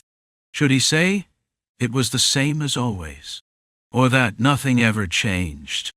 Encrid. 3 or 4 times a day, enemy arrows would fly, grazing him or not, whether the Allied troops cared or not. Whether the border garrison kept making mistakes or not. None of it mattered. He devoted himself entirely to training. Was the thrust invisible? No. He could see it. He could see it, but he simply couldn't dodge it. From now on, as Jackson said, what he needed was coordination. He had to reduce his reaction time to the extreme. See it, then move. So why was Jackson's sword impossible to avoid? It's called the lifeless thrust, but you don't need to learn it. Jackson said it offhandedly, but that only made Incred more determined. When can I learn it? Finish this first before asking that. All right. The lifeless thrust was a high-speed thrust without killing intent. Incred's body had always reacted instinctively to intent. But since there was none here, his body didn't recognize the threat, so it didn't react properly. Right now, his training was about overriding that instinct, forcing his body to react at will. Just see it and respond. Easier said than done. But little by little, there was progress. Even if it was at a crawling pace, Incred could feel his own growth. How could that not be exciting? Moreover, you really are improving. Jackson, compared to other instructors, was kind and didn't hold back praise. The training, he knew, was simple, with constant effort. As long as one risked half their life, improvement was inevitable. Still, Jackson couldn't help but question something. Why am I doing this? He kept stepping in because he couldn't stand watching, but he didn't understand why he was helping Incred. He had always been trained to justify every action with a reason. Yet, here he was, doing the exact opposite. For now, I'll just go with it. Jackson set his thoughts aside. For now, simply watching Incred was enough. For the first time in his life, he felt satisfaction. He had killed people, again and again, checked their corpses, gathered information. But through it all, he had never felt a thing. This was the first time. How could he not be thrilled? That was why a smile appeared on Jackson's face as he thrust his sword. Incred, however, had no time to notice it. Only Rem, Ragna, and Auden, who stood nearby, saw it. That bastard's really trying to kill him, Rem muttered irritably. This spar is getting excessive. Isn't it my turn? Ragna voiced his own selfish desire. Aha. Brother seems to be enjoying himself. But balance is important. As the Lord once said, what happens when a scale is tipped too far? Auden's words dragged on, his tongue loosened. All three of them were sulking. And watching them, Craze thought, this is really bad. They might be swinging their swords without a care.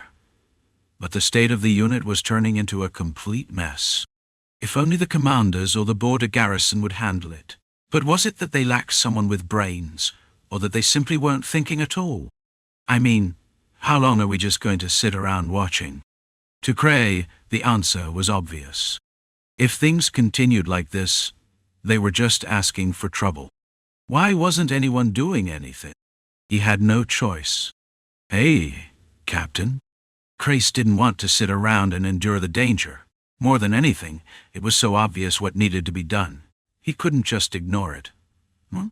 Sweat dripped from Incred as he turned his head. The fire in his eyes meant nothing to Craze. Are you going to make any suggestions to command? Incred tilted his head, confused by the sudden question. If we keep wasting time like this, nothing good is going to come from it. Oh. Craze began explaining, laying out the unit's potential and the actions they could take. So we have mobility. If we can control it, that should be enough. It was a simple and straightforward argument. Incred had experienced it several times before. Big Eyes wasn't just a greedy bastard. He nodded. All right, let's do it. There were plenty of things he had wanted to test out anyway. This was a good opportunity. For Incred, nodding was the obvious choice. Maybe it was the tension, but Craze let out a breath. Incred simply nodded again. What was so difficult about this? The final decision would be up to the command anyway. Chapter 141. Rem's rush. We need to move the position forward. We can't leave it like this. We need to take control of the underbrush and strike from the rear. What are you saying? If we push forward, how are we going to retreat? Do you know how many rear guard troops Aspen has? So you're saying we should just let that guerrilla force run wild? Leaving them alone is lowering our morale even more. It was a strategic meeting. The officers and adjutants were gathered around the table, discussing in a loud uproar. Leader Graham of the 1st Unit was in favor of pushing forward. Poulter brought up another topic. The 3rd Unit leader, Leon, had died at the hands of a fairy assassin during the previous battle, so the 1st platoon leader of the 3rd Unit had immediately taken his place. He seemed to have no words, staying silent. The rest of the meeting was filled with Marcus's adjutants. They were exchanging necessary opinions, verifying and cross-checking. The fairy commander thought it was all pointless. The problem was clear. The enemy has someone who thinks well, but we don't have anyone like that. Marcus, known as the War Maniac, was not as foolish as his nickname suggested. You could tell just by looking at how he treated Incrid. He knew how to elevate his subordinates, manage morale, and seize the moment. Compared to the previous battalion commander, he was like an archangel. But Marcus wasn't a strategist. When the flow of battle needed a reversal, what trick did Marcus play? An exceptional strategy? No. He used overwhelming force or powerful groups of soldiers. Just look at the previous battle. In the end, what weapon did Marcus pull out? He drew 2 swords. One was the heavy-armored 1st Unit. The other was the Special Forces in charge of border defense. Marcus was a commander who prioritized force over tactics. On the other hand, the enemy was definitely the type to use their brain. The fairy commander was old and experienced. In such cases, poorly thought-out reactions from allies easily led to traps. If this was a temptation to push further in, what if the main force advanced deeper into enemy territory and fell into a trap? Trying to gather information was hard because we were already on enemy ground. Should we send out scouts deeper? If we follow the guerrilla forces, we'd end up in a cat-and-mouse chase on the mountain ridges. Ignore and strike the enemy's rear. That might not be a bad idea. If we move west, we'll hit the crossguard. If we move northeast, we'll run into the enemy's main force. We couldn't figure out which way to move. If we couldn't decide, holding our ground was the best option. This unit was a threat just by existing, after all. If we ignore these enemy tactics, it wouldn't be the worst choice. Marcus slammed his fist on the strategy map. The horse and a couple of pins on the map fell over. Let's put it plainly. If we stay like this, we can't advance or retreat. We need to figure out what we can actually do. He was frustrated. Ideally, we should have already hit the enemy's main force and started to retreat. But the battle dragged on. Then the enemy guerrilla forces came and started harassing us. That annoyed him, and now everyone was talking nonsense instead of planning how to take them out. In the end, the strategic meeting ended in a stalemate. There were no useful suggestions. As the fairy commander left the meeting and was heading to her tent, she was stopped by a platoon leader dressed in strange armor with swords on either side of his waist. He pressed his sword with his left hand and bowed his head. After a military salute, platoon leader Incrid spoke. "I would like to suggest a tactical plan and request temporary command." The fairy, who had been staring at him, thought Incrid was a fairly good-looking man, and her expression showed curiosity. To her, Incrid didn't seem like the type to strategize either. He was the type to fight straightforwardly. "If you're here to propose a marriage, the timing is off, platoon leader." The fairy casually made a joke in her own way. "Perhaps used to such jokes by now," Incrid replied without hesitation. "It's about military strategy." Could they ignore the suggestion from a mere platoon leader? No, they couldn't. Regardless of her personal feelings for him, Incrid had proven himself in battle time and time again. Tell me. Ancred kept it as brief as possible, since it wasn't his idea. Please grant me temporary command to stir up the enemy forces. And then, I request support from a soldier skilled in finding paths. Is that all? Also, how about we clear a path to the west for the main force? The fairy tilted her head. Ancred explained what he had heard. Where the unit was positioned, how the movement of the allied forces would affect the enemy, and what effects those movements would have. It was all about observation and prediction. What if it doesn't go as expected? We'll retreat. At that point, it would be a retreat. This strategy had been focused on retreating from the beginning. The fairy commander wasn't an idiot. The moment she heard it, her mind started racing. This could work. No, it wasn't just usable. It might be the best option in the current situation. In truth, it seemed like a small thing. But what happens if it's combined with other factors? If luck was on their side, this could work. Plus, if Ancred took his squad and moved himself. Are you going to take the squad leader's role? The fairy asked. No. Ancred shook his head. He wasn't trying to steal the credit from his squad. It's the idea of a soldier named Craze. Craze didn't want to take unnecessary risks, so he threw out the suggestion. It wasn't something he expected to work, but he thought the command staff would come up with something. But somehow this had become the most necessary suggestion. All right. The fairy simply said that and walked away. She was heading toward the tent where the battalion commander, Marcus, was. After that, the movements of the allies began to change. They started to abandon their position and prepare to march. Meanwhile, Ancred was arming his entire squad and preparing to speak. It wasn't really a time for a speech before the operation. Army? Speak. Shall we go after that archer? He asked Rem bluntly. Rem's eyebrows twitched slightly. It was a look of satisfaction. Sounds good.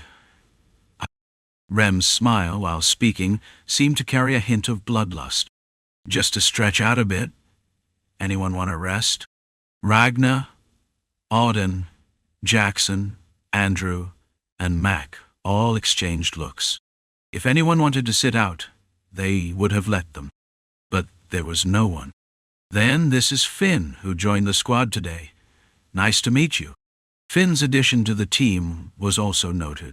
He had requested support, and they sent a light infantry archer unit that had previously operated as a second squad. Now that archer unit had rejoined the main squad.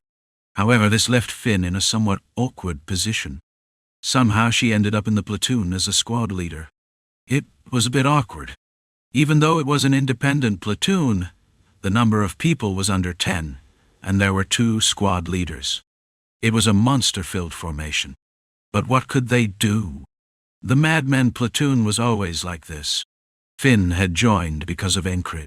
Even though she was demoted to a squad leader, she wanted to stay close to him. She had other reasons, too, including a chance to spend some nights together, if possible. So there were various motives at play. There was someone she wanted to meet there as well. I'm Finn. Don't expect me to act all high and mighty because I'm a squad leader. Let's just get along. Then you must be Auden, right? Finn was as serious as a board. She said what she had to say, and acted how she wanted. And then she revealed one of her purposes. Auden, the one who taught Ancred the Valaf-style martial arts. Finn licked her lips once and stared at Auden intently. Just looking at his body, she was tempted. Ancred is Enki, but this one might be worth it too. He's got a decent appearance, but does he have what's underneath? She had already confirmed Ancred's inner strength during their first meeting by the river. She would never forget it, especially what lay beneath his abs. Finn snapped herself out of her thoughts. Now wasn't the time for that. Yes, sister. I was given the name Auden.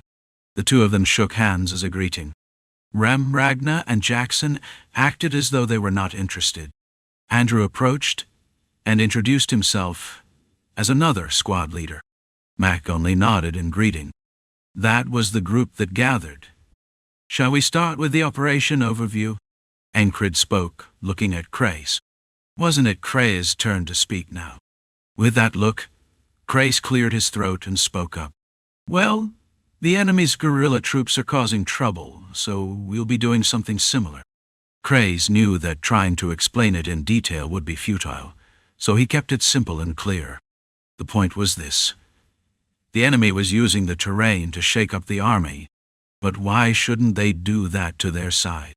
Some of the frontier defense units had done something similar, but in Crace's opinion, it didn't leave a strong impression on the enemy. So, what should they do? Make it something they'll never forget. "Well then, shall we go?" Crace's voice seemed lacking in energy, so Rem laughed and said, "That's not how you go out. You sweep everything clean?" Rem spoke to Cray, raising his voice at the end.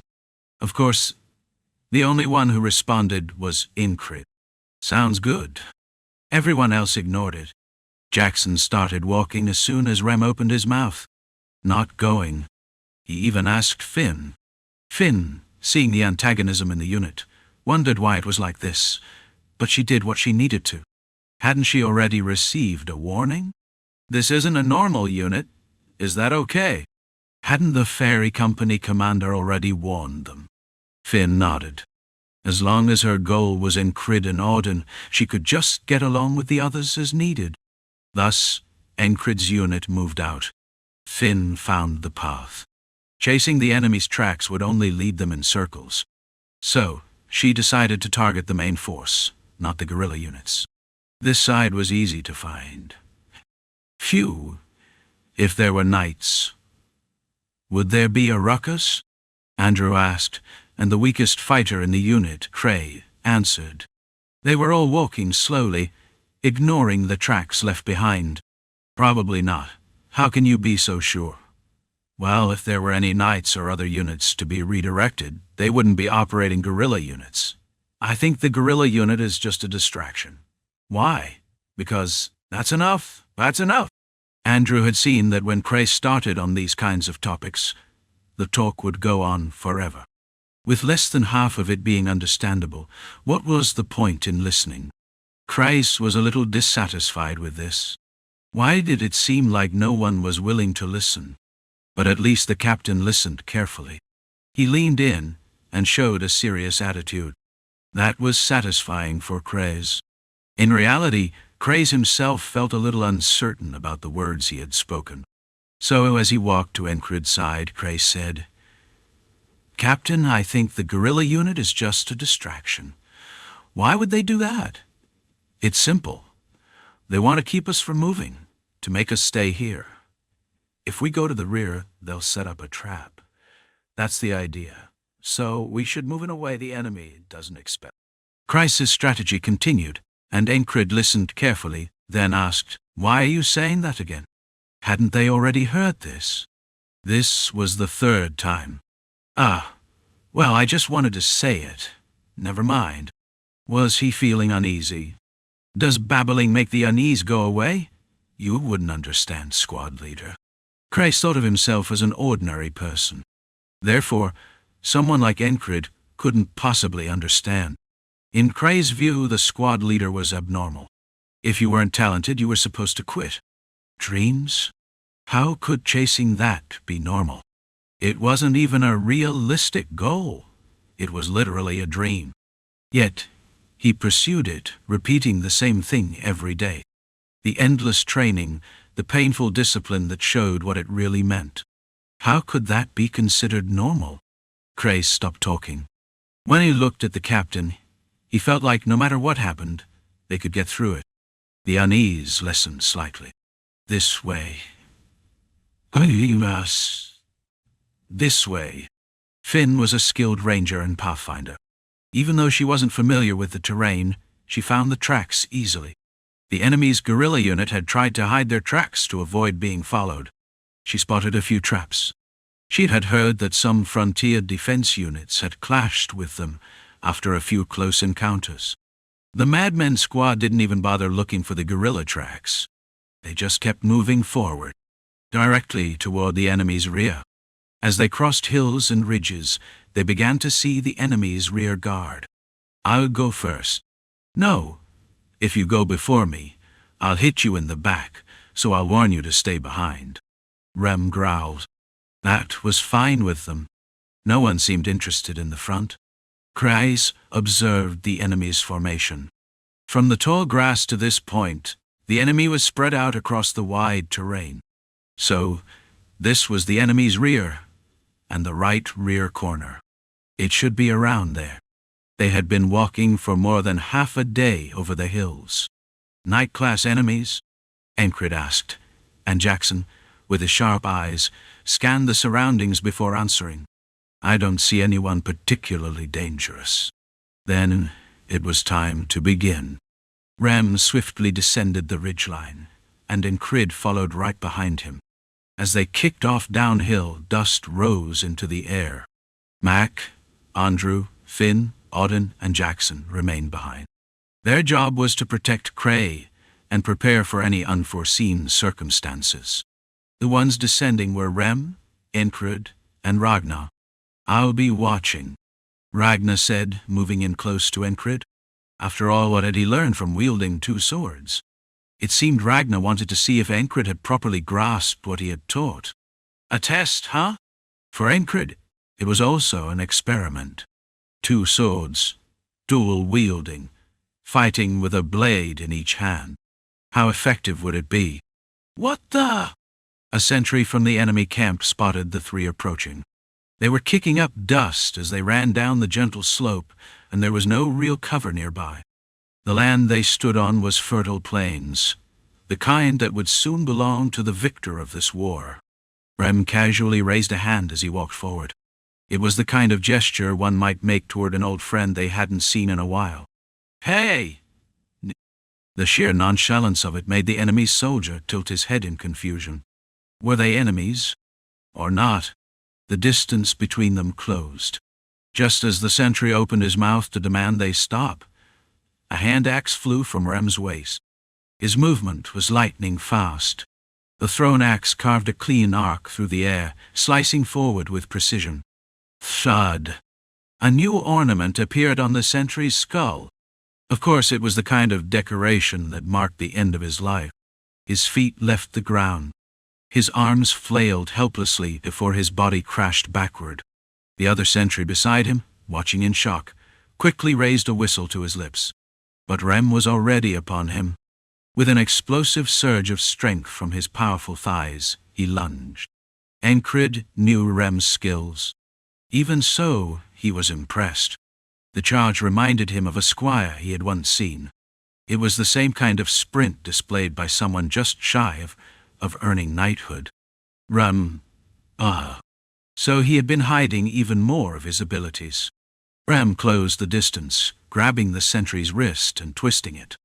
Crack, dot, gah. Then, the axe in Rem's left hand cut horizontally through the air. Thud. The sentry's neck was half severed, and his body collapsed sideways. Blood gurgled from the wound, soaking the ground beneath him. Weak as hell, Rem muttered as he stood between the two lifeless bodies. Chapter 142. Coordination of sense and body after killing the sentry. Rem turned around. Encred and Ragnar had no opportunity to step in. There was no reason to wait for enemy reinforcements here. That was dull. Rem spun the axe in his hands, flinging off the blood that had stained its blade. Watching this, Encred turned away. Ragnar. At the call, Ragnar trailed closely behind his squad leader. Kreis had repeatedly emphasized one thing: never leave Ragnar alone. If left unattended, he'd undoubtedly get lost and wander off. "You, barbarian, step in only when necessary." Following behind his squad leader, Ragnar made a remark. To him, it seemed as though Encred had wanted to act, but Rem had denied him the chance. A barbarian should know when to join in and when to step back. Ragnar couldn't let that go uncorrected. Naturally, Rem wasn't the type to obediently agree, huh? What was that? You want an extra mouth on your throat? Asking me to slit your windpipe? Enough. Encred intervened calmly. This was only the beginning. They climbed back up the ridge. Going up was naturally far more exhausting than descending. But compared to the grueling training under the isolation technique, this was nothing more than child's play. The same went for Rem and Ragnar. Among the squad of madmen wielding axes and swords, none were weak enough for this to be an issue. All right, Finn, let's move. Chris urged, as if reminding them that this was no time for bickering. Finn nodded and started walking. Once again they began crossing the ridge. Finn led the way, followed by Encred, then Ragnar and Chris. Despite keeping the rear, Chris managed to keep pace, showing his own endurance. Watching their movements, Mac couldn't help but be impressed. Fast. There was no hesitation in their steps. Though it looked like reckless marching without concern for stamina, none of them seemed fatigued. Mac concluded that he only needed to focus on himself. Breathe slowly and deeply, he advised. This march, no, this raid, assault mission, whatever it was, it wouldn't end quickly. Preserving stamina was crucial. Mac spoke, and Andrew nodded. I know. A short response. Even without explaining fully, the meaning was understood. Mac felt a strange sense of nostalgia. When had he grown so much? Once this battlefield was settled, and they returned to the city, perhaps it was time for him to find his own path. It'll be tough, but I don't know. I'm looking forward to it. Andrew spoke, his gaze fixed on his platoon leader's back. Mac gave a small nod, too subtle for Andrew to notice. He too was looking forward to it. How far would that guy go? Would he truly grasp the dream he spoke of? Mac had ears and an awareness of his surroundings. He knew that Encred's ambitions lay beyond what he could currently reach. Andrew's dream was no less improbable. He was here to support him, but whether Andrew could truly revive his family remained uncertain. There's no giving up, Andrew muttered. Gone was the naive boy who had blindly trusted his skills and boasted recklessly.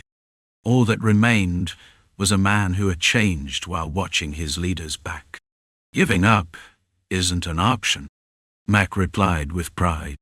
It wasn't Encred's intention, but Andrew had changed, and that change had influenced Mac as well.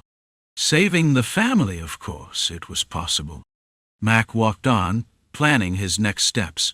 Slow, deep breaths, minimizing unnecessary movements. Andrew adjusted his breathing to match Mac's as they walked. While they whispered, Encred listened to his squad's breathing as he moved. Listen and listen again. Just as keen eyesight could be trained by observation, so too could hearing be sharpened. By distinguishing and processing sounds faster, one could improve their auditory perception. The sound of pebbles scattering, the steps pressing against the ridge, and the breathing of his squad members, shallow and long. That was Mac and Andrew. Both were preparing for the future. And Rem, rough, inconsistent, sometimes fast, sometimes slow, impossible to predict. It suited his personality perfectly. Odin's breathing was so long and steady that it was hard to tell when one breath ended and another began. Ragnar's was ordinary. Jackson's was completely inaudible. And himself? If anything, his breathing was closest to Ragnar's. Normal. There was no need to force adjustments. He moved with the steps ingrained in his body. I've been wondering for a while, but you never had ranger training, right? Finn asked, glancing back slightly. Encred answered nonchalantly, as usual. I learned from watching a ranger. It wasn't a lie. After all, he had learned by watching Finn. Somehow this exchange felt familiar, just like when Henry had once asked him about the plains, and he had given a similar answer. I wonder if that friend made it back to the city safely. Since he left to join the unit transporting the captured enemy soldiers, there shouldn't be any problems. Even as Encred continued his thoughts, he didn't stop what he was doing. He listened, watched, and felt. Refining his senses as he trained, he walked. The enemy was stationed to the right of the ridge stretching ahead, while their allies were to the left. By now, the Allied forces had likely repositioned as well. Encred only needed to focus on the task at hand. As he walked, repeating his training, he threw a question at Rem. "What was that charge earlier? If you're asking how I did it, I swear I'm gonna feel like smacking the back of your head." Rem's response was oddly indifferent, his tone clearly admonishing. "Why?" Encred quickly realized the reason. "I asked without thinking." Because asking led to answers, he had asked reflexively. Perhaps it was because he had grown accustomed to giving orders lately. People weren't perfect. That included Encred. He was fairly skilled at dealing with others. He was used to advancing alone. And no matter what, he would crawl forward if he had to, without turning back. "I'm lacking. I've forgotten how to think things through. Mistakes happened. That was part of being human." The difference was that Encred adapted quickly. He acknowledged his mistake, recognized it, and corrected it. Without responding to Rem, he simply kept walking, withdrawing into his own world. It meant he should have figured it out without asking. The answer was already something he had learned. Sprint, charge, what was necessary. Strength, muscle power, thigh muscles. Heart of monstrous strength. What would happen if he unleashed strength across his entire body and surged forward? Of course, training was necessary, and he would need time to refine it. But seeing the path ahead was enough to bring him joy. So this is it. A fleeting smile of exhilaration crossed Encred's face. Seeing that, Rem smirked. "Seriously, why even ask when it's so obvious?" That was the meaning behind his grin. Led by Finn, the group pressed on diligently. As they walked, Finn found herself repeatedly surprised. Every single one of them was a monster. Not one person fell behind. Was this easy? No, it wasn't. Not at all. It wasn't as if they had received ranger training either. He's really different from that refined-looking face. One soldier stood out in particular, the one nicknamed Big Eyes. From what she had heard, he wasn't even a combatant, yet he kept up without falling behind. Of course, compared to the others, he was more relying on sheer endurance to follow along. But even that was impressive. As they crossed the ridge and reached an area of short undergrowth, they stopped. This should be the rear side now. The biggest advantage of moving in small numbers? Mobility without a doubt. And they were making full use of it. Another descent lay ahead, and this time, Auden and Jackson stepped forward. Why me? Rem pouted slightly but didn't complain further. They had agreed to rotate positions after all. If things went south, they would need to retreat with evasive maneuvers, so someone had to watch the rear. And they also needed to protect Craze. As Encred walked downhill, he wondered if Esther was watching from somewhere. She had definitely come along with them, but the moment they had started up the mountain path, she had leapt from his arms and vanished. Was she off hunting somewhere? Who knew? It wasn't something he needed to worry about. Encred continued down the slope, only to come face to face with an enemy sentry. This time, his luck wasn't as good as before. P. The soldier blew his whistle the instant he spotted them. Quick reflexes. Then, he raised the spear in his hand and shouted, "Who goes there? Stop right there." Without a word, Encred advanced. One of the sentries ran a hand over his waist. He seemed skilled with throwing knives. A throwing knife was now reversed in his grip. See with your eyes. React with your body. Move in sync with your senses. The key was to increase reaction speed. That was what the sense of evasion technique was all about. Whoosh! The knife flew toward him. As it did, Encred lowered his stance and charged forward. Unlike when he activated a singular focus to evade this time, he relied purely on reaction speed. Calm and composed. That was the essence. So that was what he did. Without activating the heart of the beast, he mimicked the footwork of the squire sprinting toward battle. Thud, thud! As he kicked off the ground and surged forward, the enemy thrust his spear. The tip shot straight toward his chest. See, react, evade, and deflect. He compressed all these actions into a single breath, chaining them together. Extending his left foot, Encred twisted his body, dodging the spearhead. Then, he pushed against the shaft with his palm. Smack! The sudden force caused the enemy's stance to waver. Ark! His widened eyes drew near. Because Encred hadn't slowed down in the slightest. At some point, just as M had once shown him, Encred dashed forward, struck the spear shaft aside, and slipped into the enemy's arms. It was only natural that the battle ended in an instant. Squelch! Encred drew a dagger, stabbed the enemy soldier's nape, and withdrew it. Blood spurted from the gaping wound in a diagonal arc. Satisfied, Encred sheathed his dagger. It works. It was a skill he had honed without repeating today's practice. Sense of evasion. Undecom. And no. A technique that heightened the body's coordination. This training had taught him something. Fundamentally, it altered his reaction speed. And what did that lead to? Even without complete focus on a single point, he could move faster than his opponents. That meant securing the initiative in both attack and positioning. So, of course, the fight was one-sided. Even if his opponents were weak, even if he himself was only taking his first steps, it works.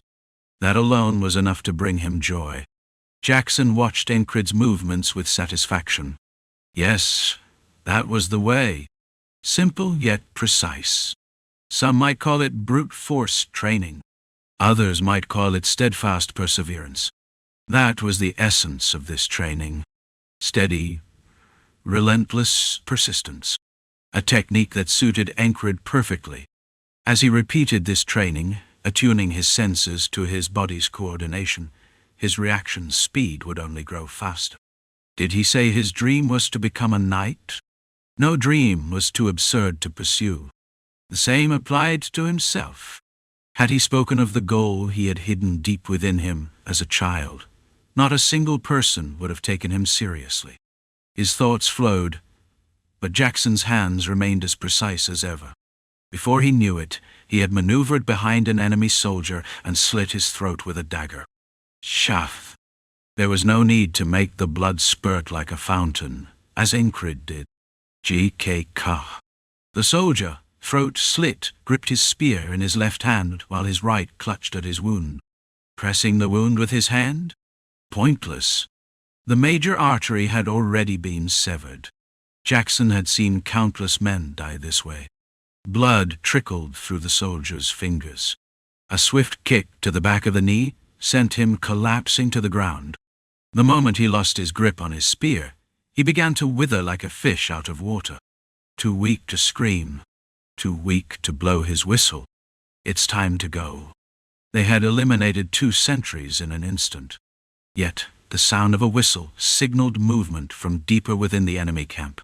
Time to withdraw. Let's move.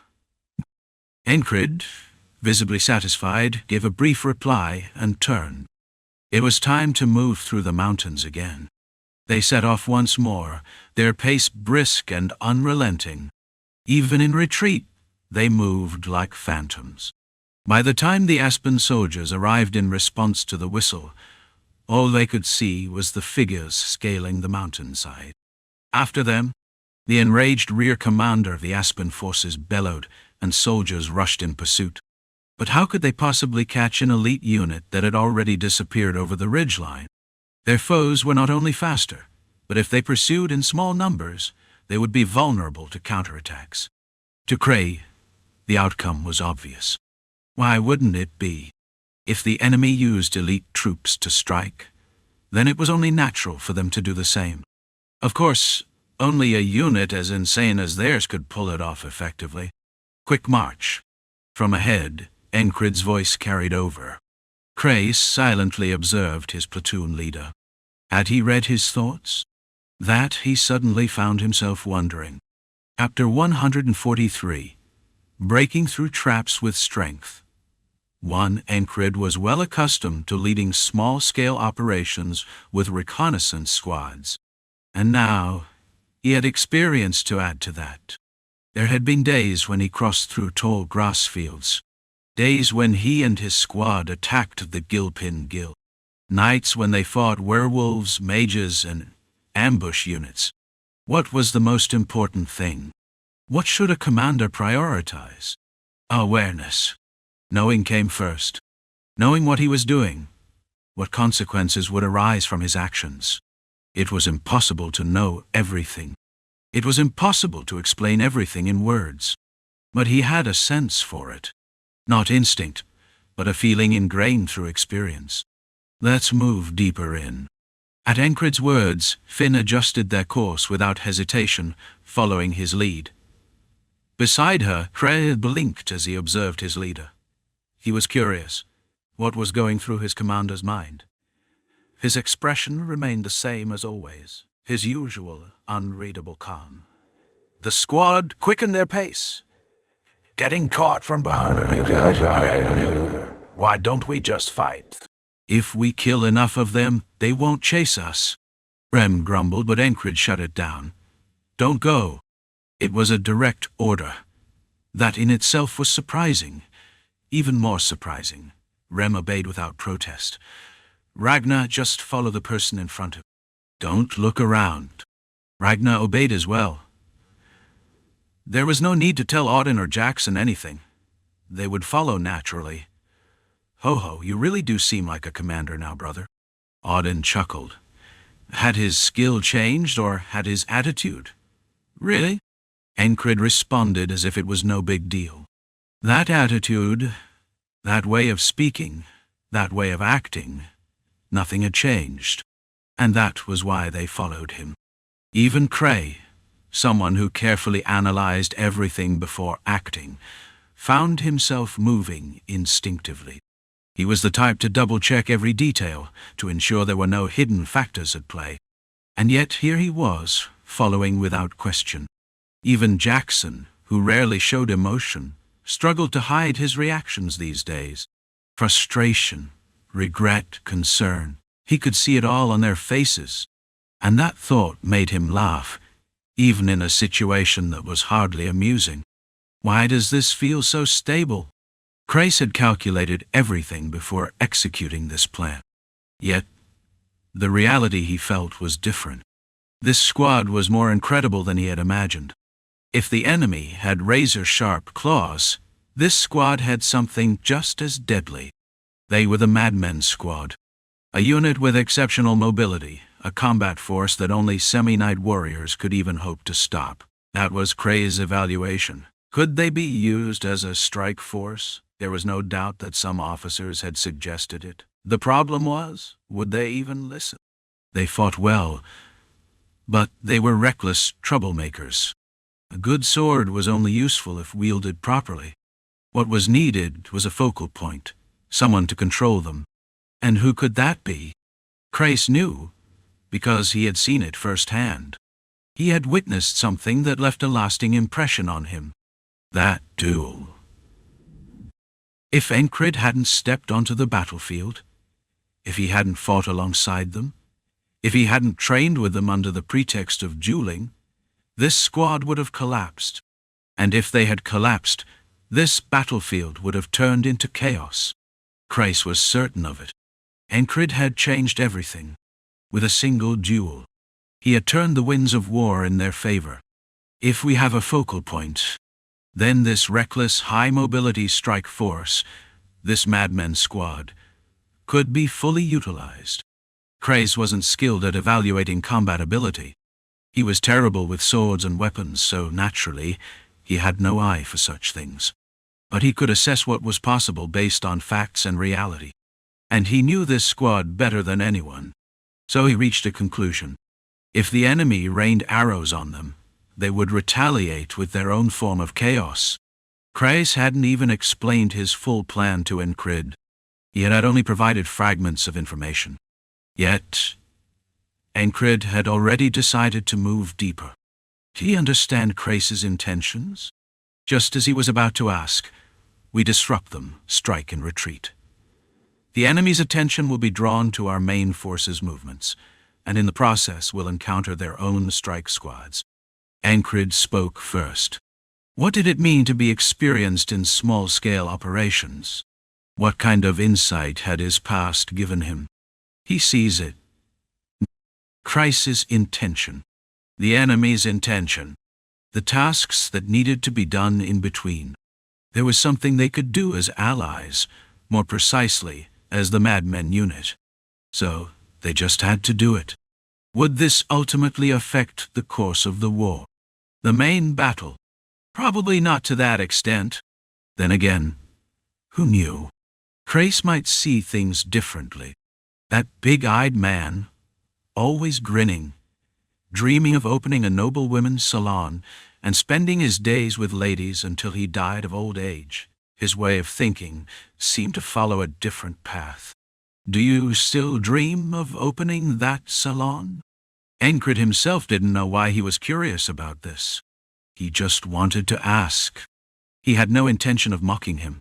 After all, who was he to laugh at someone else's dream? Yeah, why even ask? It's obvious. And yet, this guy was the one coming up with these strategies? He really was an enigma. Either way, Encrid's unit increased their pace. They climbed the mountains and climbed some more. Even Finn eventually stuck out her tongue in exhaustion. Andrew and Mac's breathing grew ragged. Chris, at some point, had to be half-carried by Odin. Even Encrid himself was feeling the strain. According to Finn, who was a ranger, this was an incredibly grueling forced march. Scaling ridge after ridge, they finally descended onto a gentler path, then moved on to flat terrain. They had reached the enemy's rear. It was a maneuver that relied on a small elite force, utilizing the terrain to their advantage. Of course, this was a tactic the enemy's guerrilla units had used first. Let's go. Riem, seemingly tireless, moved ahead with excitement. Somehow, they all seemed exhilarated rather than exhausted by the grueling march. Well, Encrid was no different. What came after a harsh march? Battle. A fight where blood was spilled, flesh was torn, and bones were laid bare. Hit them. I'll see you when they remain. Encrid gave the order and charged forward. The enemy's rear was full of gaps. The number of sentries had increased to 3, but it wasn't an issue. Tweet. The moment they were spotted, a whistle rang out. At the same time, Jackson threw himself sideways. Ting. In a single step, he drew his sword and thrust it forward. Shgot. One down. He pulled out the sword and thrust it again. Shkotki. Yanim, Pizarhening. Serenarium. 2 down. After killing both, he raised his sword vertically in front of him to guard. Clang! Watching Jackson fight, one couldn't help but think, he killed people far too easily. 2 soldiers with gaping wounds in their throats collapsed. Encrid's unit cut down about 6 enemies before retreating once more. They feigned descending the ridgeline again, confirmed the position of the enemy's crossbow unit, and pulled back. They then eliminated the scouting unit that pursued them, wiping them out completely. As night deepened, they hid in the mountains and set up camp. Adequate rest was essential. The stream nearby is nice, but it's a shame we can't light a fire, Finn said, removing her boots and shaking off the dirt. It was spring, the season of magic, with its mild weather. Food might be a bit scarce, but at least they didn't have to shiver in the cold. Even so, see? I knew this would happen, so I came prepared. Rem, who abhorred the cold, had brought heated furs. Ragnar, on the other hand, just lay down and slept wherever. Jackson skillfully climbed a tree and slept on a thick branch. They took turns keeping watch, except for Cray's. "I'll do it too." Andrew, who had mostly been guarding Cray instead of fighting, volunteered. His eyes were filled with thought. Encred let him. A burdened mind couldn't perform at its best. This strike operation was still fraught with danger. That couldn't be ignored. It was better to let go of unnecessary burdens. Mac didn't object. By the time a day passed and dawn arrived, Cray could tell that Encred fully understood his intentions. "It's now, isn't it?" After crossing several mountain passes, Encred reconfirmed the enemy's position. A trap. But IT. Crays had identified something the enemy had set up. It was the perfect place for an ambush, a location ideal for attacking and retreating quickly. And there, an enemy supply unit was stationed. A flat clearing nestled between rolling hills. A few supply wagons were visible. If they went in and blocked the back, there wouldn't be many escape routes. There were also other elements that indicated a trap. For instance, there was no crossbow unit stationed nearby. The enemy had laid out a tempting bait. Encred watched and asked, to which Cray responded, yes. Was the strength of the madmen unit only in their mobility? No. It lay in their ability to strike the enemy from behind with overwhelming force.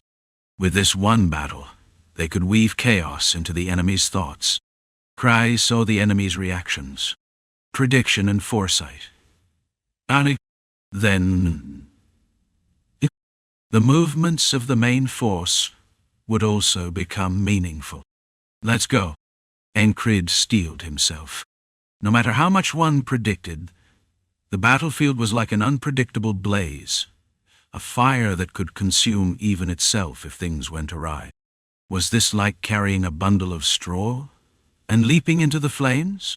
Doesn't seem that way. The enemy might not know, but Encred did. They were underestimating them too much. A few soldiers who killed a giant and a few soldiers. They probably thought that was all they amounted to. But that wasn't enough. Encred led the charge.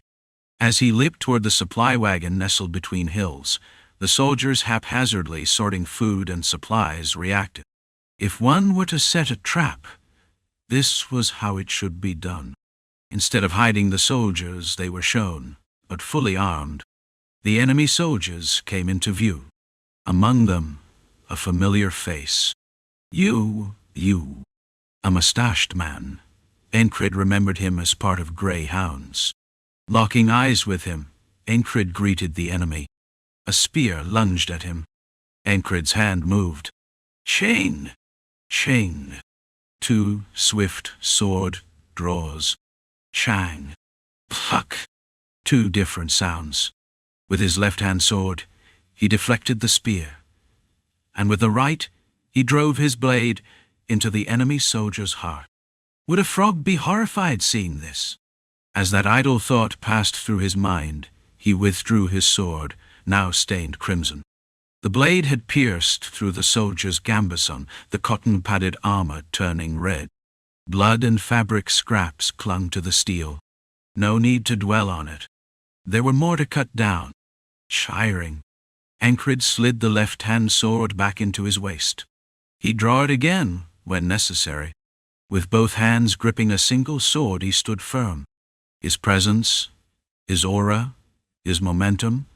The enemy hesitated to approach. Good. At his side, Rem gleefully swung his axe, while Odin grinned and pulled out his club. Jackson didn't bother making a show of it.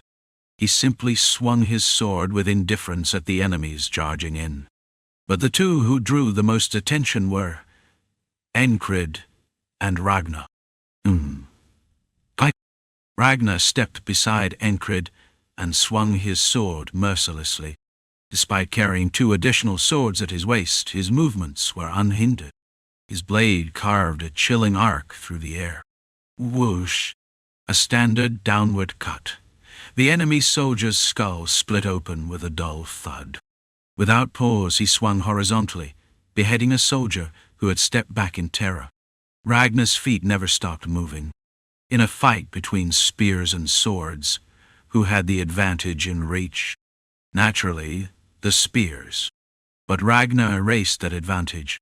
Swift footwork closed the distance, and one by one, the enemy fell. The faces of those who had set the trap darkened. What was this? With skill like this, they were only assigned as a guerrilla unit? No, something felt off. Was this really happening? The enemy numbered over 40, and they weren't mere amateurs. Form up! The mustached man's command rang out.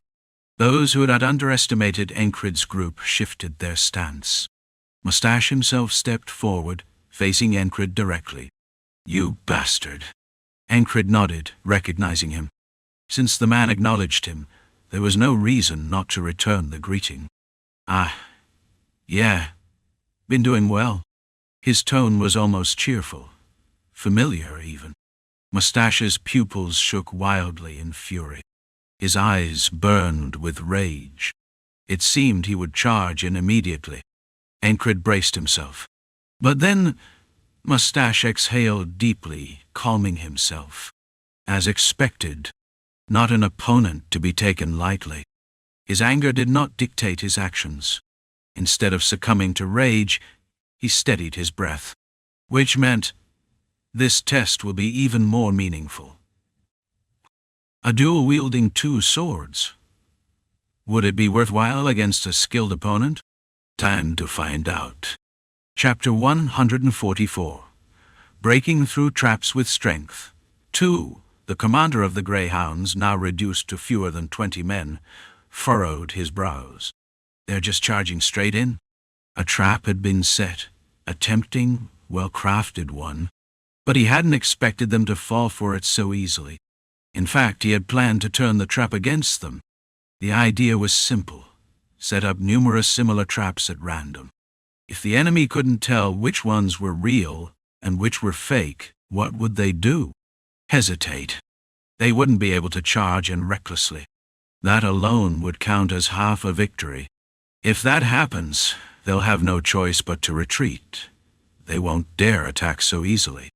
That was the conclusion passed down to him from a military strategist who had taken a liking to him. The Greyhounds' independent unit was now little more than a memory. They had suffered consecutive defeats, and with Mitch Hurrier dead, someone had to take responsibility. That responsibility had now fallen to him. He needed to disrupt the enemy's rear forces and restrict their movements. He had made extensive preparations to do so. And yet, it feels like everything was crushed before it even began. This was something else entirely. The moment they locked eyes, the enemy charged in without the slightest hesitation, sword in hand, striking down anything in their path. Cutting, slashing, and only then, only after the bodies had fallen, did they even seem to ask, "So, do you want to fight?" There was no need for words. Their intent was clear in their stance, their actions, and their presence. Of course. He was screwed.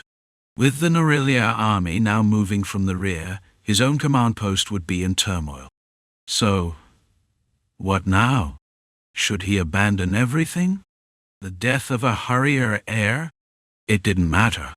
That family used their children as expendable tools anyway. So then, where did his own path lie? Dwelling on distractions would only dull his focus. He shoved those thoughts aside. The mustached commander steadied his mind and drew his sword. Shing. A single breathless motion. His blade was unsheathed and held upright before him. Simple solution. Kill them all. The enemy's raiding unit had broken through the trap and charged in. Was that really something to panic over? No, this was an opportunity. I'll start with that one. The one who had put a hole in Mitch Hurrier's stomach. Then, the blond swordsman beside him.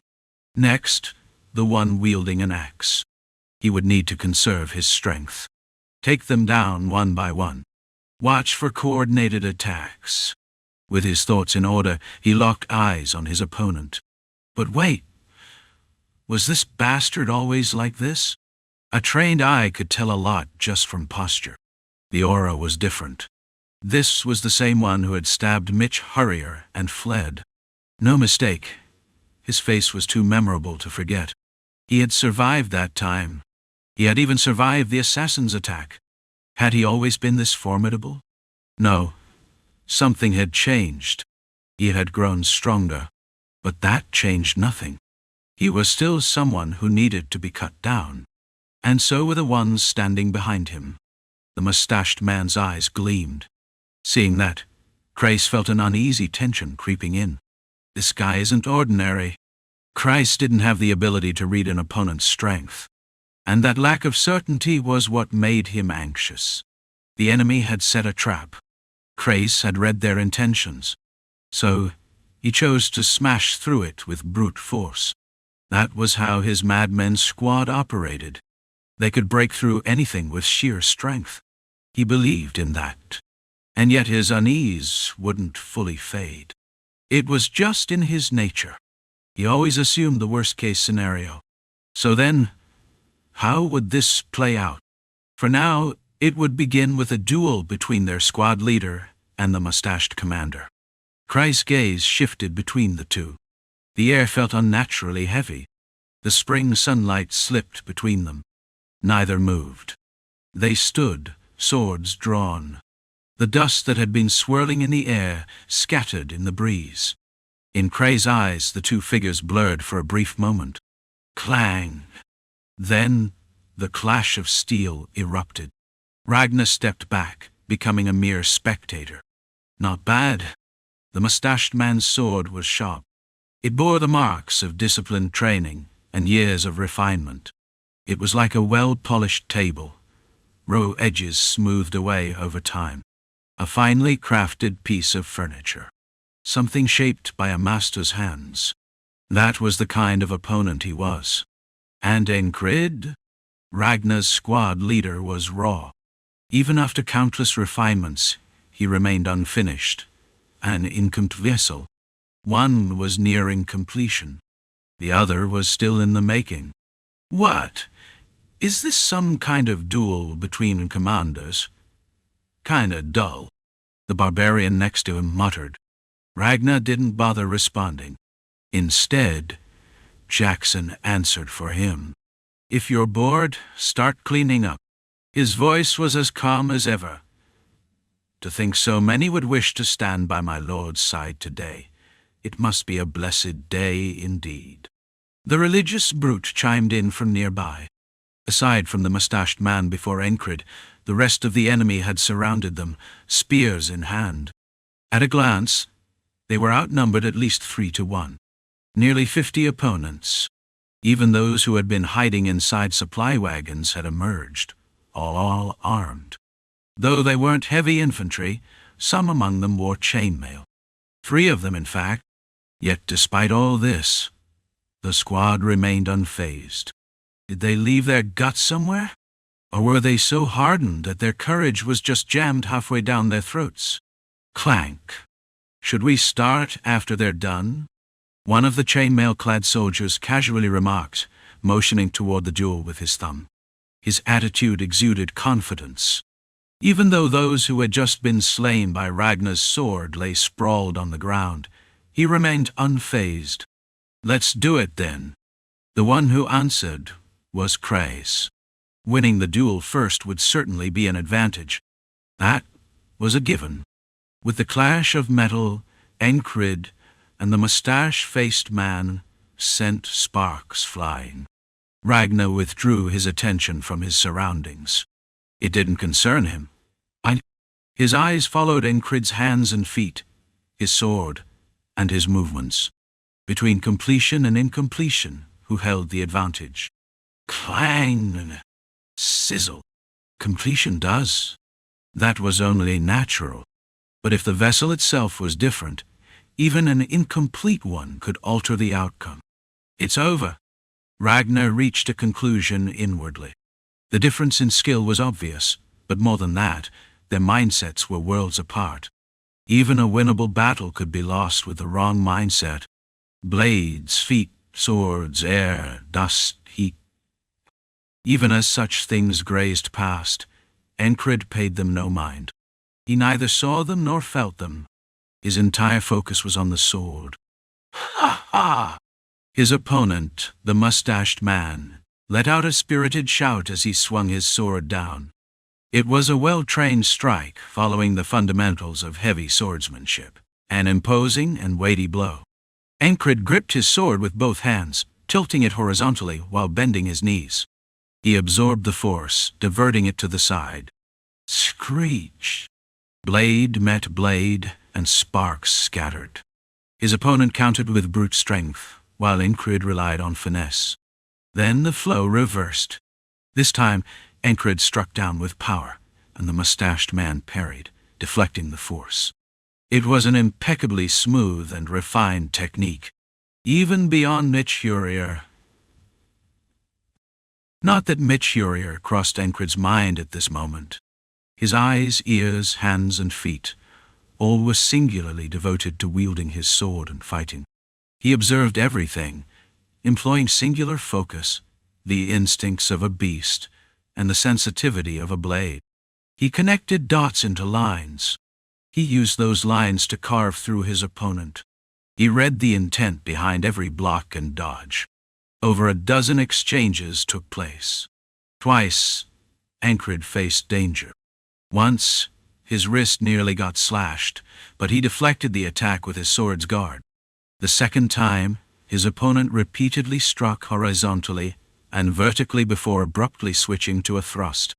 Aimed straight for his abdomen, Encred quickly raised his blade, blocking the pointed tip and deflecting it to the side. To anyone watching, it was a near miraculous defense. Had his timing been even slightly off, a fresh hole would have been torn through the middle of his leather armor. Better. The mustached man scoffed when his unexpected thrust missed. A clear declaration of intent. He would kill him next. Encred ignored him. After surviving 2 close calls, Encred's footwork shifted as he stepped left. Not willing to give up a favorable position, the mustached man adjusted his steps as well. They circled each other within striking distance. During the exchange of positions, Encred deliberately used his right shoulder to conceal his left hand. After adjusting his stance, he gripped his sword with only his right hand while his left reached toward his waist. The mustached man understood Encred's intent.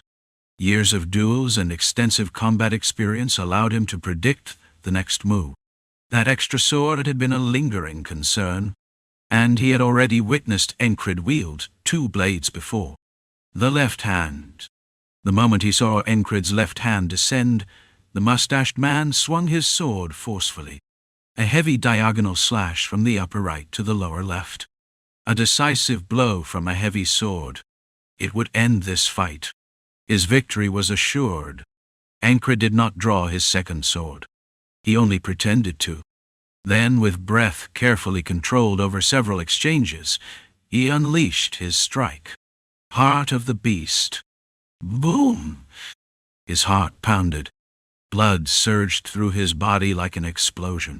The coursing blood fueled his muscles. His strength surged to nearly double its normal power, a burst of monstrous might.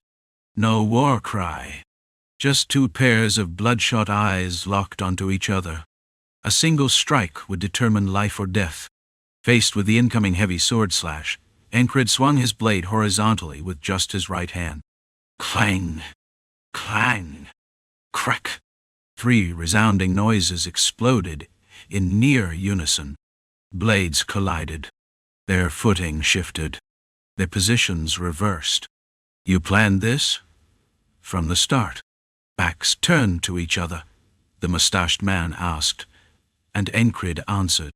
His opponent's blade was untainted by blood, but it was also split in half. Encred's sword, on the other hand, remained intact, forged from Valerian steel mixed with noir wrought iron. A fine blade. At least, to him, it was. The mustached man toppled forward. His chest had been cleaved open. Blood gushed forth.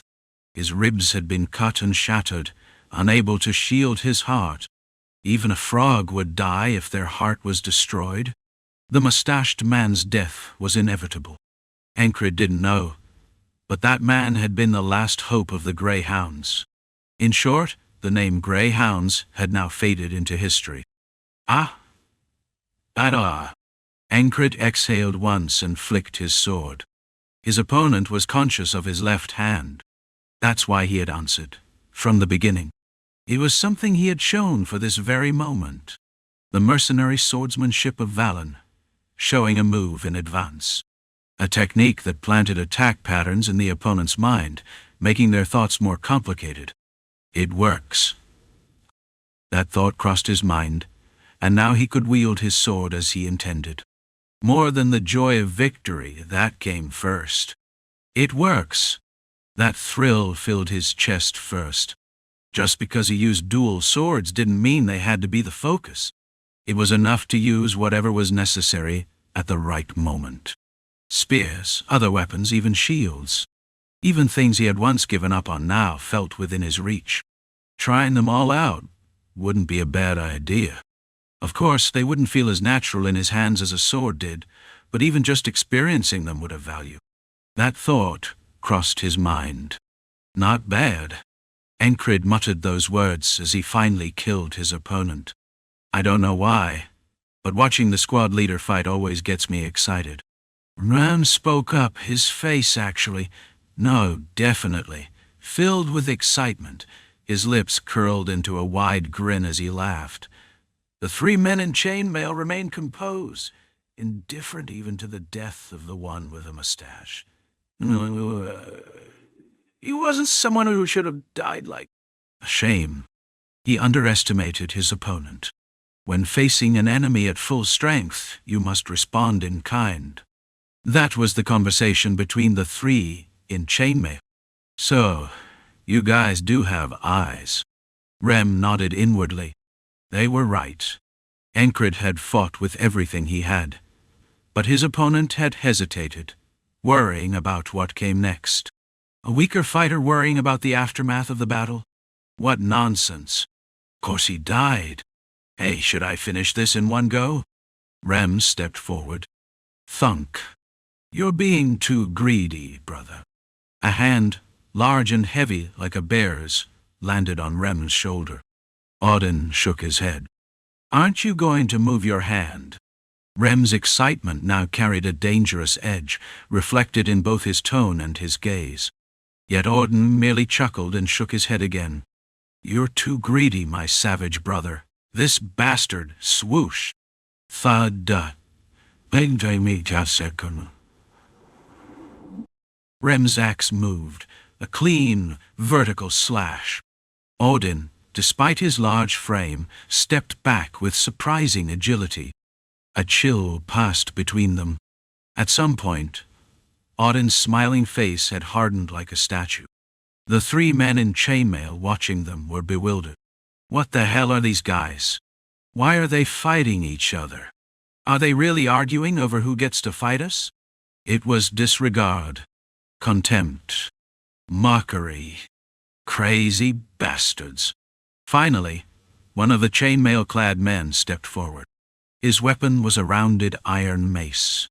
As he lunged, a sword blocked his path. You're mine. A blond man with red eyes, his gaze burning as if holding a fire within. Then came a sword strike, fierce like a raging flame. The man wielding the mace swung his large, round shield like a weapon. An attack and a defense in one motion. Thud! Ragnar's sword struck the shield and rebounded like a swallow, skimming the water's surface, returning to its original position. Cutting in line? Seeing that, Rem leapt forward. If you break the order, the Lord will be displeased, brother. Audin moved as well. And so, the battle continued. Chapter 145. The Season of Hunting. What are these guys? Finn blinked. She recalled the previous battle, the one before they came to the battlefield, when she fought alongside Ancred and someone named Taurus or Tholos, a border guard. It had been intense. Fierce. She had given it everything she had, barely managing to survive. If these guys had been there, it would have been a breeze, wouldn't it? It seemed likely. The 3 men in chainmail were experts in combat. They all used blunt weapons. One wielded a hammer, another a morning star, and the last one held a long pole with a steel ball on the end. They were all tough opponents. What stood out most was that despite their heavy armor, they moved with incredible speed. If it were me, she would have had difficulty handling even one of them. They were the opposite of her style. With such armor, even if she got close and tried to stab with a dagger, they could likely withstand it. Judging by how thick the gambeson underneath the chainmail was, it would probably take a lot more than just pushing a short sword in. Would they even leave any openings? Even if there were openings, what then? Would he just stand there while someone else took a swing? The hammer or morning star would probably come down on her head. A blow to the head, and she'd be done for. She didn't have much confidence. Yet, the 3 enemies were being toyed with by her allies. Brother, it's time to go. The zealot soldier, more devoted than most priests, stepped up to the soldier with the morning star. He closed the distance and delivered a punch to the man's head. Wasn't he supposed to be a master of the Valaf-style martial arts? He didn't show any signs of that. The zealot soldier simply overwhelmed his opponent with brute force. The morning star wielder swung his weapon as he was punched, hitting the zealot soldier's arm. Despite not wearing armor, the zealot soldier's arm showed no sign of injury. It looked perfectly fine, from the outside at least. Thud. Dot she went. Even as the blow landed, the zealot soldier didn't budge. No groan of pain. He just said his piece and did what he had to do. Go. To the Lord's side. The soldier who was hit with the punch stumbled. Then, with his left foot as a pivot, the zealot soldier's body twisted. The sight seemed to form a small vortex around his large frame. His leg extended outward as he rotated his waist and hips, perfectly aligning his upper body with his movements. A high kick. The foot collided with the enemy's head. Thud. The soldier's eyes bulged out. Even though the blow hit his helmet, the pressure from the strike was too much for him to handle. Wow, damn. Finn couldn't close her mouth. The other 2 were similarly astonished. The madman wielding an axe, still fuming, let out a laugh. What? You think you won't die just because you're wearing that? His opponent was the one holding the long staff. The mace with the iron end came down, but the madman avoided the iron bowl, reaching for the staff's lower portion with his palm. He then yanked the weapon toward him and swung his axe in one fluid motion. It was incredibly fast. The flying axe struck the enemy's abdomen. Thud! It sounded like a leather drum being struck. Clang! The axe blade sliced through the chainmail armor. The waist section of the armor broke open, and blood sprayed. But that wasn't the end. The madman soldier spun his body, bringing the axe back to the same spot. Smash! The second swing of the axe tore through the gap in the broken chainmail, slicing deep into the enemy's side. Gurk! It was no surprise when the soldier died. His insides spilled out, splattering blood across the ground. He collapsed to his knees, lifeless. The blond soldier with the red eyes, who had mostly been slacking off, now seemed more enthusiastic than ever. Clang! Clang! He blocked 2 powerful mace swings with his sword, deflecting them and then thrusting his blade in a smooth, natural motion, as though it was meant to pierce the enemy's stomach. The sword pierced halfway through the chainmail and continued to rip through the enemy's cloth armor. He thrust the sword with such strength that the opponent tried to swing his mace down on him. It was a vertical strike from above, an invisible square of danger. Just before the mace could crush his skull, the lazy soldier released his sword from the enemy's body and drew another sword from his waist. Thud-dat-tee. He swung it upward, knocking the mace aside with a speed and decisiveness that Finn could barely follow. How good are these guys at fighting? With the mace sent flying, his sword struck the enemy's helmet. Not the edge, but the flat side of the blade. Bang! The soldier who had been hit lost his grip on the mace, clutching his head and stumbling, losing his balance and falling. The lazy soldier then slowly walked over to him, stood in front of him, and pushed the sword deeper into the enemy's stomach. Don't do it. The soldier's body jerked as the sword pushed further. The horror and shock were palpable. The sword was driven deep into the enemy's body, and the soldier fell limp as it impaled him to the ground. The mace-wielding soldier, now without his weapon and holding only a shield, tried to hold onto the sword embedded in his body, but he couldn't stop it. He cried out as he died. While this was happening, the rest of the enemy soldiers, who had been watching, were in disbelief. Half of them were already dead. The cause of death was decapitation. Somehow, one soldier had snuck up behind and decapitated a dazed enemy with a dagger. When did that happen? With all the surprise and disbelief, Finn opened her mouth. Isn't this too easy? Chris was right next to them. His wide eyes blinked as he spoke. Indeed. Chris was inwardly trying to calm himself down. Why was I so anxious? They fought well, after all. The madmen's squad fought much better than expected. Looking at it from Encred's perspective, they had exceeded all expectations. A new question arose in his mind. How well do knights fight exactly? And then he silently praised the one who first gathered them into a single unit. No, the person who sent the squad leader here is the best. That was the right call. Normally, these soldiers might have become part of a large-scale explosion within the main force. But now, under Encred's leadership, they were united. Let's set the fire, squad leader Andrew. Chris spoke to Andrew, who had been assigned to protect him. Huh? What? Andrew looked just as surprised as Finn. His expression darkened briefly before returning to normal. Now, it almost seemed like he felt relief. Let's start a fire. If we hold out here any longer, the enemy's main force will arrive. Are you ready to deal with that? No, that wouldn't work. It couldn't be. Let's move. Mac, Andrew, and Finn began striking flints. Among their supplies was a pile of hay meant for the horses. Perfect dry grass to start a fire. Hurry! Chris urged them. There is no need to ask why. Damn it, it's a monster. Save me! They didn't kill every enemy soldier. As soon as their forces were close to being annihilated, their side pulled back. After all, there was no point in chasing them down only to kill them all. Let them go. It was Encred who made the call before Chris understood. Rem's response was clear evidence that they would follow Encred's orders. As he watched the squad set the fire, Encred spoke up. I think it's my destiny to set fires. What is this nonsense? Did he get hit on the head during the fight earlier? What?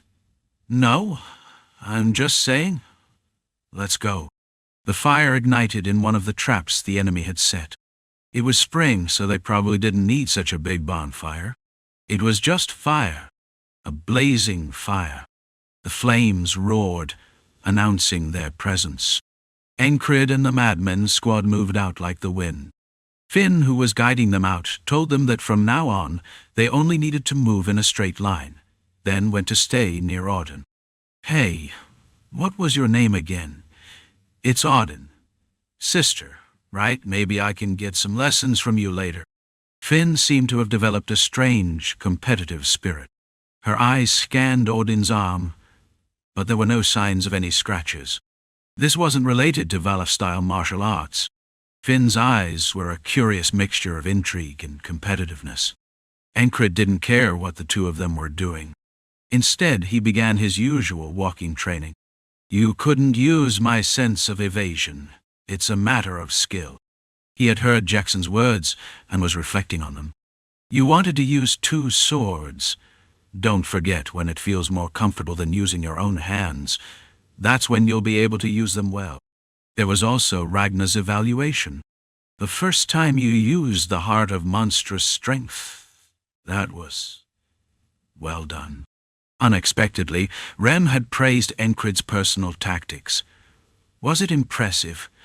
Truthfully, Encred didn't care. Keep training. Brother, rolling is what matters. It was just as Auden had said after glancing at Finn. Encred also thought that rolling was what mattered. At least, that's how it was after they got through this. He couldn't help but wonder how much longer they had to keep moving along this mountain ridge. Maybe it was about time to pull out, he thought. But of course, there were still people they needed to meet. Sure enough, 2 days after breaking the enemy's trap by force, the squad turned back toward the main force to avoid the enemy's persistent pursuit. They had stopped to rest, chewing on dried jerky. Bang! An arrow pierced through the group, aimed precisely at Rem's head, but with beast-like reflexes, Rem dodged it. In an instant, he twisted his body to the side. He didn't manage to avoid it completely, and his earlobe was torn, blood splattering into the air. With jerky still in his mouth, Rem grinned. Damn, it's that hawk's ass or whatever again. For some reason, Rem had seemed excited lately. Encred examined the arrow stuck in the ground. It was short and solid, different from the ones they had encountered before. Looks like he was serious this time. I couldn't detect them. Ranger Finn spoke up. The Hawk squad, which had originally harassed their rear, had returned to track down the Madmen squad on their hunt. To be precise, it was the rear that had been targeted. Of course, it was expected. Is this okay? Finn asked. Encred nodded. This was all part of Craze's plan, and Encred understood it. From the beginning, the Madmen squad's purpose and goal had been clear: to draw attention and handle the aftermath. Now it was time for the cleanup. As the Madmen squad picked off enemy troops one by one, Marcus's main force had departed toward Cross Guard. Could they conquer the city with just this force? Impossible. But it was a potential concern. Meanwhile, a guerrilla unit had struck the enemy rear and attracted attention. Aspen had limited options, particularly the commander. His practical choices were quite restricted. The cross guard won't fall, but the shame of a city invasion will remain. Even if not now, we should send reinforcements for the next battle. You need to clear the remaining enemy forces at the detour route. The commander of Aspen hesitated at the words of his advisor. Several scenarios intertwined in his mind. Attack the city? With that force? It won't fall. It can't. But the fact that the cross guard was attacked will remain. It was a strange matter of pride. Having failed with giants and sorcery, he found himself cornered. Would he remain as the commander who lost the front yard of the duchy? No, that can't happen. Even if it doesn't fall, the fact that it was attacked will linger. The reputation of the commander who lost the city will stick. Would he bear that disgrace on his shoulders? Or should he turn this into an opportunity? It would be a lie if it weren't a difficult choice. However, his thoughts were leaning heavily toward one side. The duchy had failed its prepared tactics. Nerelia had dug deeper and expanded its territory. If things remained as they were, the border between the two nations would shift. Can I just let that happen?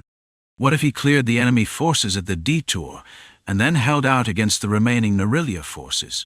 If that happened, it might give him a chance to strike from behind at the detour. Leaving the cross guard would be the worst move. A blunder among blunders. Whoever the insane enemy commander was, he was taking a gamble here. Really? Even though the battlefield was already in their favor? Then could this not be called an opportunity? By pulling out of the detour, he would open up space for his auxiliary forces to move. The commander, having a habit of letting out a breath through his teeth, spoke. Mobilize the fastest units and send them to the detour route. The command fell with the sound of air whistling through his wide front teeth. Yes. Soon the duchy began to move. The adjutant, however, felt a sense of foreboding. If this goes wrong, it wouldn't just be a change in the borderlines. The adjutant missed Abnaya, the greatest strategist born from Aspen, a man who, at a young age, had already made giants and others part of the military forces. What a waste! What a waste! Because of his background, he had never been given the proper recognition. Of course, it was a futile thought. To the adjutant, Abnaya was a genius. He would handle his own affairs. Send some semi-knights. If Narilia had the Red Cloak Knights, the duchy had the Aspen Crown's Knights. Aspen Crown Prince's Knights. Their name might be uninspiring, but their skill was unparalleled. Send 2, no, 3. Perhaps the commander felt the same foreboding the adjutant did. The quality of the forces heading for the detour increased. The quantity, too. If the hawks at the rear dealt with pesky insects and the rest, including the 3 semi-knights, advanced, it might become a decisive move to reverse the situation. Ishram, do you understand the difference between a sniper and a hunter? It was after dodging an arrow that Rem spoke. According to Craze's plan, it was the job to deal with every single pest. In such a situation, they had used bait to lure the enemy.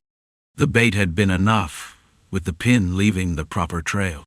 These guys are pretty sharp. We need to be careful. Finn spoke. But even in the midst of that, Rem kept grinning. Encrid stared blankly at him and asked, "Do I need to know?" "Well, you don't have to. But I want to tell you." Rem had a habit of being overly honest at times. This was one of those times. He was always talkative. A sniper shoots from afar, hitting targets from a distance. A hunter, on the other hand, is literally hunting. So what's the difference?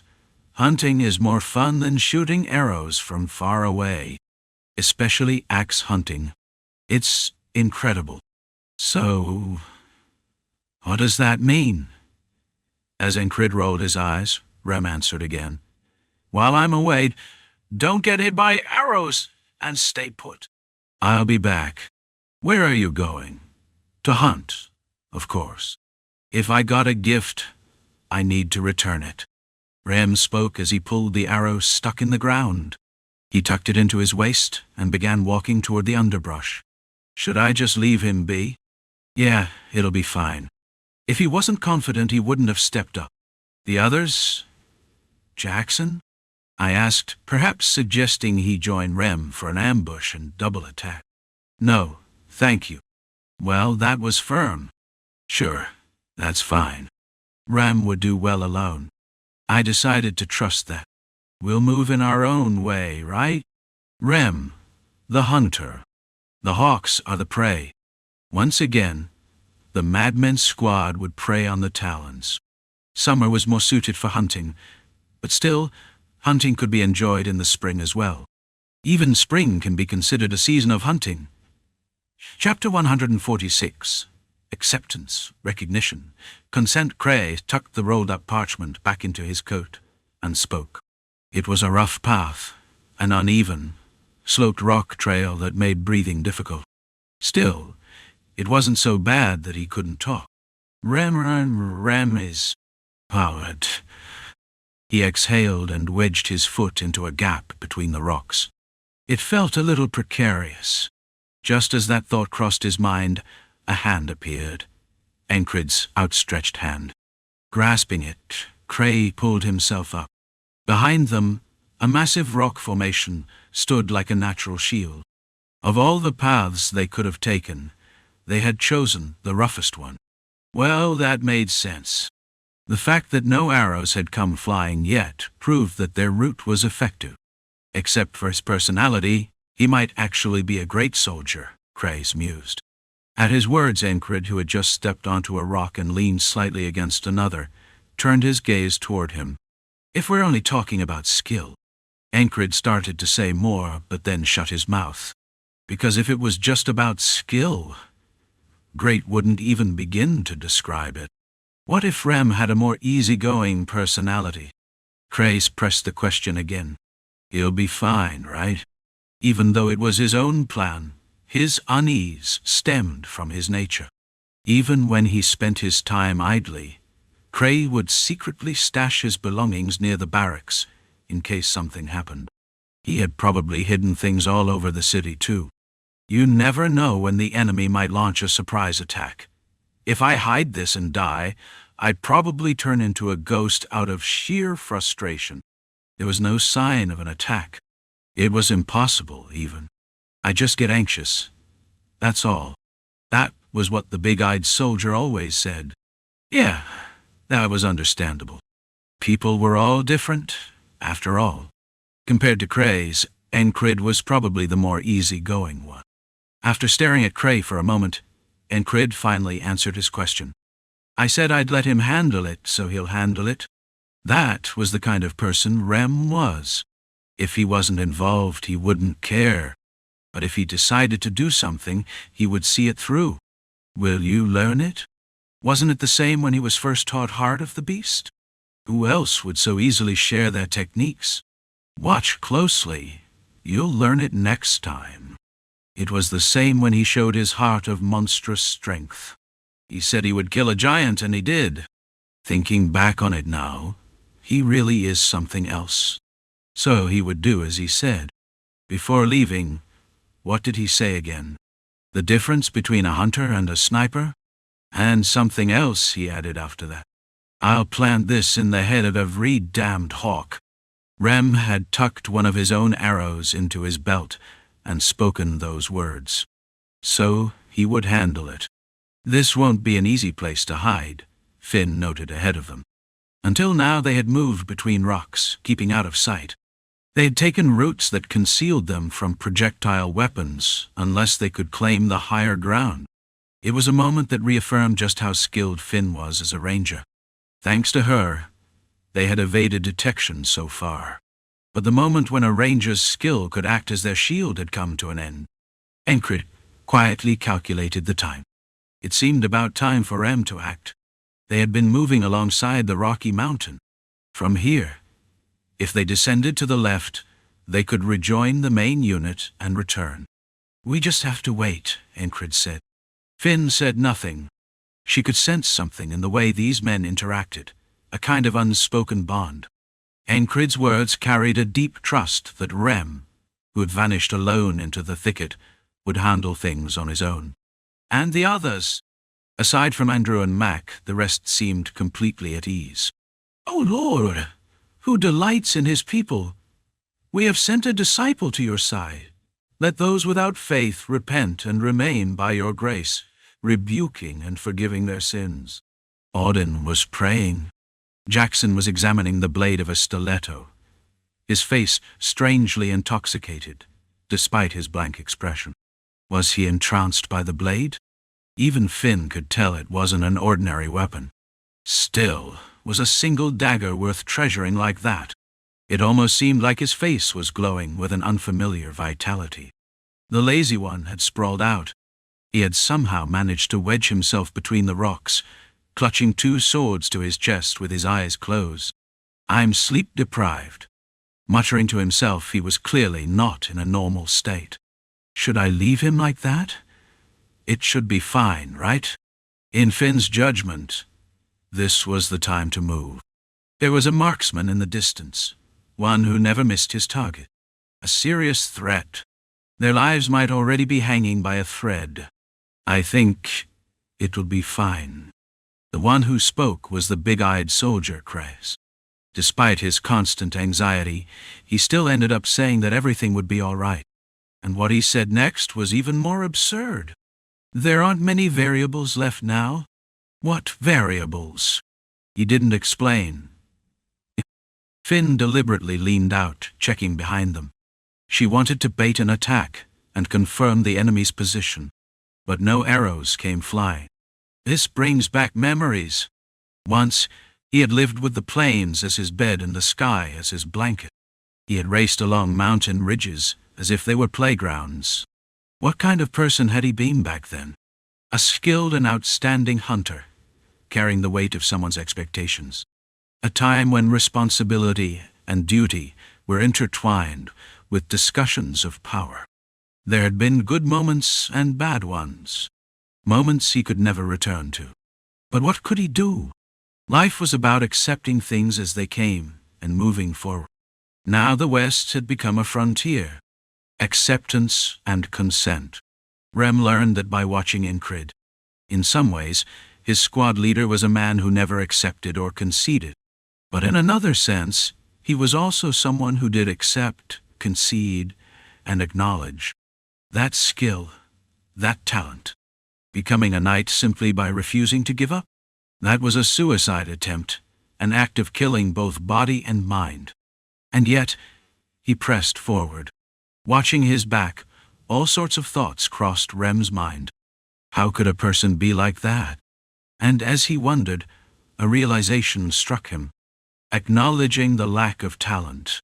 That was where Incrid started. Acknowledging, accepting, and conceding. After reflecting on what he had, what did he do? He moved forward.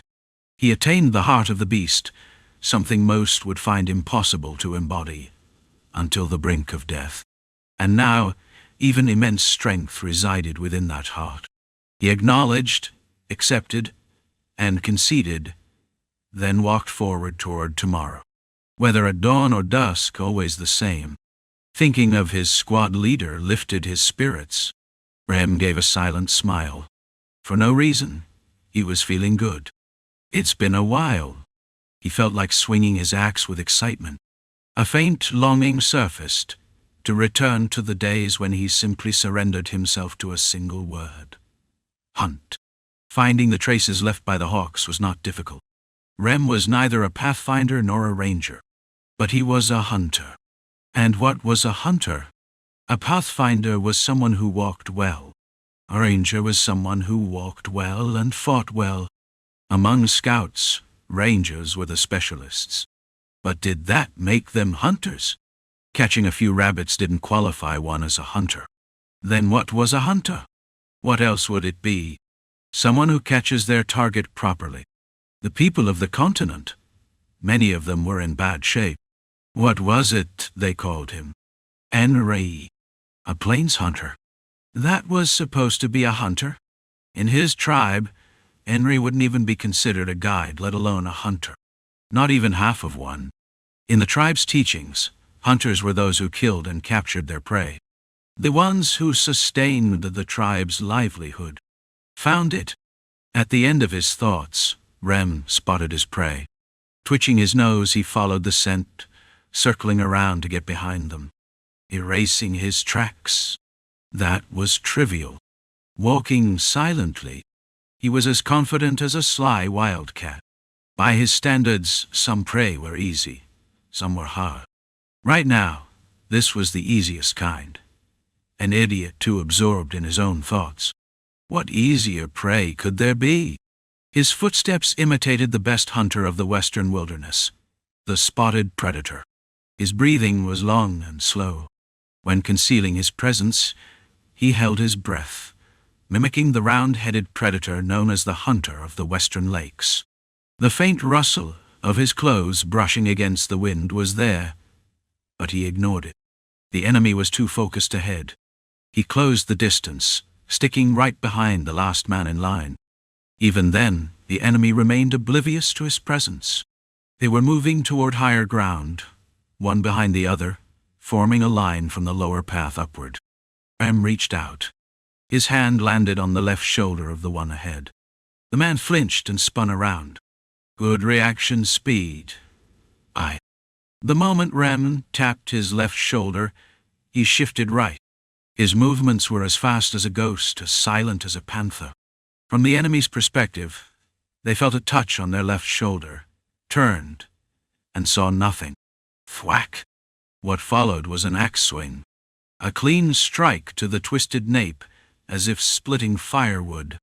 With a wet crack, blood splattered. A spray of crimson hit Rem's cheek. Instead of smiling, he watched the others with his gray eyes. Every single one of them wore an expression of horror. Their eyes, wide in shock, resembled those of a frightened deer. Was this part of the thrill of the hunt? Ambush! Shit! Block him! Curses erupted as they scrambled into action. As if about to charge, Rem crouched low. The enemy reacted immediately. 3 of them simultaneously unsheathed, short swords with a sharp chain. Still, one thought lingered. Good reaction speed. Rem rolled his right shoulder and moved his left hand. A simple trick. The axe was in his right hand, so their focus would be on that. Just as expected, their eyes locked onto his right side. In that instant, a hand axe left his left hand, whistling through the air, and embedded itself squarely in the forehead of the archer in the back. The struck man's feet lifted off the ground as he was thrown backward. "Scatter!" one of them shouted. Again, good instincts. Did they recognize the difference in skill at a glance? Or was it just instinct? Either way, it was the right decision. Even as the command to scatter rang out, the 3 sword-wielders charged at M90. A coordinated action. The remaining 5 immediately bolted. They swiftly dispersed left and right, scrambling down the rocky mountain, while one climbed even higher. Out of the original 10, 2 were already dead. Rem swung his axe, thinking. Of course they didn't stand a chance. They rushed in. He split and cut them down. Simple movements, yet to the enemy, they were like the scythe of death. Amongst the fallen, drenched in blood, the gray-haired hunter twitched his nose. Amidst the stench of blood, the scent of humans lingered. A hunter trained by the tribe took another step forward. Rem had no intention of letting a single one escape. What is this? Hawkeye could feel it. He was being hunted. And that was absurd. Born in a mountain village of Aspen, he had a natural talent for archery from a young age. Becoming the village's best hunter by 15 was a given. At least to him, it was. Every shot hit its mark, and he instinctively knew where to aim to kill. After leaving the village to become a mercenary, he gained fame, caught the eye of a noble, and eventually joined the military. It was the start of a new life, one of status and wealth. How about becoming part of the principality? He was on the verge of being adopted by the noble he had once saved. The man was less than 10 years older than him, but what did that matter? Status was all that counted. Once this mission was over, it would be finalized. I will grant you the newly acquired fief. His soon-to-be adoptive father's words. Hawklaw could see it. The life of a landowner, rising beyond his station. Perhaps he could even wed his half-sister. Whoosh! Thud! Urgh! Something struck the back of his thigh. Hawkeye tumbled forward, agony surging through him. His head slammed against a rock with a dull thud. The world spun. It took a moment of gasping breaths for his vision to clear. Cough. And the moment it did, nausea hit. Suppressing the urge to vomit, he looked ahead. You run well. Impressive. Death stood before him. A specter with silver-gray hair. How? Hawkeye's voice trembled with the weight of his unspoken questions. How had this man tracked him? Why hadn't he sensed his approach? Ram did not speak to his prey. Thud died. An arrow, his own, pierced his throat. The tip emerged from the back of his neck. Blood foamed at his lips, bubbling down his chin. The dark gray rock beneath him turned crimson. Ram studied his handiwork for a moment before dusting off his hands. The hunt had been too easy. A pity, really. But it was done. Acceptance. Recognition. Consent. No. The same thoughts churned in his mind. Throughout the hunt, he had thought of his squad leader. If he lived like that man, what would become of him? Lately that question had taken root in his mind. Marcus led his unit toward Cross Guard. A mere 2-day march. At a standard pace. No, slower than standard. They had taken their time, resting when needed. Will this even work? And if it didn't, what then? Should he ask Encrid, the one who had suggested this? No, boom. His lieutenants weren't fools. We just withdraw. Whether they fall for it or not, the enemy will be forced to react. Actually attacking the city would be a poor move. But this... Who proposed this strategy again? A squad member had relayed the words through the ferry company commander. Through Encred. Kreis? Was it? That squad was full of lunatics. Still, it was a clever ruse. Feign an assault on the city, then swing around to block the enemy's retreat. If the enemy diverted forces to defend the city or secure another route, success. If they didn't move at all, that was also success. That was why the Madmen squad had been sent. They wouldn't strike a crippling blow, but they could at least flick the enemy's ear and make them flinch. And Marcus knew those flicks could be damn strong. Maybe the strongest finger flick on the continent?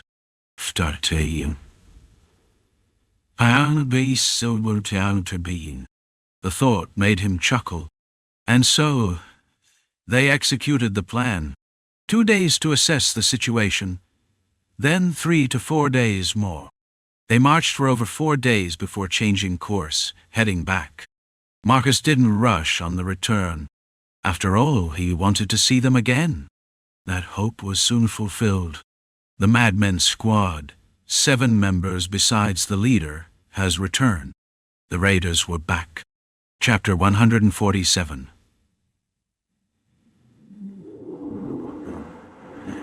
If one had confidence in the path, they walked. Where are they?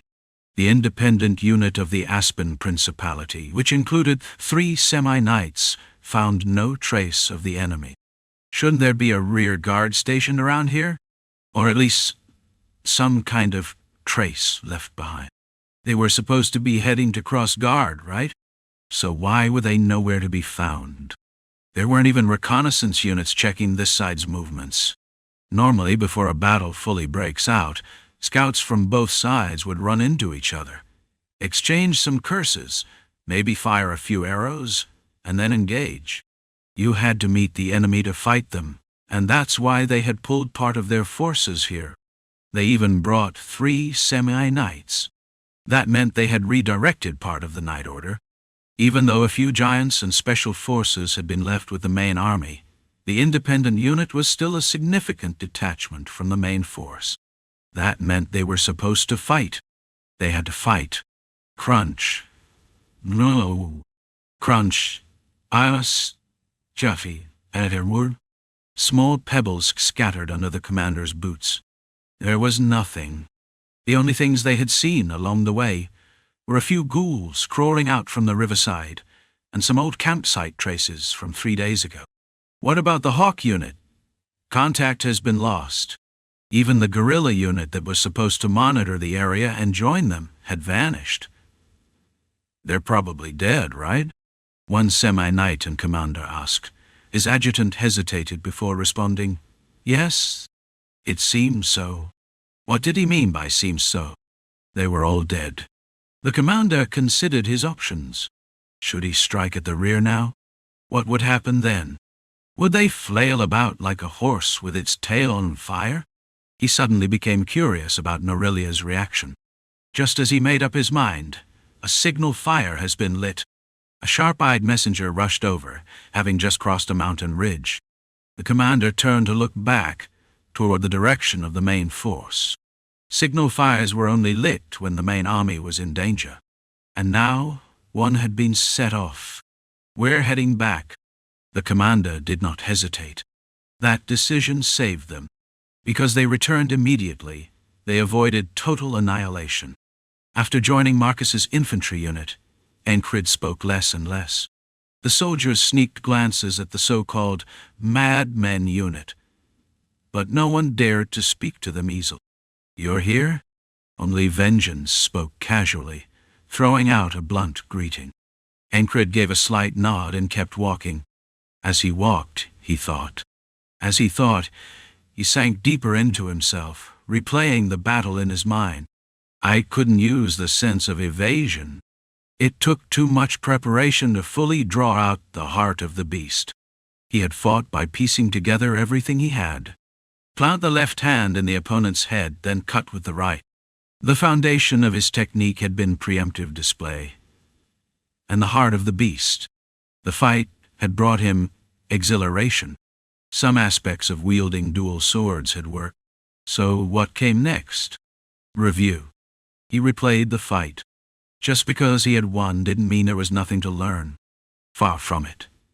There was always something to learn. Crunch. Idua. Crunch. Gaini. Poundani Kaun. The unit crossed a rocky field and moved toward the rear of the main force. The march continued. For 3 days, they ate, walked, and slept in repetition. Only then did they arrive at their original encampment. Of course, to Encred, whether they reached the encampment or not was irrelevant. He was too busy reviewing and reviewing again. He neither saw nor heard what was happening around him. Fundamentals. What about the mustached man's swordsmanship? It was precise, sharp, and refined. It was both heavy and swift. He adapted just the right amount at the right moments. It was a matter of fundamentals. Was winning or losing the issue? Of course that mattered. If he had lost, he would have died. Deliberately losing a fight that could be won was meaningless. Always give your best. Take even half a step with certainty. For a better today than yesterday. Victory didn't erase his thirst or longing. Did he think mastering the fundamentals once was enough? Was I being arrogant? Life had a way of humbling him. Looking back on the past, when all he could do was struggle desperately, he couldn't even imagine thinking like this. Encred reflected. Sharpening the fundamentals was the most basic duty. Hadn't training the isolation technique proven that? It required daily repetition. The same movements repeated endlessly. Whether it was Valaf-style martial arts, heavy sword techniques, or light sword techniques. Steady and smooth motions, no matter the style, all relied on the basics. The moment that thought struck him, he couldn't hold back anymore. His hands itched. His heart pounded. His skin tingled. Even in the middle of the march, shamed, he drew his sword. Then, with a perfectly straight and precise motion, he executed a downward cut, a flawless, masterful strike. Like the mustached man's technique, it was a vertical cut aimed at the crown of the head. Swoosh! Right in the middle of the march, he suddenly swung his sword. Someone should have said something. But this was Encred. What the hell? An ambush? Oh, it's just platoon leader Encred. That guy's a bit, you know. One soldier twirled his finger beside his head, making a spinning motion. The Madmen unit commander, right? Yeah, just ignore it and keep walking. No one made a fuss. This wasn't anything new. More than that, there wasn't a single person unaware of the Madmen unit's achievements in the previous battlefield. They were already half-heroes. Among the gazes directed at them, there was even a touch of admiration. It's because they're so obsessed with training. Was that why they fought so well? Such thoughts lingered in the minds of the soldiers. Even the squad leader-level officers left them alone. Perhaps there were special instructions from Battalion Commander Marcus. It was clear to anyone that they were receiving special treatment. Exempt from all duties, excused from kitchen duty. All sorts of reasons justified it. No one made a fuss over it. The Madmen unit didn't particularly care about how others looked at them either. Ragnar, watching his squad leader suddenly swing his sword, thought to himself. It was something he had planned to say once they got back. But now, it no longer seemed necessary. Return to the fundamentals. He had demonstrated a cut, but the actual teaching had yet to begin. There were things that needed to be built up for that. Things that needed to be said again. Would this become a wall of despair? Or a new milestone? He had to show him, teach him. There was much to say, things people tended to forget as they grew stronger. He wanted to remind him of those things. Ragnar contemplated deeply. What did his squad leader need right now? After much deliberation, he organized his thoughts. Clatter. The gravel path was coming to an end. Ragnar stopped walking. Yes, that's right. And he muttered to himself. His squad leader didn't need nagging. He would reflect on his own and fill in the gaps. He had always been that kind of person.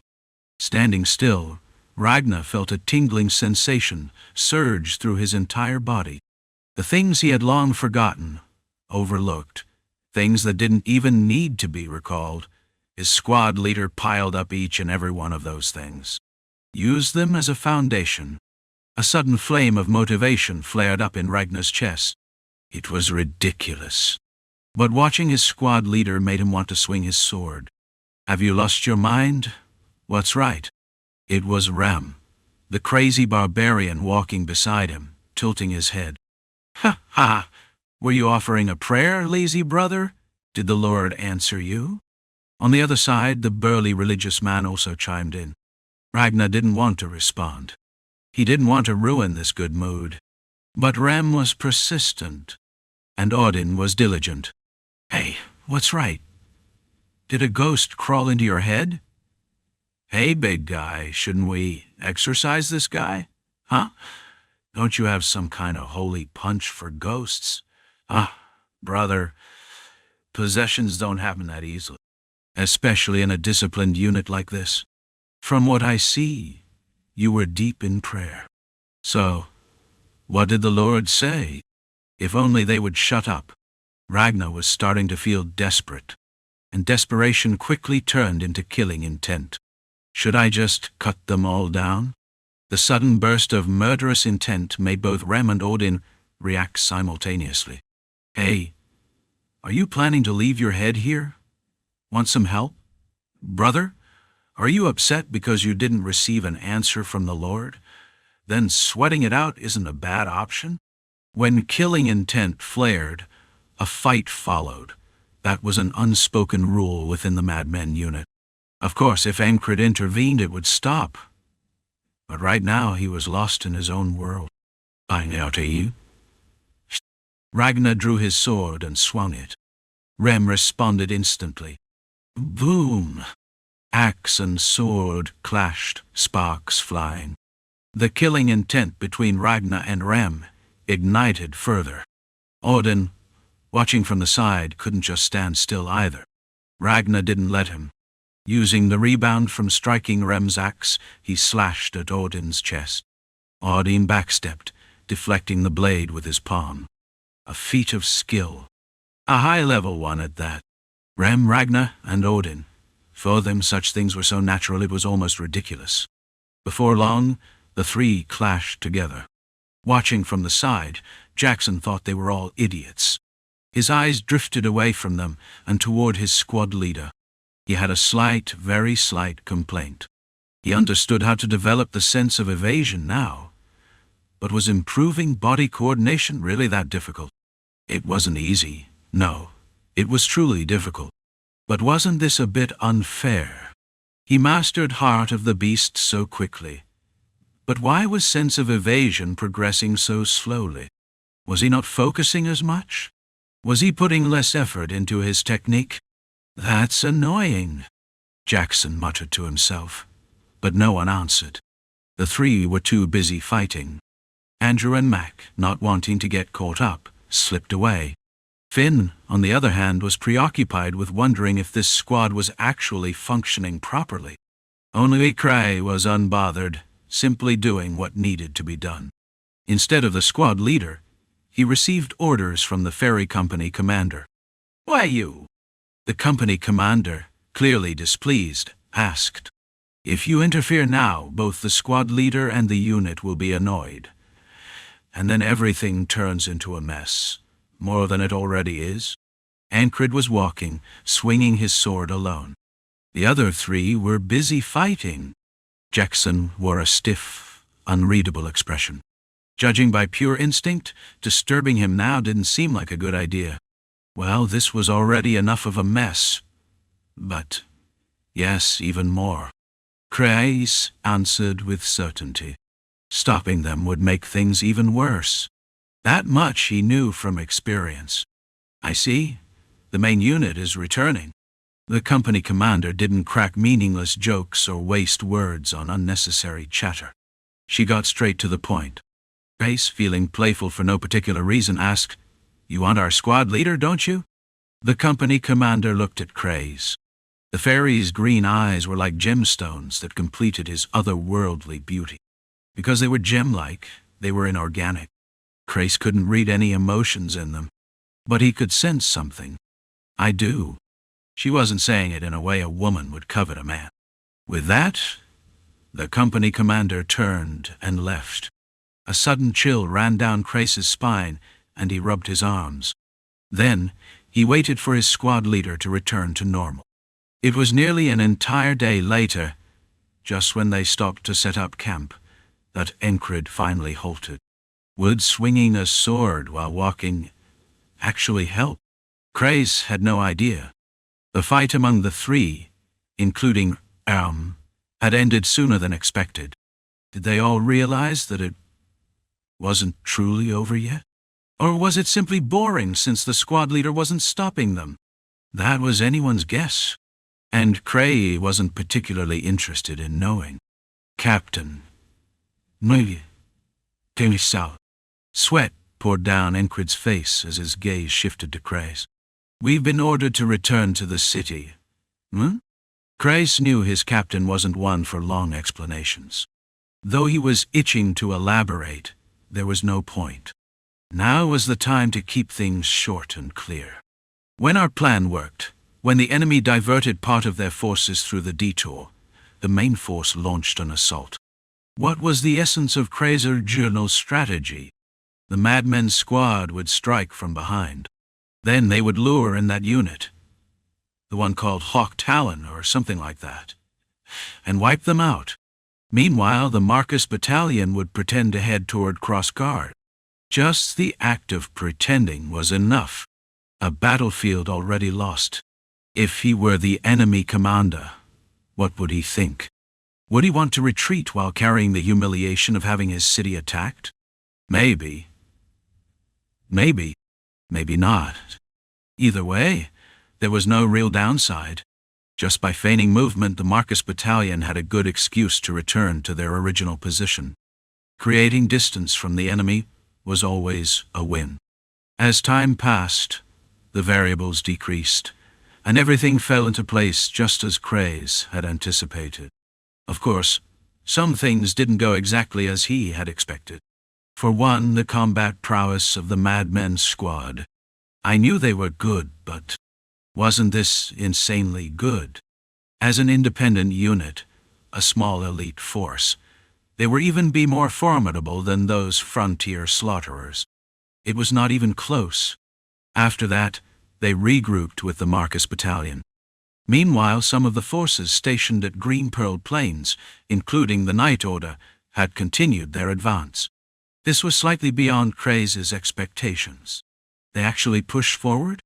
Even as things stood, they had expanded their territory and dealt a severe blow to Aspen. But instead of stopping, they pressed the attack, securing a decisive advantage. A relentless charge followed by close-quarters combat. The power gap had widened significantly. It was an overwhelming victory. As a result, the Marcus Battalion and the Border Guard's standing army were ordered to return to the city. Some enemy forces might go mad and attempt a desperate attack, so a defense force was necessary. And since they had achieved great merit, a reward was likely in order. Rather than explain all this, Craze summed it up concisely. "We're going home." Not bad. Had Encred grasped all of that? Who knew? He could explain it slowly later. For now, knowing they could return was enough. Craze was quite satisfied with that. Above all, the map tucked inside his coat made him feel even warmer. One of the treasures hidden by the enemy, Craze knew instinctively. This one's real. Encred had no complaints about returning either. In fact, he was pleased. He had learned and absorbed so much from this battlefield and the battles fought. Now he needed time to reflect and carve those lessons into his body. A slow learner had to struggle and push forward. So, that's exactly what Encred would do. A thirst and hunger burned within him. It set his heart ablaze, making it impossible to stay still. But what's with him? Encred turned toward the occasional killing intent he felt. It was Jackson. Every time he was about to forget about it, another piercing glare came his way. Jackson looked dissatisfied, but judging by his face, he wasn't going to explain, even if asked. So what could Encred do? Just leave him be. It wasn't like these guys' complaints were anything new. We're heading back? Oh, that's a shame.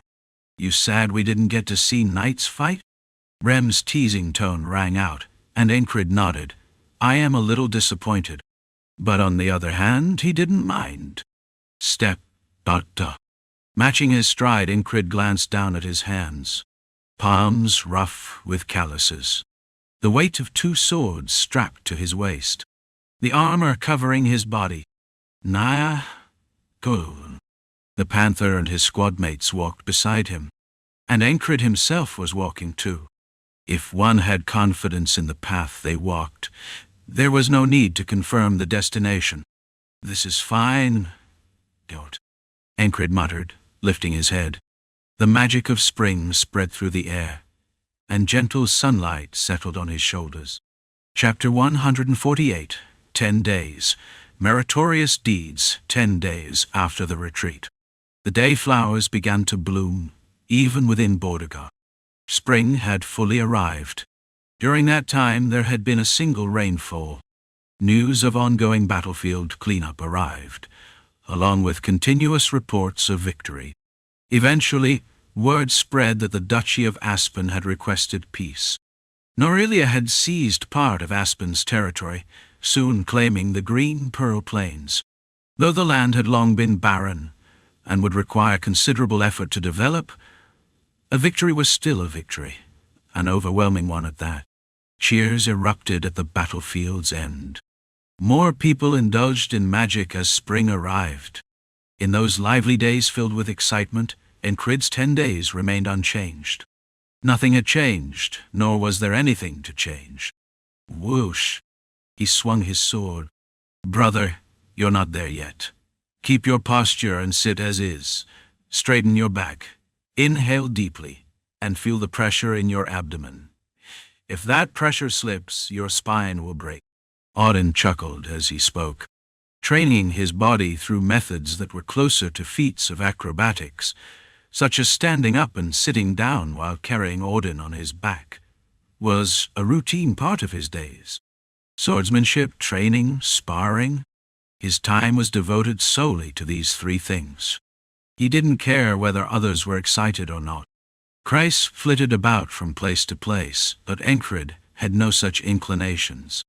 As an independent unit leader, recognized as an independent unit, and perhaps due to his influence on the previous battlefield, he had no assigned duties. It had been 10 days of complete rest. Or rather, for Encred, it had been 10 days of immersion in training. But if there was one thing that had changed, who? It was the attitude of the soldiers in the unit who knew Encred and had fought alongside him. From early morning, they were all busy wielding spears. There had been a slight trend toward this before, but now the number of soldiers dedicated to training had increased significantly.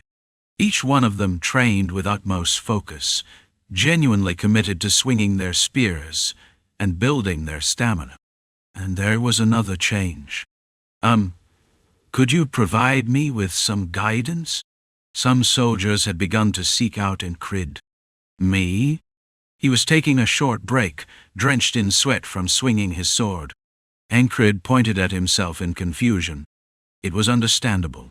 This was something he had never even imagined. Him? Teaching someone?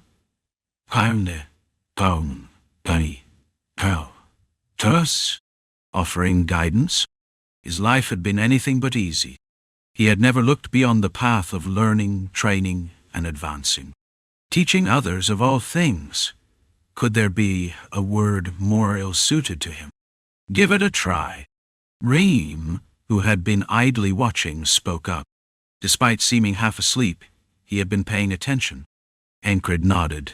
He had already been considering it, because right in front of him he saw the soldier's eyes.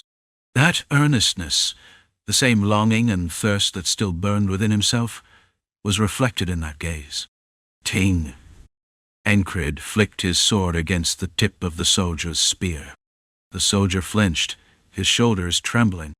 How skilled was he? From what Audin had taught him, one could gauge a person's training level by their posture and the state of their body. This soldier seemed fairly experienced. Private First Class, Pole. The soldier introduced himself. Encred barely registered the name. Instead, he focused. He did not take this lightly. To concentrate solely on his opponent. That was his best and only approach. Paul swallowed nervously and assumed his stance. Left hand forward, right hand back. A posture specialized for thrusting. His feet... Whoosh! Ha! A well-trained soldier. Encred tracked the incoming spear tip with precision. Observing, reacting, his body moved accordingly. Though he had not yet mastered it completely, his sense of evasion flowed naturally.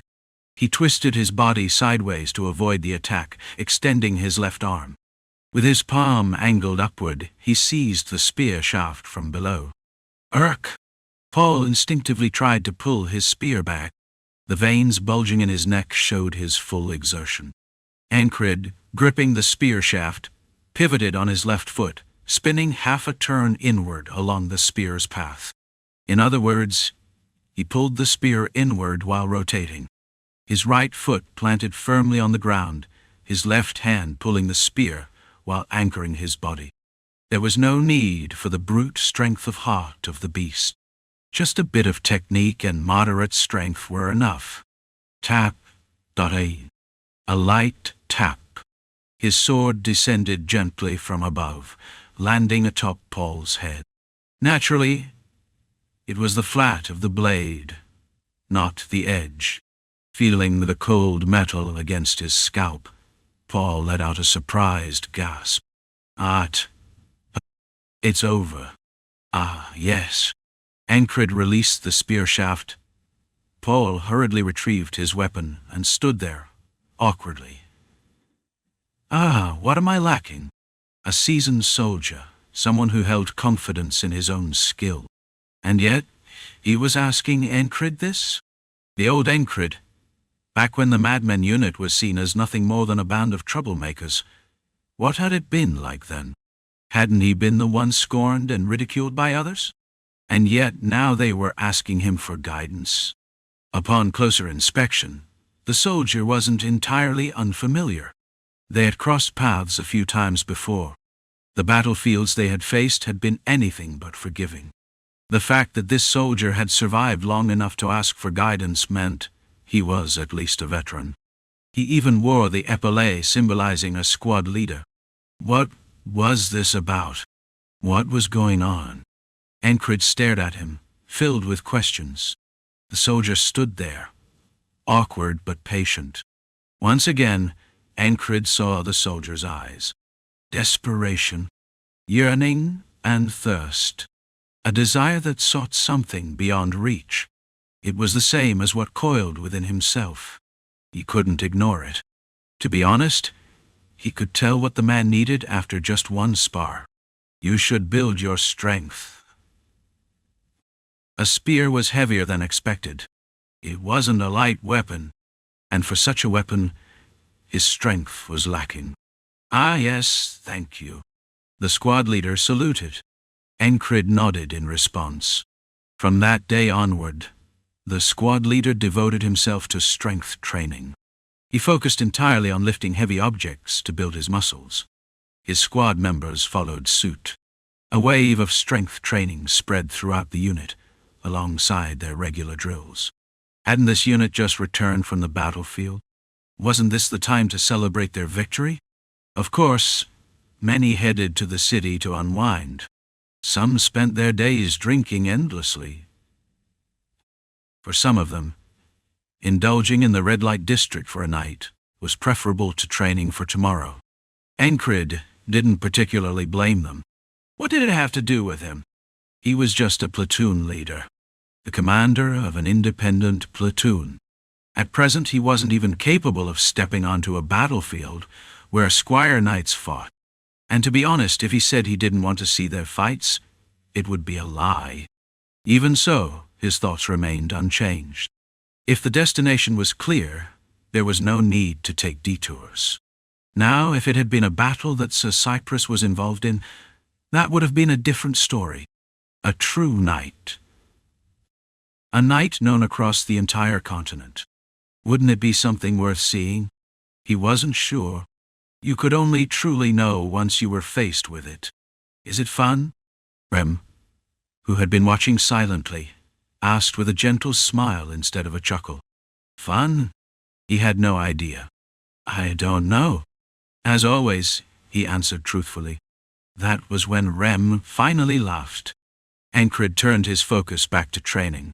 Immersed in his practice, could I have a match as well? Someone else approached and requested a spar. After knocking them down with ease, he offered a single piece of advice.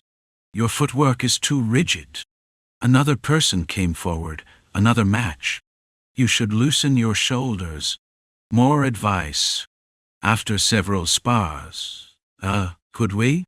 The voice lacked a subject, but there was no need to ask what he meant. His eyes burned with determination, though his cautious stance betrayed his nervousness. The young soldier had a boyish face. At best, he was Andrew's age, perhaps even younger. Fine. None of the other platoon members stopped him. Hadn't they always stepped in whenever someone approached him? Hadn't they always stirred up unnecessary trouble? Why were they just letting it happen now? Most soldiers wielded spears. Using a different weapon usually meant they belonged to a special unit. This one held a battle hammer about the length of a forearm. The rounded head gleamed smoothly, proof it had seen years of use. It didn't look especially heavy, but its effectiveness was undeniable. Watching him roll his wrist, Encrid could tell. His movements were ingrained through training. I'm from the Frontier Slaughterers Unit. As expected, the soldier introduced himself. Encrid simply nodded. Whoosh. The soldier twisted his wrist, spinning the battle hammer as his eyes gleamed. Encrid could see through his intentions immediately. Had he grown too accustomed to the Valen-style mercenary swordsmanship? His opponent's techniques were laid bare. Thud, thud, thud. The soldier swung the hammer with full force. Then, suddenly gripping it with one hand, he brought it down in a vertical strike. Rather than blocking it, evading was the better option. Following his opponent's intent, Encrid sidestepped the hammer's trajectory. At the same time, the soldier reached for his waist with his other hand. Before his elbow could fully extend, Encrid grabbed his wrist. I see it. That was all he said. The technique was simple and direct. Use the hammer to draw attention, then throw a close-range dagger. It was strikingly similar to Valen-style mercenary swordsmanship. Valen-style mercenary swordsmanship? He asked. The soldier nodded. You should refine your hammer techniques more. Encrid instinctively pointed out his weakness, and in that moment he realized that was advice he needed as well. If the hand techniques were perfected, the dagger would be even easier to conceal. From the start, there would be no need to distract the opponent with a secondary motion. The soldier had more than enough talent. He was so skilled that he reminded Encrid of that kid, the one who had once put a hole in his stomach. Back then, he hadn't even been able to fight back properly. But now, a lesson from one of his old instructors resurfaced in his mind. Improvement begins with understanding where you stand. Awareness. Recognizing once more. To move forward on a new path, one must first understand the path they currently stand on. Sparring after sparring, lesson after lesson. Many continued to seek him out, and each time, Encrid realized something new and progressed. His steps were slow, but he never hurried. That was a lesson learned from watching soldiers recklessly thrust their spears. Haste brought no benefit. There were those who acted with remarkable composure. Wrote Dotga, a member of the frontier slaughterers' forces, a friend from the western regions. He glanced at Rem as he spoke, but Rem paid no attention. Encrid brought him down as well. Was he an easy opponent? No, he was a tricky one. But Encrid had already accumulated too much experience, so facing him posed no difficulty. "You're strong," Rut muttered in admiration before turning away. Yet, as he did, his eyes were fixed solely on Encrid, not Rem. As the number of challengers grew over the 10 days, Craze finally stepped in to regulate things. "This is too much. It'd be better if you all sorted yourselves before coming. You know what happens if you interfere with our captain's work, right?" His words carried a different weight now, especially with Iram, Jackson, Auden, and Ragnar standing behind him. The 4 of them simply nodded as they looked at their squad leader. To recognize one's place, what must be done? One must observe above, below, left, and right. Only then could they grasp their position. They had all faced that moment at least once before. If anything, Encrid was late in experiencing it. Spring had come. He was 31 now. By continental standards, he could be called an aging mercenary. Of course, many wielded swords well into their 40s, but no one could do what Encrid did. That was why watching him brought them satisfaction. Auden found his answer in the squad leader. Reem revisited fragments of his past. Jackson pondered what it would mean to live like him, why he lived that way, and envisioned his own future. Ragnar reflected on swords and people, ambition and life, knights and the power they wielded.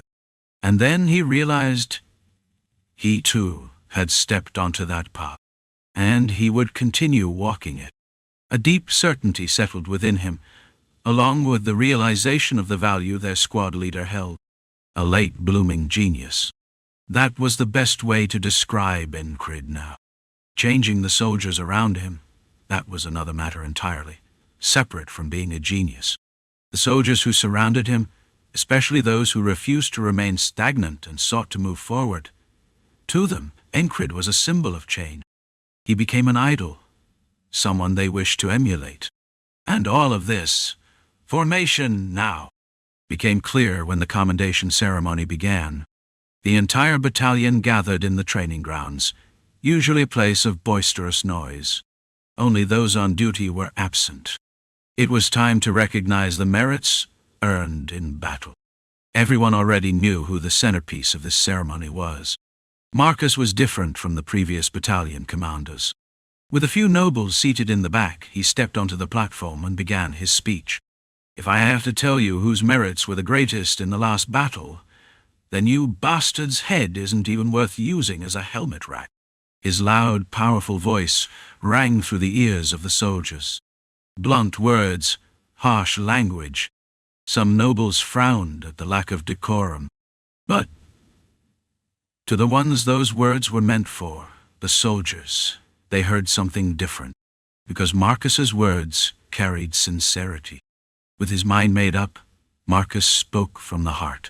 The one with the highest merit, I'll call him now. Ma, independent unit captain, Encrid. Everyone knew what word had nearly slipped out before independent. And then, a man stepped forward. He walked with bare hands, drenched in sweat. Even though the weather was warming, he shouldn't have been sweating that much. But no one questioned it. It was obvious. He had been swinging his sword countless times before coming here, because that was the kind of man Encrid was. One who swung his sword relentlessly to prove himself. One who demonstrated his worth by embodying what he had learned. A man who never treated anything carelessly. A madman. The madman captain. Encrid ascended the platform. The training ground fell into a peculiar silence. Heat rose in the air. To those who had fought in the battle, what did Encred mean to them? He had become an idol to some, a hero to others. On the battlefield, that was what he was, and Marcus had not forgotten. One man stood before another on the platform.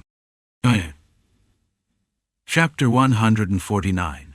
Feeling honor amid the tall leaves behind the platform. Petals of red and pink swirled in the air. From the flower field beyond the training grounds, bright yellow blossoms revealed themselves in full splendor. The scent of sweat filled the air, mixing with the sight of flowers blooming in a place where spears and blades clashed. Was it a remnant from the days when Border Guard was still a trading city?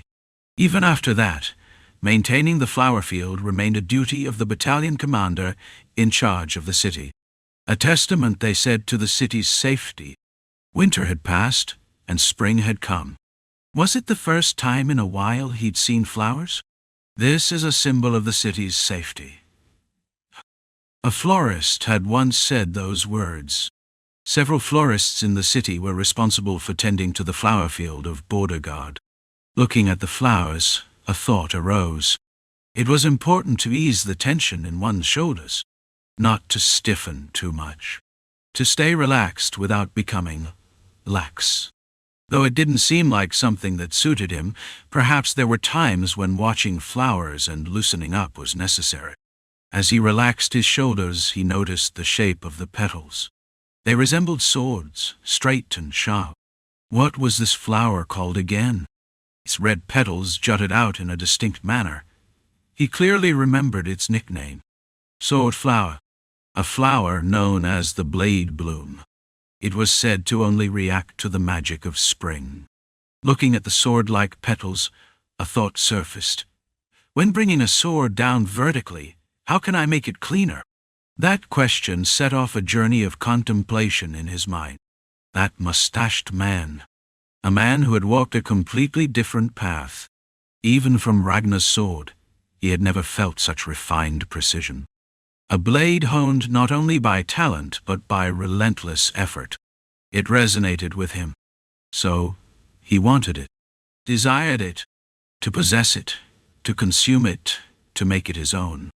His thirst remained unquenched, like a traveler in the desert yearning for a sip of water. For Encred, that thirst was for the sword and knighthood, for dreams and skill. Slowly, if one rushed too fast, they would trip and fall. Had anything ever turned out well when done in haste? Even without talent, there were things one could see by neither faltering nor despairing. That was neither impatience nor complacency.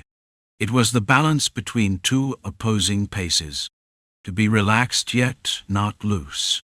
That was the only way to run at the fastest speed within one's ability. With these thoughts, Encred stepped onto the platform. At the end of his contemplation, the stage awaited, and in front of him stood Marcus. They faced each other and exchanged glances. Marcus's eyes softened, curving slightly as if he were about to play a mischievous trick. The training grounds were silent. Somehow the entire atmosphere felt different. A warm breeze drifted through the sunlight. Petals swayed in rhythm with the wind. A peaceful, tranquil afternoon. It reminded him of the moment Odin's divinity had touched his body. That same serenity enveloped the surroundings. "I've been thinking," Marcus spoke, his voice breaking the silence. It wasn't loud enough to reach every corner of the training grounds, but enough for those nearby to hear. "Thinking about what?" Encred replied, standing straight. "What should I give to satisfy a soldier who has accomplished so much?" At those words, thoughts of fine swords, or even a bag of krona flickered through Encred's mind. But would he truly be satisfied with that? Hardly. It would bring some pleasure, but what if he took it one step further? A magic armor? By now, he had a rough understanding of the value of the leather armor wrapped around him, and that its value was slowly diminishing. Enchantments were not eternal. Magic equipment had its limits. He had only heard such things in passing, unsure if they were true, but experience had proven it. The lifespan of his leather armor was nearing its end. Even his leather gauntlets were something akin to magic gear. If not, how could they possess such durability? If not for these gauntlets back when he fought the frog, he wouldn't have just sprained his wrist, he would have lost a hand. The very thought is horrifying. If he had died after losing a wrist, would he have ended up like some one-armed swordsman? Losing a wrist was better than losing an arm, but both were still the worst outcomes. Looking back, there were far too many things to be cautious about. Losing one's life, it would be painful, but in a way, that was a welcome fate. But suffering fatal injuries and living to see another day, too many things to consider. Still, Encrid had not sunk into deep contemplation. He wasn't the type to overthink things to begin with, nor did he have the luxury to do so. Useless thoughts. Rather than just relaxing his shoulders, his mind was being cluttered with distractions. He let them go, even immersing himself fully in the sword, and his dream wouldn't be enough. Would he truly become a knight? The question still remained, and the answer was yet to come. So, I made a decision, Marcus continued. Encrid focused his attention on the man before him, listening attentively. A proper attitude of listening. I too decided that I must give a sincere gift. You can expect it, independent unit leader. The word expect was spoken. He knew well that he wouldn't normally show any emotion for trivial matters. Honestly, he had no expectations. Afterward, Battalion Commander Marcus gave him Krona a splendid dagger. A dagger said to be awarded only to those who have made significant contributions to the royal family. When he received it, he found the balance terrible. It had no practicality. It was just a symbol of status. By presenting the royal dagger, your position is guaranteed. If you ever show it in the capital, you will become a guest of the royal family. Encrid truly thought it was nothing special.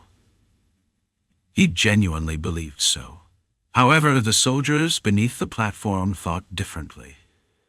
Encrid, Encrid, Encrid. There were no childish cheers like Long Live. It was simply the entire company chanting Encrid's name. Without cheers or shouts, just murmurs. Everyday muttering, words leaving their mouths. But when hundreds of soldiers spoke as one, Encrid, it hit his ears like a roar. Looks like they're more excited than you. Turn around. At Marcus's words, Encrid turned his body. It was quite an amusing sight. 10 days after returning from the battlefield, he felt closer to the men in the unit than before. Those who had previously spoken filthy words, calling him names, had now lowered their heads. Those seeing him for the first time looked at him with respect and admiration.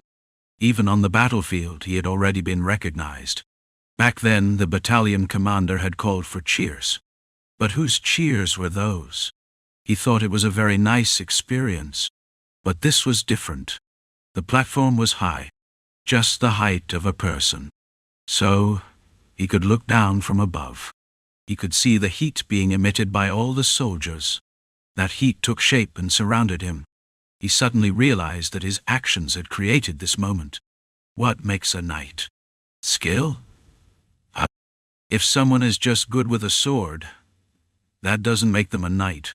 If that's what you wanted, you should have been a mercenary. The words of a sword instructor from a certain city still echoed in his mind. He had asked that question back then. What makes a knight? What makes one worthy of being called a knight? Skill is, of course, necessary. On top of skill, honor and achievements are piled up, proving oneself. Although things have changed a bit nowadays, in the past, when legends were discussed, that was the way. Had he just wanted to be someone who wielded a sword well? No, that wasn't it. His childhood dream may have started like that. But as he grew older and saw the limits of his talent, he was struck in the stomach by a much younger man's sword. He lost comrades. He realized that skill and character do not always align. Even while knowing his limitations, he continued to wield his sword, with a pure heart, as if this moment might be his last. Living today as if tomorrow would never come. He threw himself into the waves of time that kept repeating, being swept by the waves, but still never forgetting his sword. He carried his broken dreams. For a long time, where did the heart that sustained Encred come from? A knight is someone who keeps the standards they set for themselves. That's what Encred believed. A person who moves forward without forgetting honor. He decided to live that way. So, perhaps it was natural that he felt joy in moments like this, standing before these men, proving himself, feeling honor. This is fun, Encred murmured quietly. It was hard to sense emotion from just the voice. But behind him, Marcus felt something unfamiliar in Encred's words. It was the same as before, something he had forgotten for a while. Sword and light. Is it passion? Marcus smiled. He really thought Encred was an interesting man. So, he was curious about what kind of effect his prepared gift would have on the man before him. That's all, Marcus said. And Encred turned to show his military etiquette. Encred. He descended through the soldiers, chanting his name like a chant. As the soldiers parted, a path opened. That's nice. He saw his own squad members welcoming him. Rem grinning widely. Jackson looking on indifferently, leaning on one leg. You were like a messenger responding to a prayer, brother. Auden muttered something incomprehensible. Are we leaving now? Ragnar, who found this whole event tedious, nice, craze, who had no interest unless it involved him. Alongside them, Andrew and Mac called out his name with flushed faces. Encred. Captain. Dottin. Well, this wasn't just a good experience. It was more than that. If this wasn't enjoyable, it would be strange. Let's go back. But nothing changed. 10 days had passed since returning, and the border guard was quiet. The rewards and honors were over. So what should be done now? Of course, training. He was struggling with how to wield a sword. Hey, today is a party. Let's eat and die. From the stage, Marcus revealed his true intentions. Can the battalion commander really act this recklessly? Aren't the people standing behind him nobles? As expected, Encred noticed a group of nobles frowning as he turned away. But no one stepped forward to say anything. Why was that? Did he say he'd cut their heads off if they interfered? No, wait. That's something someone like Ram would do. Marcus was a commander from the capital. There was no reason or need for him to do something so reckless. Then why were the nobles reacting that way? Encred decided not to concern himself with the nobles' matters. There was no need to investigate. What would it change? Knowing wouldn't make a difference. Party. Cheers. Sounds good. I like it, the soldier shouted. It almost felt like his eardrums were going to burst. What? Are we getting something good? If it's just cheap wine, I feel like I might want to split that bastard's head open with my axe. Rem grinned at the mention of the party, but this bastard actually seemed to be in a good mood. The problem was that when he was in a good mood, he wanted to split heads open. No. Wait. Is it lucky that it's not my head? Now that he thought about it, Rem had never seriously said he wanted to split Encred's head open. He sometimes joked about wanting to open up his head to see what's inside. But it was just a joke. It's annoying. Ragnar honestly voiced her feelings. Encred wanted to cast his vote for Ragnar's opinion. He wanted to train. He wanted to attach the mustache-shaped sword he had seen to his own body as soon as possible. A stiff head only sees stiff things. We need to rest when it's time to rest. While thinking this, Jackson spoke. Maybe it was due to his sharp senses, but he seemed to understand Encred's state. Everyone get some rest. I'll be back in a moment. Encred heard Cray's voice from behind, growing distant as he ran. When a party was held, a gambling den naturally opened. And if it was a gambling den, Craze was probably the one running it. He wasn't actually gambling, but instead ran the game to take a commission. Craze still couldn't understand how people would waste krona on gambling. Seriously. Why throw krona at random hands? If you meet a real gambler, you'll be wiped out. It made sense that there was no reason to use krona for gambling. Craze disappeared among the soldiers. Encrid watched his retreating back, realizing how strange it was that the big-eyed soldier had come up with a clever strategy. No splitting heads, huh? Savage brother to tar. From behind, Auden murmured. In the front, the battalion commander happily raised a bottle of alcohol. This is some good wine. Everyone will drink the same today. Any objections? Those who have one, come at me. That guy didn't seem normal either. Marcus shouted as he offered the wine. Watching this, Finn approached and spoke. Want to have a drink, eh? It had been a while since he had a drink. It wasn't something he normally did. He was too busy training. Drinking would dull his control over his body. That meant he wouldn't be able to train properly. Enjoying the party and drinking were different matters. He was about to kindly refuse. No, human girl, that seat is mine. He's my fiancé. A voice from behind. Eh? Fiancé? A fairy? Finn murmured. Encrid stepped back. The ferry commander approached silently. Drink with me. Was that a command or a suggestion? A strange tension arose as Finn and the ferry commander appeared.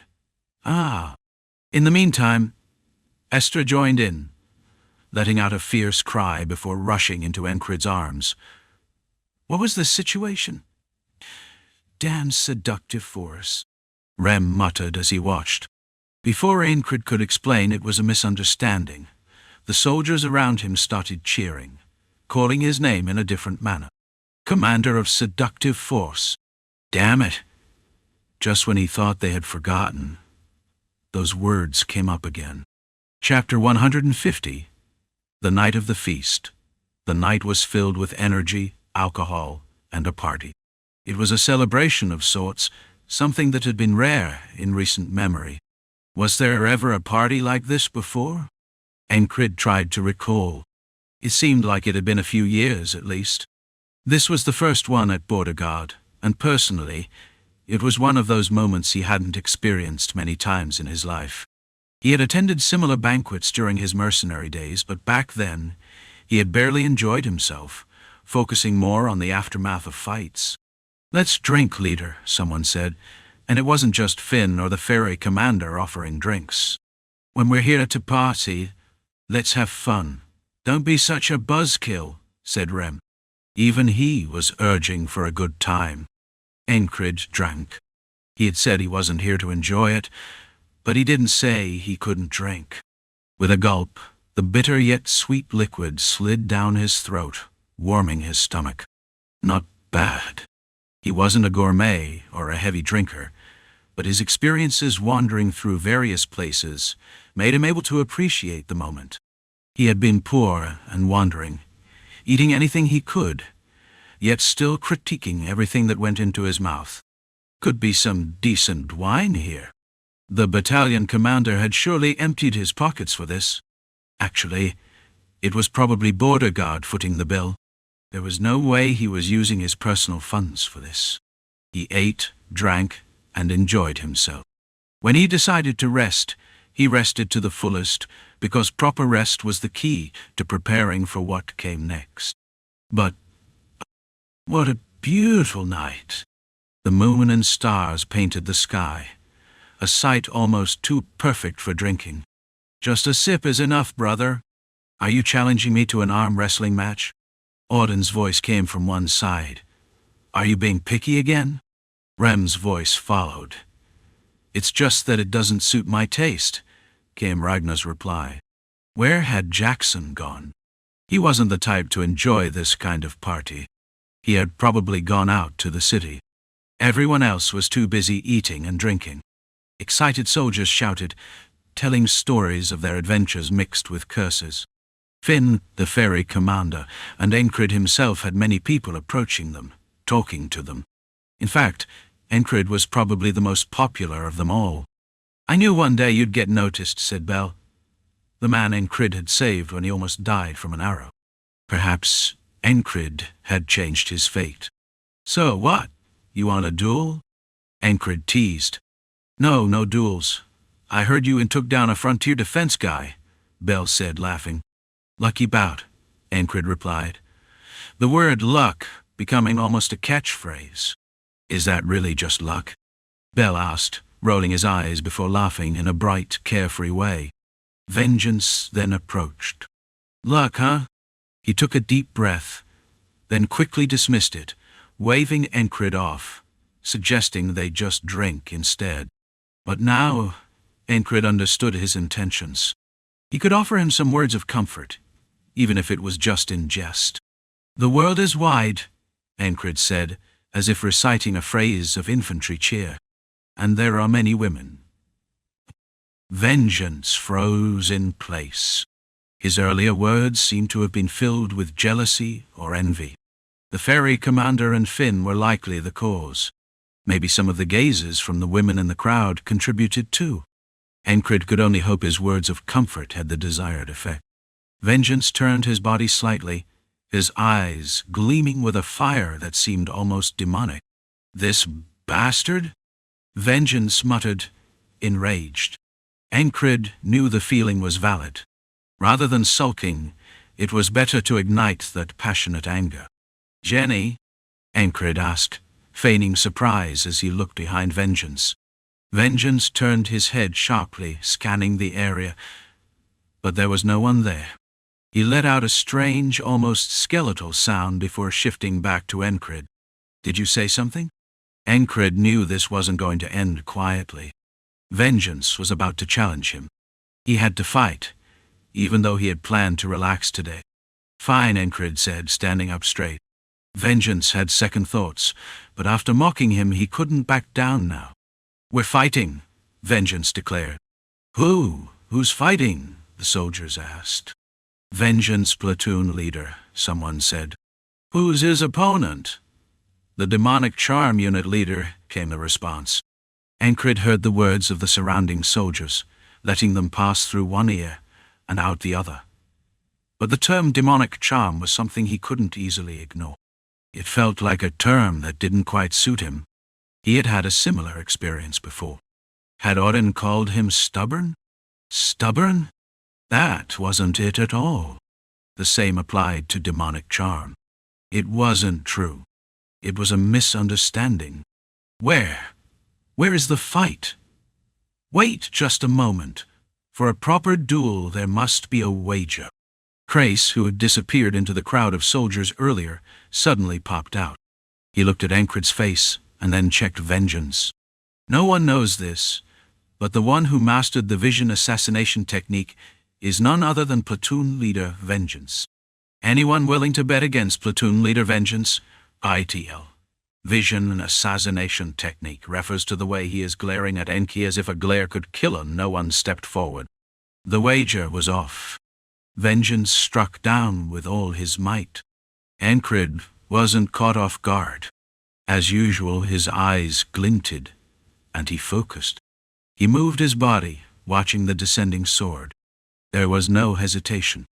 Encred raised his sword horizontally to block the strike, then swept his leg to trip Vengeance, pressing his knee into Vengeance's thigh.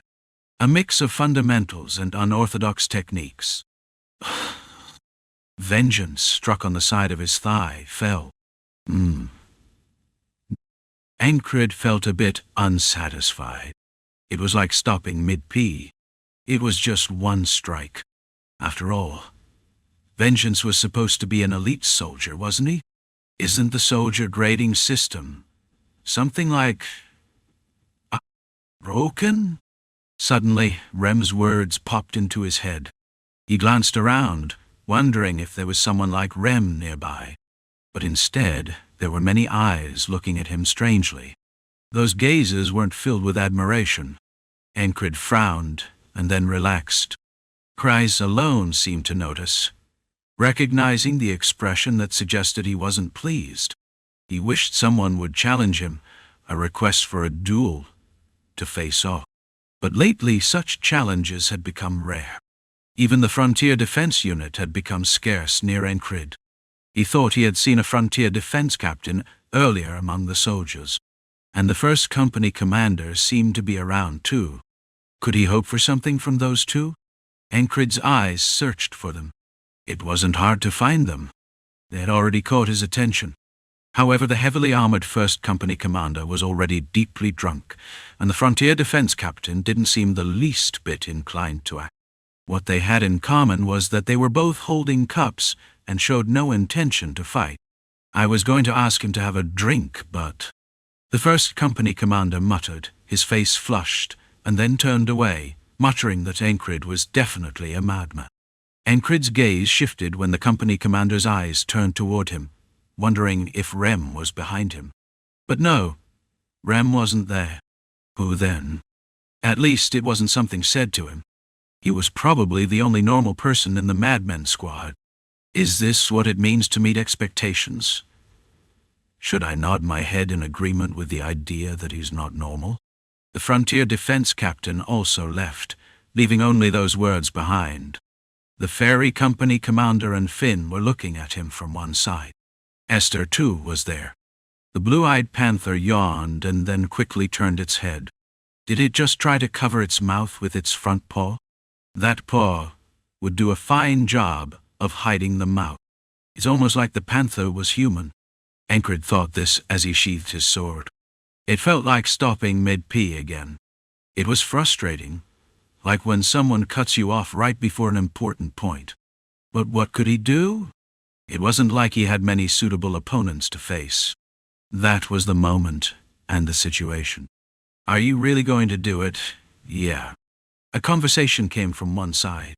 At the same time, the thrill of a sword cutting through the air, the kind of presence that made him feel like an illusion of a flash, filled the air.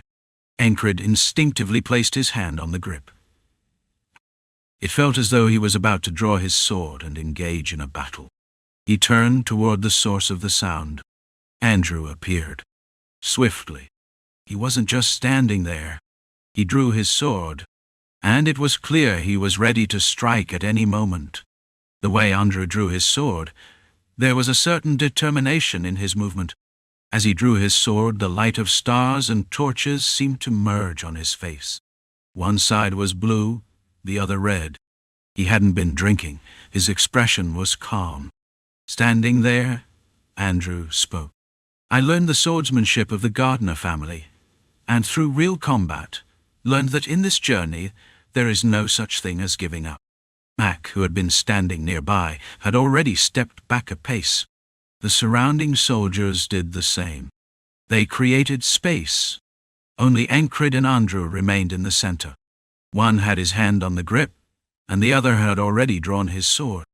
Andrew, who had spoken earlier, continued, his momentum unbroken. I ask for your guidance. Encrid stared into Andrew's eyes for a moment. There was no wavering in his pupils, only burning passion, not admiration. It was a gaze he truly liked. A moment he savored. Whoosh! A torch flared right next to him. A pleasant breeze of the night swept through. He had heard that magic was strong in spring. It was a saying he had grown tired of. That saying? It seemed to be true after all. Encrid looked up at the sky instead of answering. The night, a festival of starlight rising between the moonlight. The world of falling stars was there. Lowering his head again, Encrid spoke. A fine night for a fight, isn't it? He was sincere. He thought that celebrating with a banquet on a night like this was almost a waste. Yes, it would have been another night. If the starlight hadn't shone so brightly on him, he might have just enjoyed the banquet. But this night was too precious for that. Indeed. Andrew thrust his sword. Encrid met him. It had started as a scouting party, but their relationship had changed rapidly, and now again Andrew's sword danced. It was a rapier, one that focused on speed and exploited the opponent's weaknesses. Encrid responded with caution. focus, and showed everything he had. That was the right way. If the opponent was showing their best and sincerity, he had to do the same. Esther thought it was quite strange. Tonight is truly something. The magic in the air was thick. Sensitive individuals often sensed something different on nights like these. And perhaps it was the same for Encrid. He certainly seemed to be unable to stay still, restlessly moving. The fight wasn't long. The outcome was clear. "All right, gather the krona." Kreis's voice rang out, clearer and louder than ever. Perhaps the busiest and most passionate person that night was Kreis. Da-da. Andrew fell backward with a sound. They hadn't exchanged swords dozens of times.